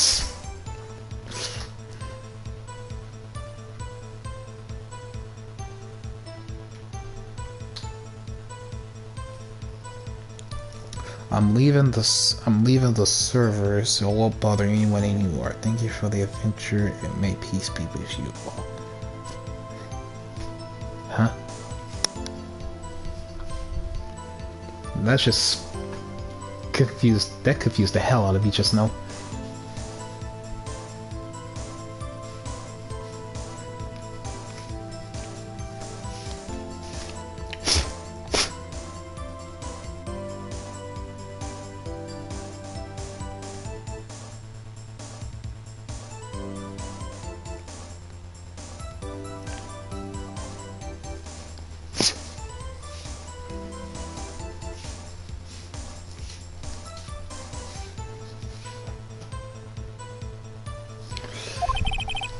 Point B, I remember her quite well, sir. Yes, what then? She asked for an iced coffee. I brought it her at 9 on the dot, sir. 9 on the dot, you say? Yes, I've confirmed that the details several times. She was watching the program on TV and wished to drink after she finished, sir. 9 o'clock on the time of the murder. I brought it to her the precisely to request the time, of course.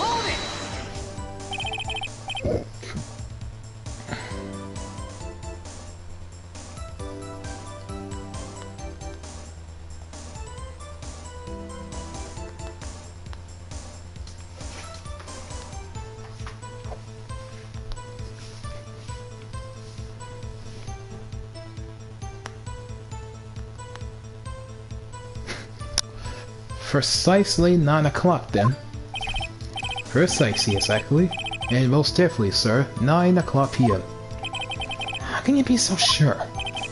Miss May was quite insistent that they be bought by then. Oh, bellboy. I like the iced coffee exactly at 9 o'clock. Something like that, sir. Therefore, I knocked on the door at the crack of 9 o'clock, sir. Why would she be so particular about the time? And I delivered the iced coffee to her, I guess, Miss May herself. You sure it was Miss April May by herself? Absolutely, sir. Absolutely? Yes, sir, as in... So very absolutely, sir, that is endearing mannerism of mine. How come you're so very certain? Well, when I bought the room service, sir, the guest, sir, favored me with the, embracer, sir. Embracer? Is that French for embrace? It's French for kiss, sir, but not a French kiss, sir, but more a peck of the cheek. Why was she done that? I believe perhaps she was momentarily swayed by my prim demeanor, sir. It was a moment I shall not ever forget, sir. Sounds very fishy to me, but I think Miss May was up to something that I want the bellboy to remember her. So good. There's nothing there. Is that it? Tisk. Finally, you understand? This bellboy has absolutely no reason to lie. And now, you have ADCC in this rather tedious cross-examination here. It was a bit tedious. Let us leave the step. I can't let this happen. Can I?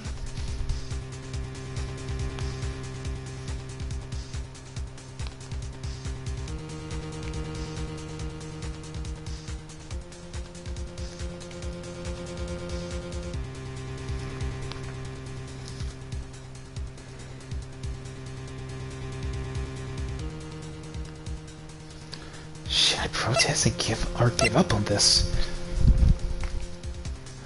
Because if I feel like if I hit give up, it's game over.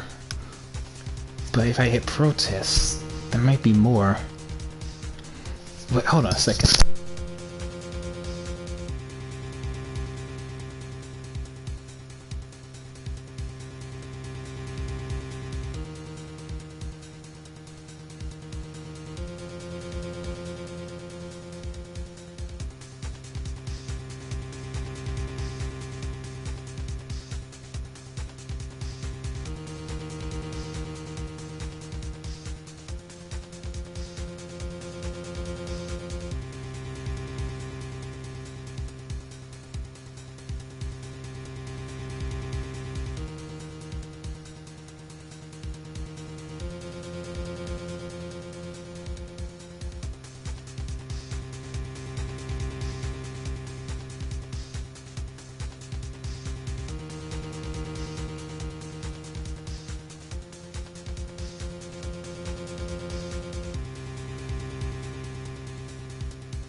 Sana.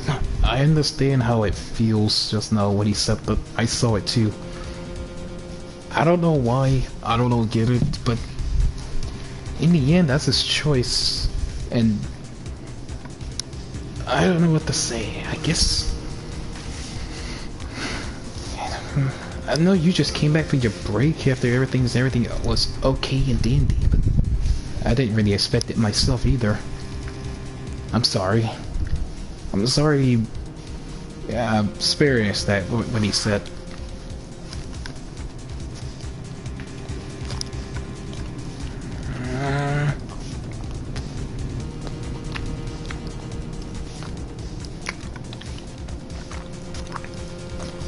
No, I'm going to protest this. Chris, we can't let this go. Wait, please wait! Yes, that's what the fence has under there. One last question. Let me ask one last question. Your Honor, I must object. This charade of justice has got long enough. No, Mr. Edgeworth. Alright, Mr. Wright, I'll give you one more question. That's all. Okay, this is really it now. This is my last chance. What do I have to ask him? The check-in. Tell me about check-in. Tell me about when you checked in Miss May. Oh, alright. Very well, sir. My first thought was that she was beautiful, a beautiful person. She's just my type of girl. It was disappointment, really. I see. Excuse me, what exactly was a disappointment? Well, I'm not without charm, sir, but even if I had a little chance with her lover there. What did he say? What did you say? Rather, quite. Bellboy, tell us the truth now. Did Miss May check in with another person? I object. That was objectionable. Objection overruled. The witness will answer this question. Yes, I see. Why do you not mention this in your testimony? Well, sir, you didn't ask. Nice try. That's the sort of thing you're normally supposed to mention.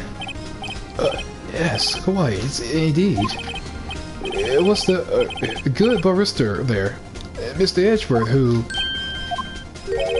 He asked me not to mention it if I wasn't specifically asked, sir. Oh, there goes your underwear. You fool! So Edgeworth told him to do it. Edgeworth told the bellboy not to mention anything about her lover. He's trying to get out of this. I done it. I won. Miss April May checked into the twin room with a man, correct?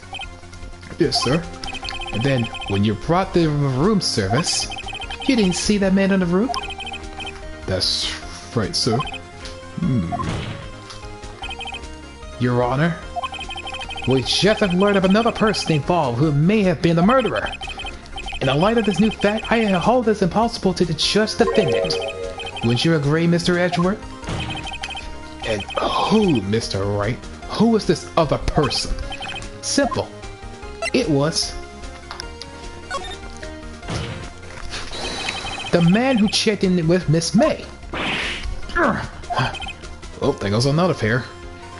Your Honor, as has been previously revealed, Miss April May has tapping the victim's phone. Yet Miss May have herself the alibi at the time of the murder. However, that does not clear the man that was with her. The bellboy saw no one else in the room at the time of the murder. Why? Well, convenient little setup, but it's too late. Too late? I suppose you'll like to at least too late, wouldn't you? After all, it was you who hit the presses of another man in this court. Oh, there goes another pair, Edgeworth. Upstart. Amateur.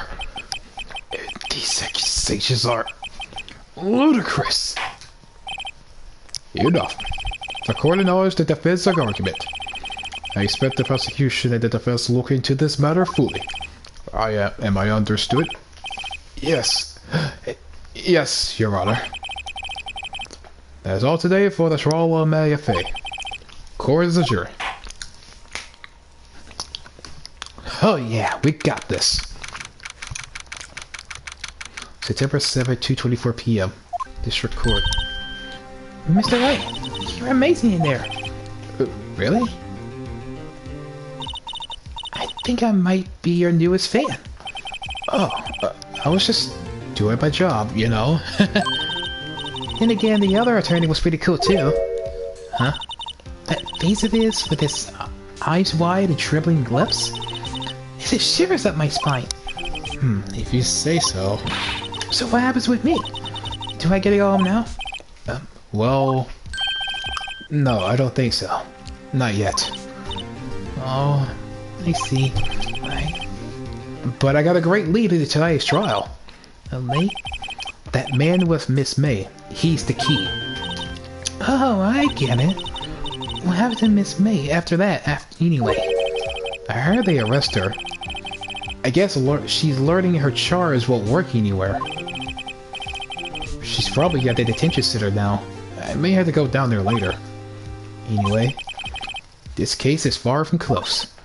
Yes, sir. And I'm gonna find out more about this man. Do you think he was the one who... Maybe so. Yes. Don't worry, I'll find him by tomorrow, I promise. I'm counting on you. I asked for a full record of April May's testimony, and I thought it'd be come in handy during the trial tomorrow. But now that I have it, I'm not so sure. Most of her testimony was all lies. In fact, there was only one part of that was strictly for the record.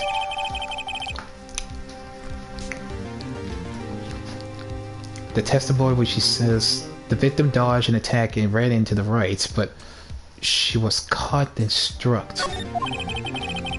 I don't know how much good it would do to me at all now. Anyway, time to hit the pavement and do some investigating. Maya doesn't belong in the detention center. It is up to me to set her free. To be continued.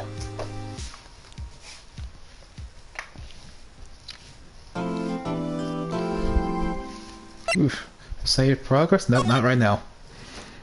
We're gonna continue this. We're gonna continue this episode to the fullest. September 7th, 3:11 p.m. Detention center at the visitors room. Well, hello.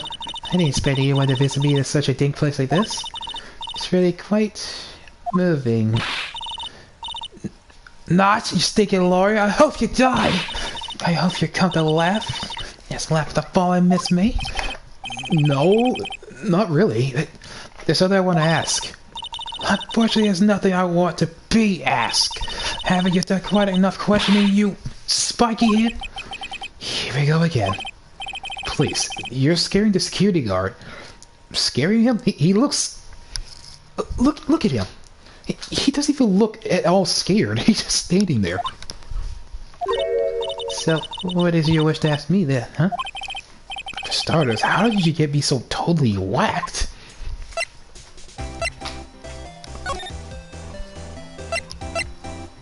Let's ask her about the wiretap. Why did you place a wiretap in Mia's phone? Oh, when you say it like that, it sounds so cold, so criminal. Tapping people's phone is a crime, Miss May. Oh, and I suppose you'll learn that in lawyer school? Creep. This one is impossible to talk to.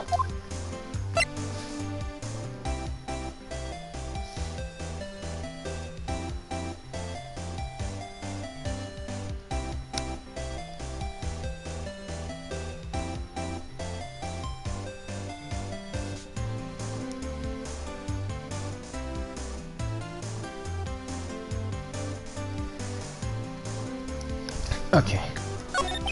Say, why are you so angry? I mean, you don't look like a bad person. Oh, that doesn't bottom fetus scum-sucking lawyer? Bottom? Okay, you got the bottom part, but you're not offended by the other parts that she said in that insult. I can't tell. Does she have a thing against lawyers? Or just against me? About that man who stayed with you in your hotel room. Can you tell me about him? Where is he? Come on. No way, Jose. Maybe if I had something that could get her talking. Maybe so, maybe so.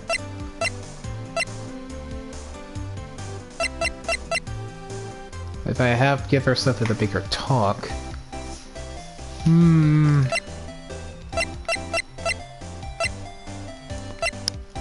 Would either of these even work? Hey, guess what? Actually, I really hate your guts. So get lost because I'm not cooperating. Thanks, I know this.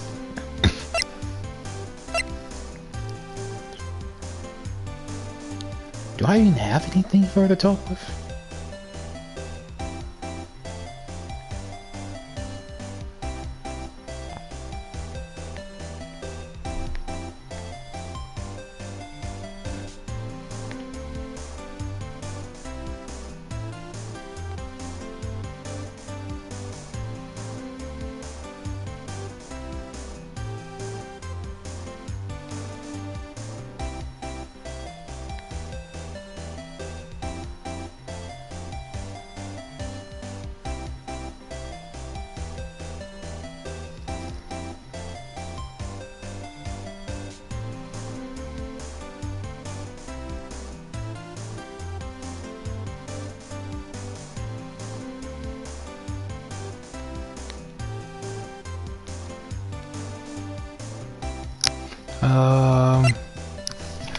A hug?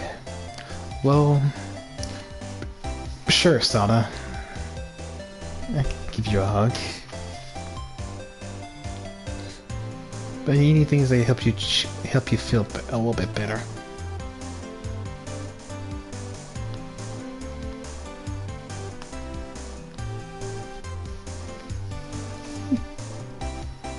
There you go.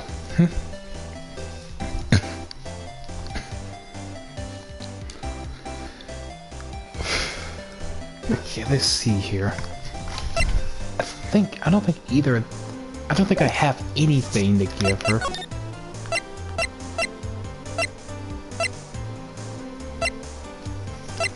Should I go somewhere?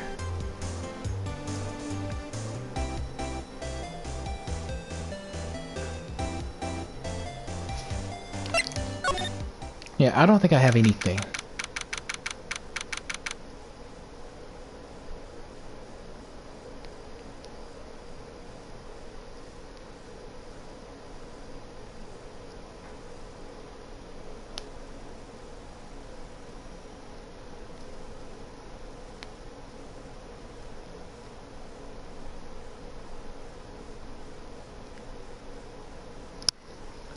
Okay, we're back in the office again. Looks like Grossberg is out today. And again. Maybe he's avoiding me for some reason. Wait. Wasn't there a picture here earlier? Wait a second. Wasn't there a giant painting hanging in this wall? Yeah, it was a painting of...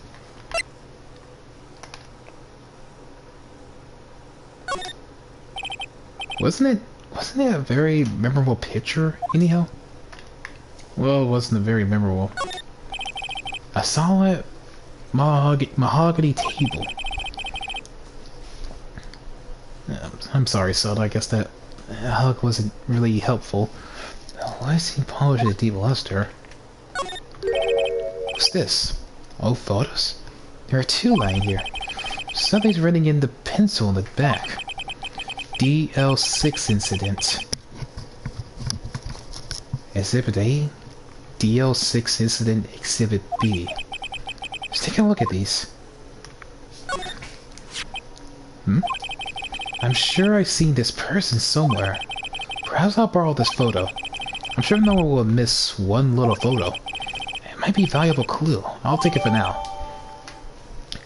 A photograph. On the back of the words DL6 incident Exhibit A. Written in pencil.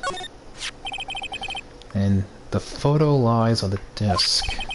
Maybe I should switch it with the one I took. I don't think I swapped them. Photograph on the back of DL6's Incident Exhibit B.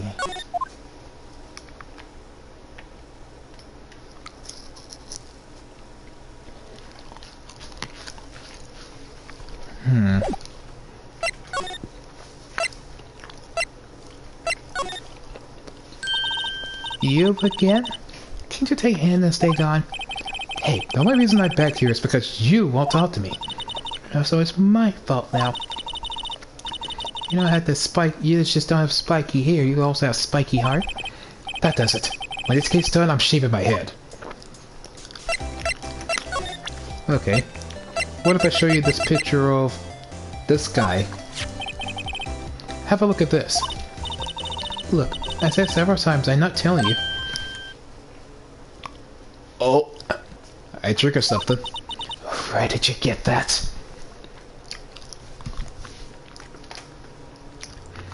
The DL6 incident involves Maya and Mia's mother, each with his father and his mentor. Oh boy, that's something right there I don't know. Huh? Ha! A reaction. This is him, isn't it? What? Who? When? Why? It is him. This is the man who stayed in your hotel room that night of the murder. No, that's not right. Nice try, Miss Cooperative.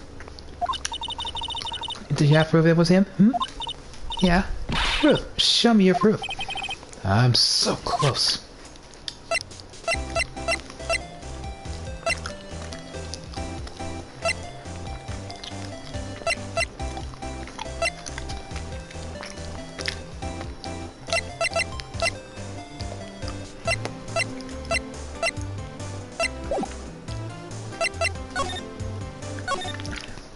Anything here? Oh, yep, something here. Well, looks like the forensics is taking the day off too today. Detective Gumshoes were in sight. Police really gave this place a working over.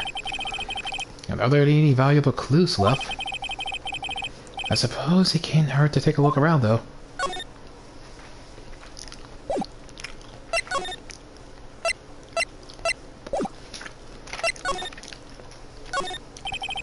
Mia's favorite potted plant. I guess I have to water it now.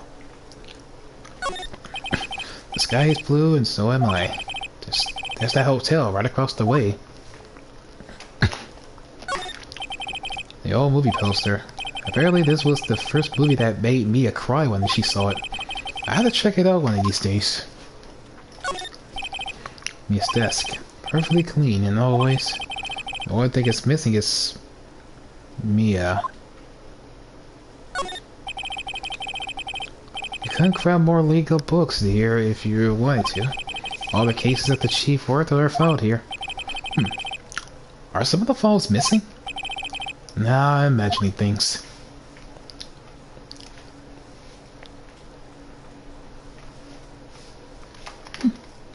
What the...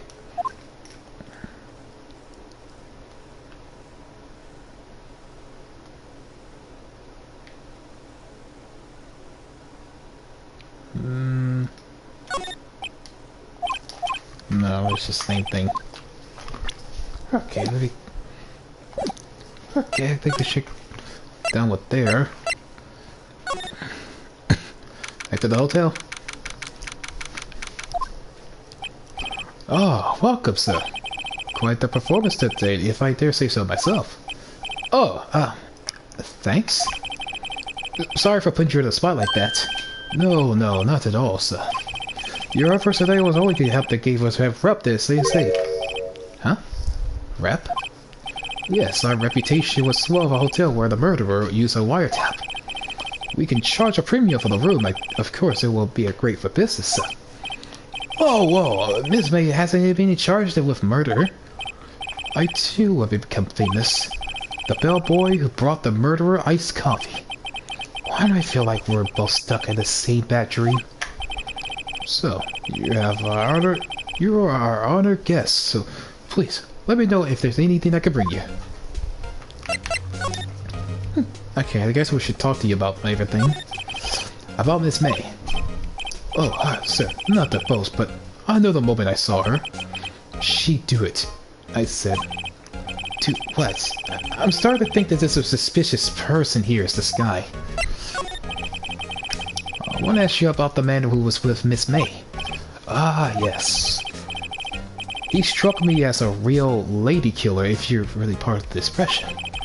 I knew from the moment I saw him, sir. He and I are all the same ilk. We both carry the scent of danger. There we are in the total agreement, Mr. Psycho Bellboy. If you have a photo of that man, I was quite sure I could identify him. A photo? Actually, I'm gonna present you that photo right now. Here, take a look at this photo. That's him, detective. I'm the lawyer. Oh, I know that. I just wanted to say detective once. You know how it is. No, I don't. Without a doubt, that is the man who checked in with Miss April May. How about I write a affidavit swearing that that's him? Affidavit? This guy's way too excited for this. Sure. Why not? Yes! I always wanted to write an affidavit, sir. From henceforth, I will be known as the bellboy who swore the affidavit. Just hurry up and write it! There we go. Describe the man who stayed with Miss May at the hotel that night.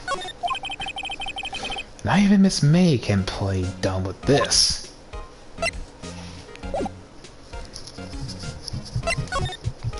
Oh yeah, I gotta talk about the hotel. Could you tell me more about the hotel? Absolutely. And on that subject, I have an excellent idea, sir. Currently, this hotel is known as the Gatewater. I propose that we add a subtitle. A subtitle? The Gatewater Hotel. Murder Manor. Well, what do you think? It sounds great. Whatever floats your tea set. But thank you for that, sir. Now, Miss Jigglefizzes cannot resist this, then.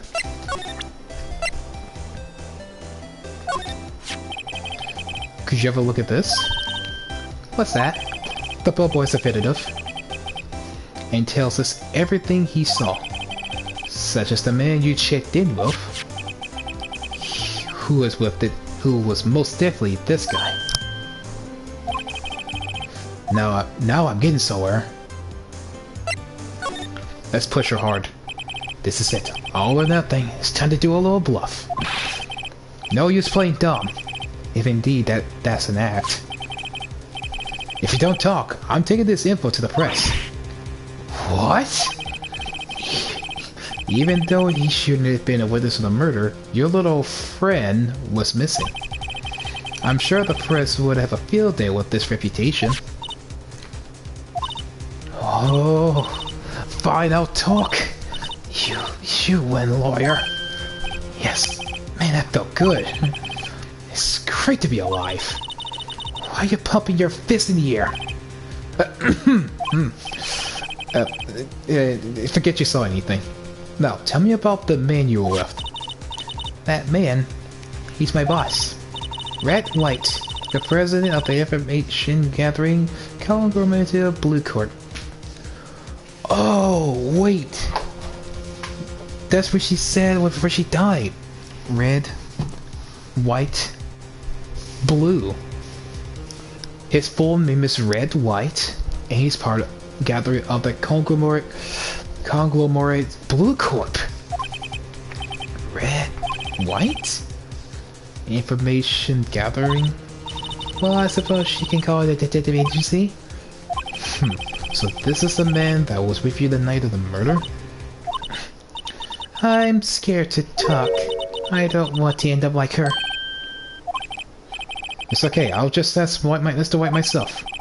Could you tell me where the Blue Cobra is located? Mr. Red White at last. Finally, a lead on this guy. If April May could have done it, that leaves him. Time to take action. Bellboy's affidavit discarded.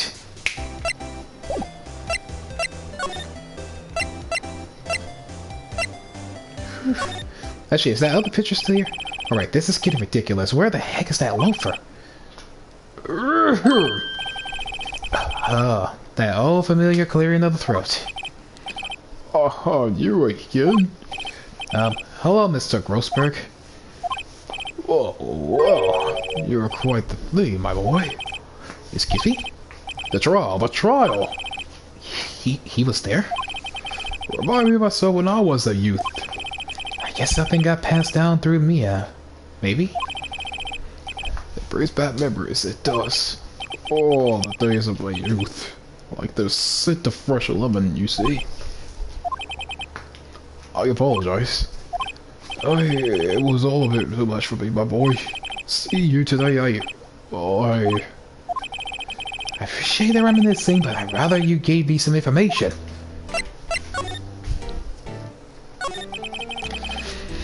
Did you go to see the trial? Yes, I did. Something was bothering me all last night, so you see I couldn't get a wink of sleep. Really? What was that? Well, you see, it's just Mia's sister, that poor girl. My boy, I owed you my thanks, truly. I don't know what I would have done if anything had gone poorly for the girl. If you were that worried about it, why didn't you already defend her? I asked before, but why didn't you refuse her request for defense? I think I have the right to know. Right, Mr. Wright. No, I'm sorry. It's just... I need more time to think about it, my boy. He does seem trouble about something. Maybe I can get something that will inspire him to talk. Do I have something like that? The other day, I'm sure there was a big... Well, wrong character. The other day, I'm sure there was a big, prestigious-looking painting on that wall. Prestigious looking? Well, you know, the one I mean. Wait, where'd it go? Oh, yes, well... I got rid of it. Got quite tired of that thing, really. I sold it, you see. Yes, that's right. Sold it? I'm not sure I buy that. Wasn't that painting rather important to you, sir? Did something happen? I don't see how it was any of your business. Please, speak no more of this accursed painting. I didn't,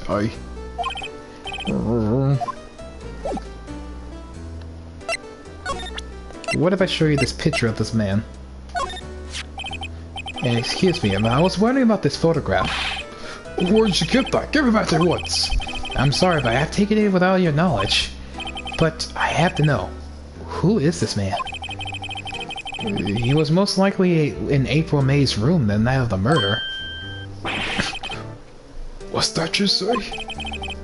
Are you quite sure, my boy?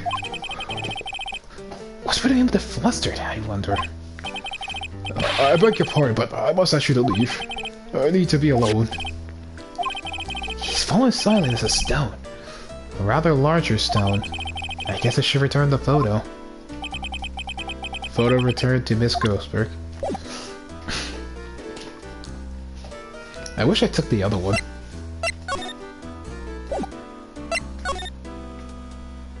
Oh, no, never mind, it's gone. Okay. Time to go to Blue Corp. Ah, there it is. There's the picture. He stole it.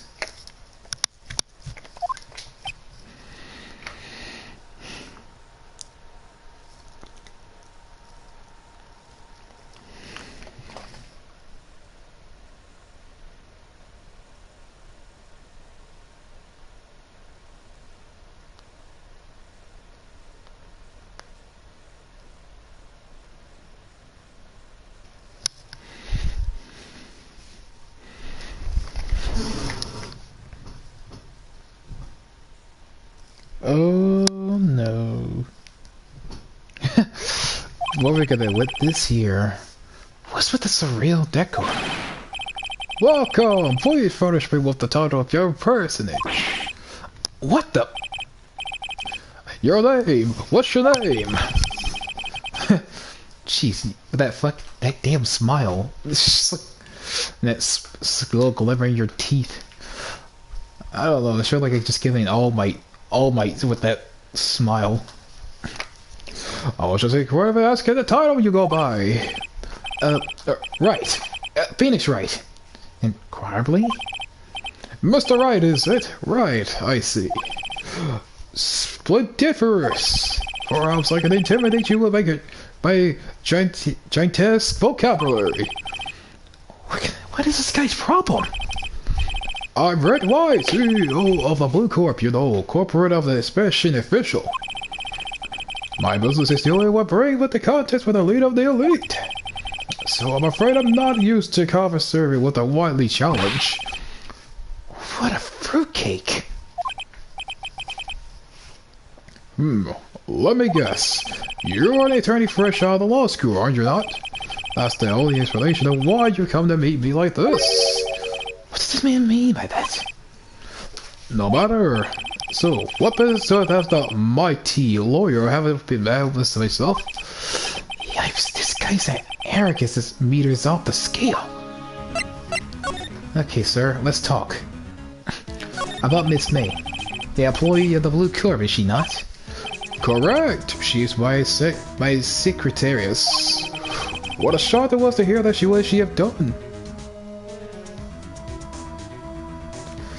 I kind of figured his whole name is a pun. Red, white, and Blue Corp. That's the name of the freaking flag, the United States flag. Red, white, and blue.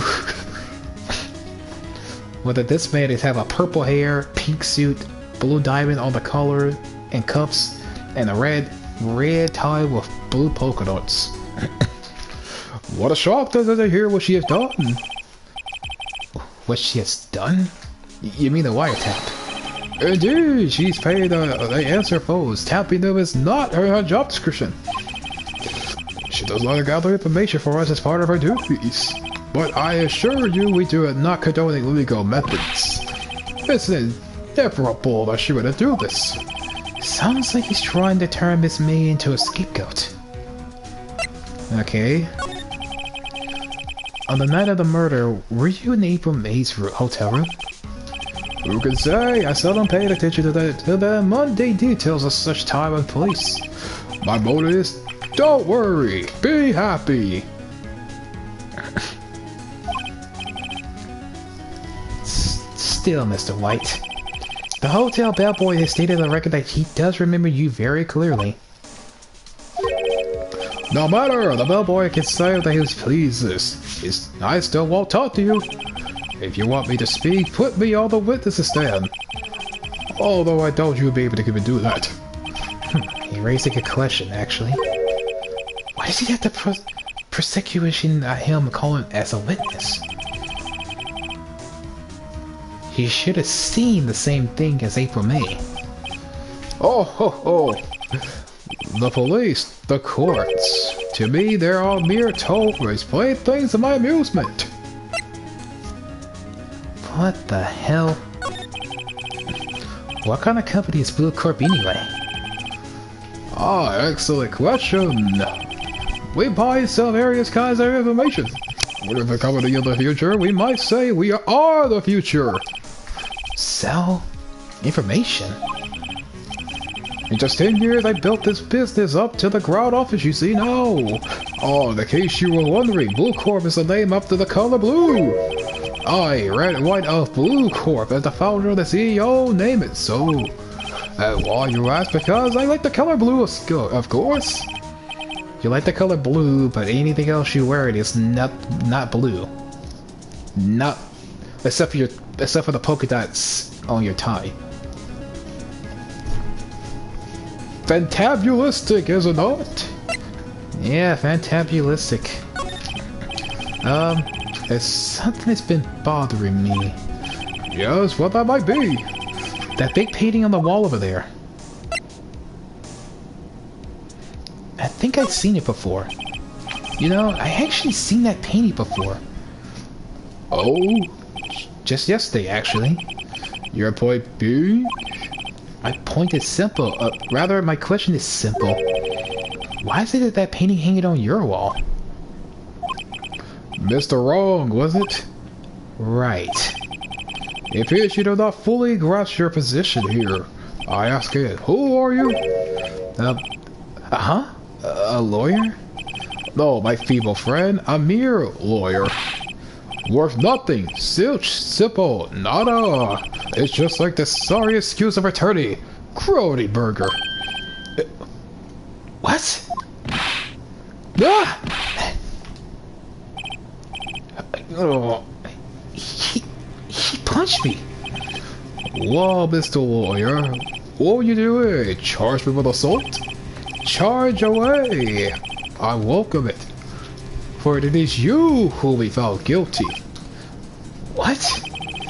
He, my opposition, the police, the courts, they all do my bidding.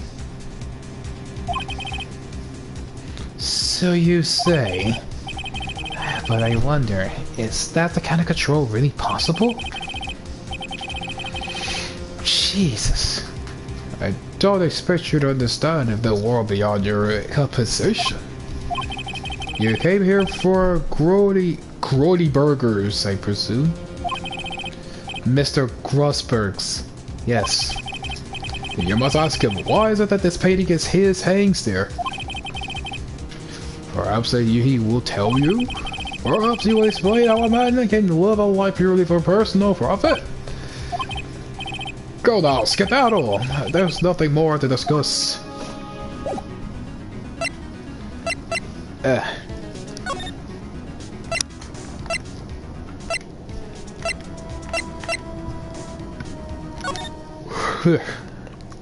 No, there's nothing in here. The boy seems to be out. Huh? The sound of the words coming from the shower. Money making, I got the money making blues. Someone seems to enjoy washing in the showers.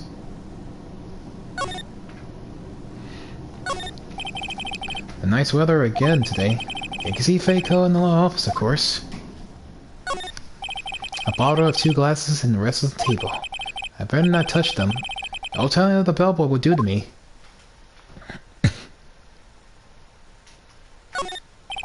A simple bed.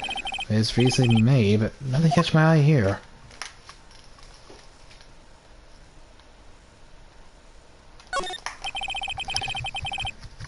Screwdriver stuck in the drawer. Better not touch it. Don't tell me what the bellboy would do to me. A vase. I expected, but not good with flower names, but accepted of tulips and sunflowers. Ah, still a scene painting. Wait, should that be still life? Whatever, one of those is taken on the wall.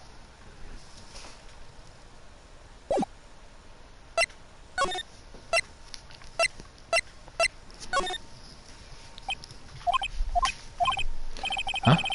I don't think he noticed me standing there. Maybe I should clear my throat? Shut for you! Chesapeace! Oh, ew! What's wrong? You look so pensive. Like an old man at the end of his days. I'm not said all yet. I was just thinking about the whole mess. Something's really bothering him, but that much is clear.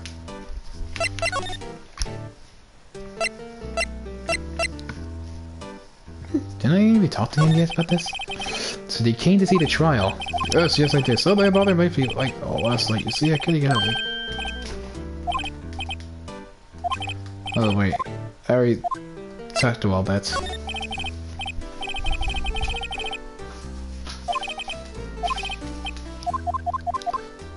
Okay, this one added here. Mr. White. So I paid the Blue Corp a visit. I see. Mr. Grossberg, I have to admit, something about it's been bothering me. Oh, what is it? Oh, well, over my boy. You see, it's just...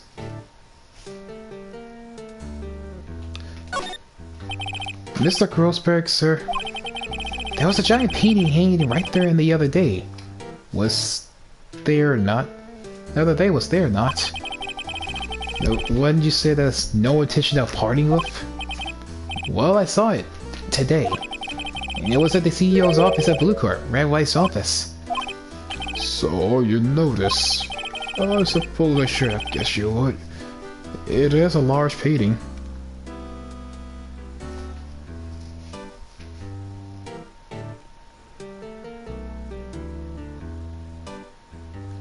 All my finishes are falling apart. I'm sorry, son. I'm sorry that all this going before your eyes.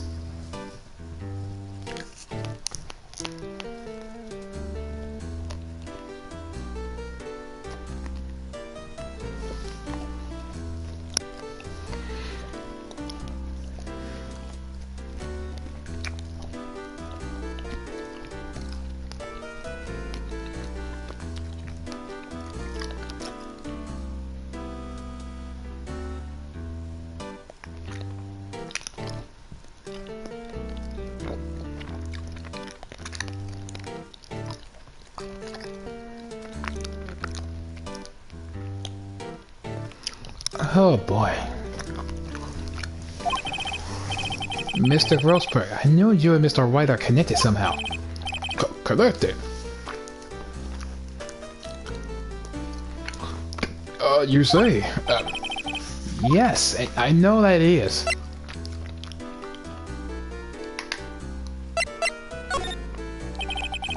Mr. White has something on you, doesn't he?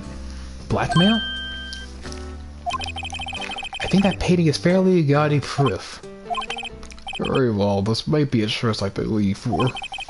Maybe it's time to get this off my chest so I can finally rest easy again. After all, you or me is understudy, perhaps this was fate? What's he talking about?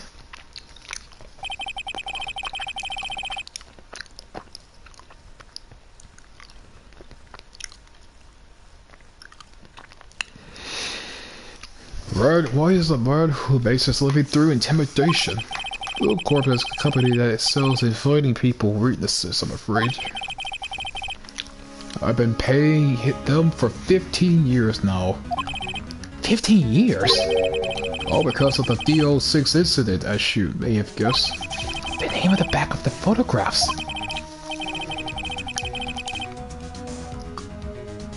Oh, you knew something! I can't believe you. As you suspect, I could not stand the defense of Maya because of this. White would have destroyed me if I did. So that's the connection. Is it hard for me to tell you this, my boy? But arresting Red White would be nigh on impossible. Impossible? Why? He has information on everyone. He gives it with an iron grip. He owns judges, attorneys, prosecutors, police, and politicians. What? They are bound, unable to do harm to themselves or therefore to him. Don't look at me like that. All you see is nothing more than the weight of many years. Yeah, we need to talk about this now. What is the DO6 incident? DO6 is nothing more than a sorting code of the police gave the case. It was 15 years ago now. I received a request from a medium of experienced medium. A medium? Her name is Misty Faye. Faye? Indeed. She is Mia's mother. She has been investigating the murder of the bequest of the police. And she failed. As a result, the police called her a fraud. This is what Maya was talking about the other day. I did all I could for her, and in the end, clear her of wrongdoing. That was the wrong case, however, remains unsolved this day. That case is the DO6 incident. But why are you blackmail over this, Mr. Grossberg? The DO6 incident was a top secret at the time. It made sense that the police didn't want people to know about them using the medium. They couldn't let people know. But one person found out. I told him. You told White? He offered me riches. It was embarrassment to me now. Because I thought the police were mocked for White. In secret, I began looking for one who sold them out. Of course, White heard about it and came to me. Only this time the offer was blackmailed. I see. Mike controls the law of this country. He's secrets. You can still challenge him. Have a close look at Mia's office. Mia's office? She followed his every move for years. She may have recorded something that would have found. Then on my way to the office. It's funny, looking at this room, it seems so normal. Hard to imagine a murder took place here. Mr. Grossberg said there would be clues. Maybe I should have another look. All the cases the chief has ever worked are filed here, but they're in alphabetical order. But let's take a look. To the bookshelf. Which file should I look at? Let's start alphabetical order. Let's see if there's any A recorded in the file that catches my eye. A, B, C, F. Misty Faye. There's Maya's mother. Should I take a look? I have tarnished the Faye name, leaving only these words, my mother, vanish. I was determined to find a one to make my mother blame herself this way. Using the power that runs in my family, I held an audience with the dead. Finally, the names of two men surfaced. One was Marvin Grossberg, a lawyer who sold my mother's information for riches. The other was a man that sold the information to the press. This parasite who makes his fortunes of threats and coercion. His name is... The record stops there. So Mia knew Grossberg. Okay, let's go with JS. Let's see, J through S. Nothing much in there. Maybe I'll just skim some of this. Well, no harm in flipping through a bit, I guess. The biggest part of here is the end of the S. Suicide. You know. She has a collection of suicide reports. There's politicians, policemen. There's a writing on most of the pencil.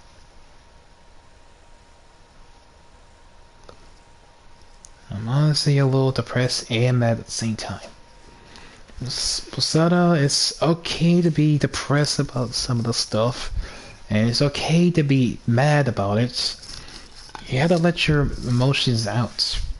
Sometimes you gotta train them to come out. So you actually can also have to feel sad, happy, angry, depressed about it. Guess bottling no emotions is not gonna be good. So feel free to open up how you really feel about certain things. Don't be afraid to speak. Oh, what you see is wrong or something you have thoughts about.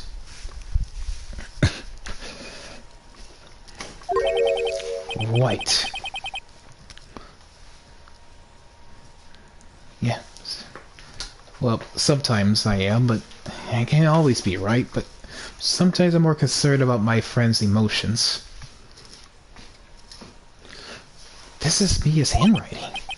Wait, I get it. Mia thought he was involved in these suicides. White drove them all to... I can use these newspaper clippings. Let's find the most disturbing one. Newspaper clippings. Articles about the politician's suicide. The word white is written in pencil on top.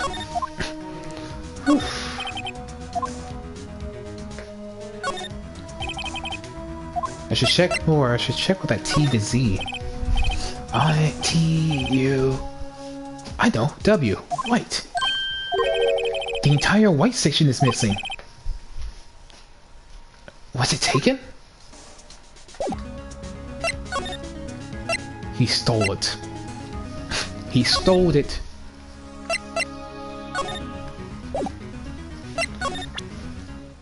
Sir. Mr. Excited about these clippings here. I found this in Mia's files. So she was investigating Red White, as I expected. Well, if you want to challenge him, you could present this in court. Not a bad idea.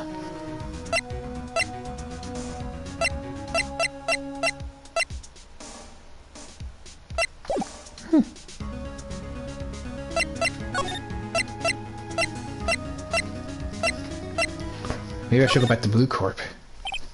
Well, aren't you persistent? Sorry, but there's something I have to ask you. Mr. Lawyer, I really hate having to repeat myself, but it seems the message have not penetrated your thick skull. Stop bothering me. If you try to make patience further, I fear a nasty accident may occur. Do I make myself clear? Transparent.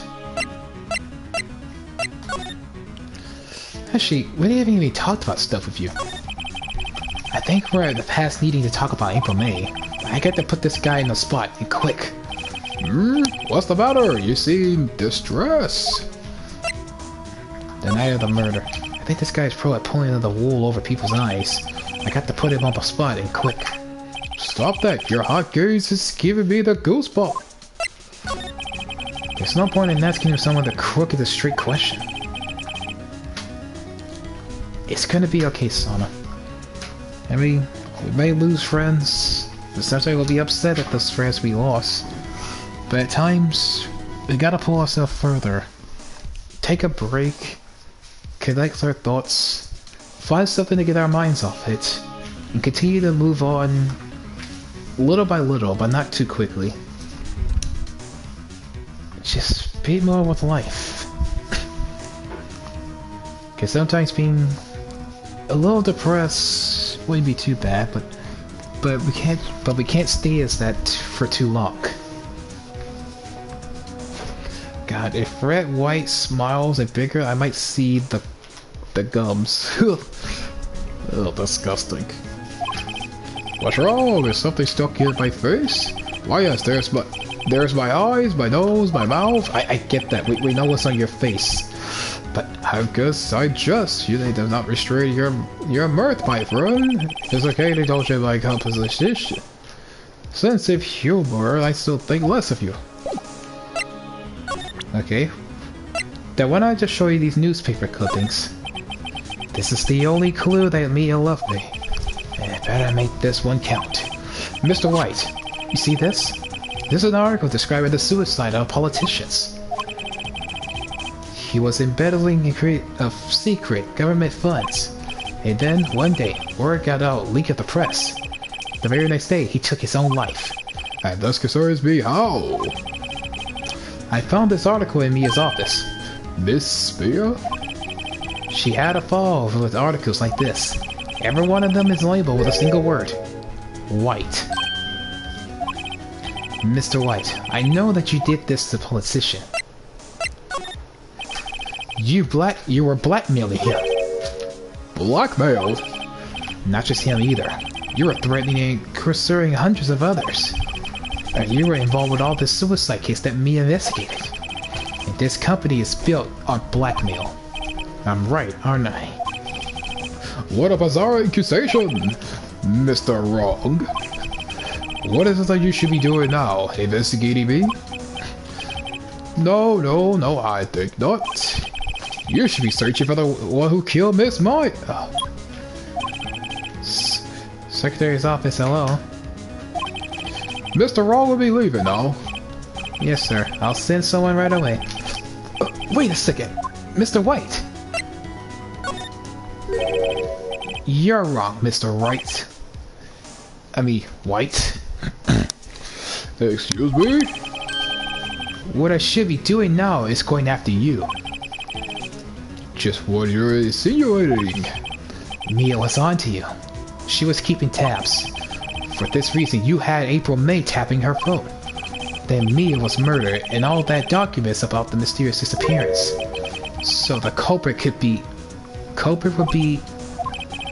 Even a child could work it out, Mr. White. You did it.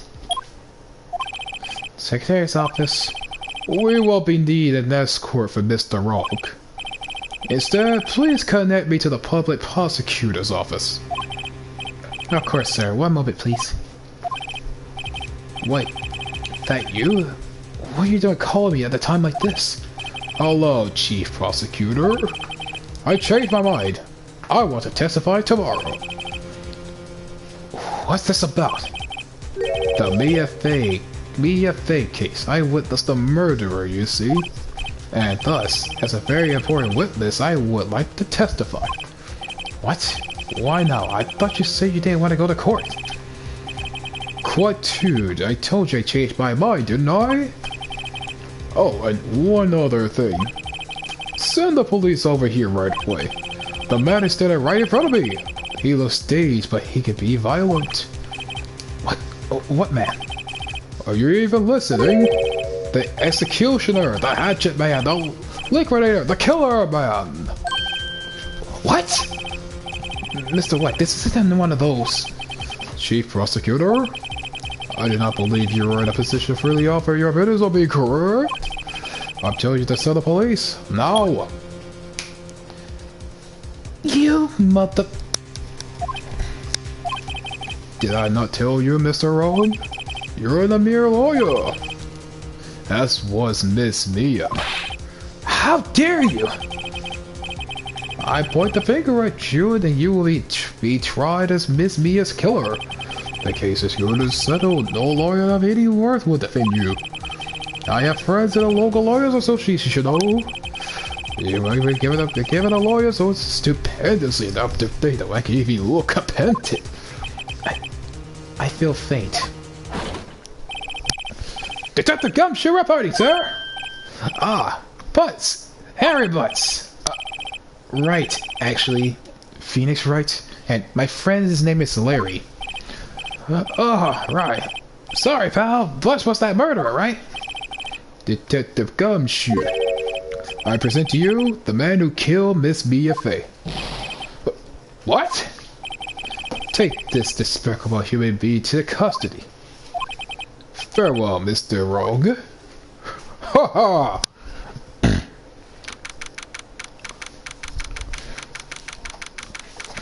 That bastard.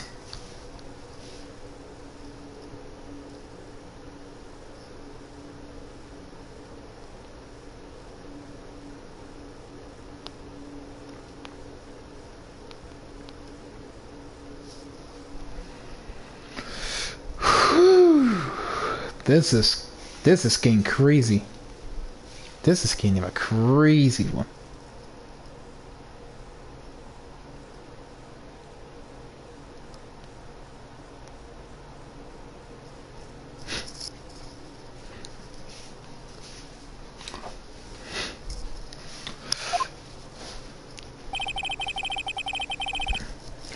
I can't believe it's only been a day since the first trial. My trial begins tomorrow. Why, he's going to set a trap for me, and the prosecution will be on it. Of course, Edgeworth included. An attorney assigned to me by the state yesterday. I refused, and I have an idea. Right? Mr. Wright? Oh, Maya. Great. They let you out of detention. Just know... Yes, thanks to you. No, I'm afraid we switched places. What? You mean you... I explained what happened to Maya. I don't believe it. How many people does that man need to destroy before he's satisfied? My mother, my sister, now you? This has gone too far. Mr. Wright, please tell me, is there anything I can do? Well... Alright. You can be my defense lawyer tomorrow. Alright. Huh? Leave it to me. I am Mia's sister after all. A large share runs in my blood. Wasn't it ghost powers that running your blood? I better run to the bookstore and pick up a copy of the Law for Rookies. Wait! What? I'm kidding. It was a joke. No way. No, really, I was kidding, but good to know that you're on my side. There really isn't anything you could do for me anyway. But I can just sit here doing nothing. I got to give that man a piece of my mind. Just a piece? Okay, then come to the trial tomorrow. Okay, I'll be there. I'll show them a thing or two.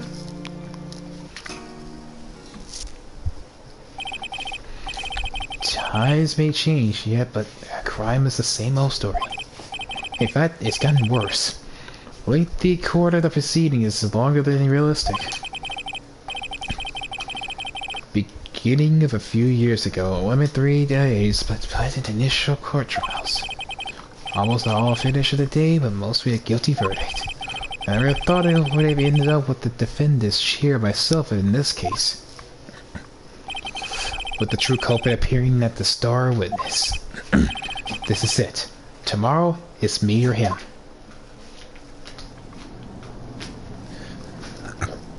To be continued.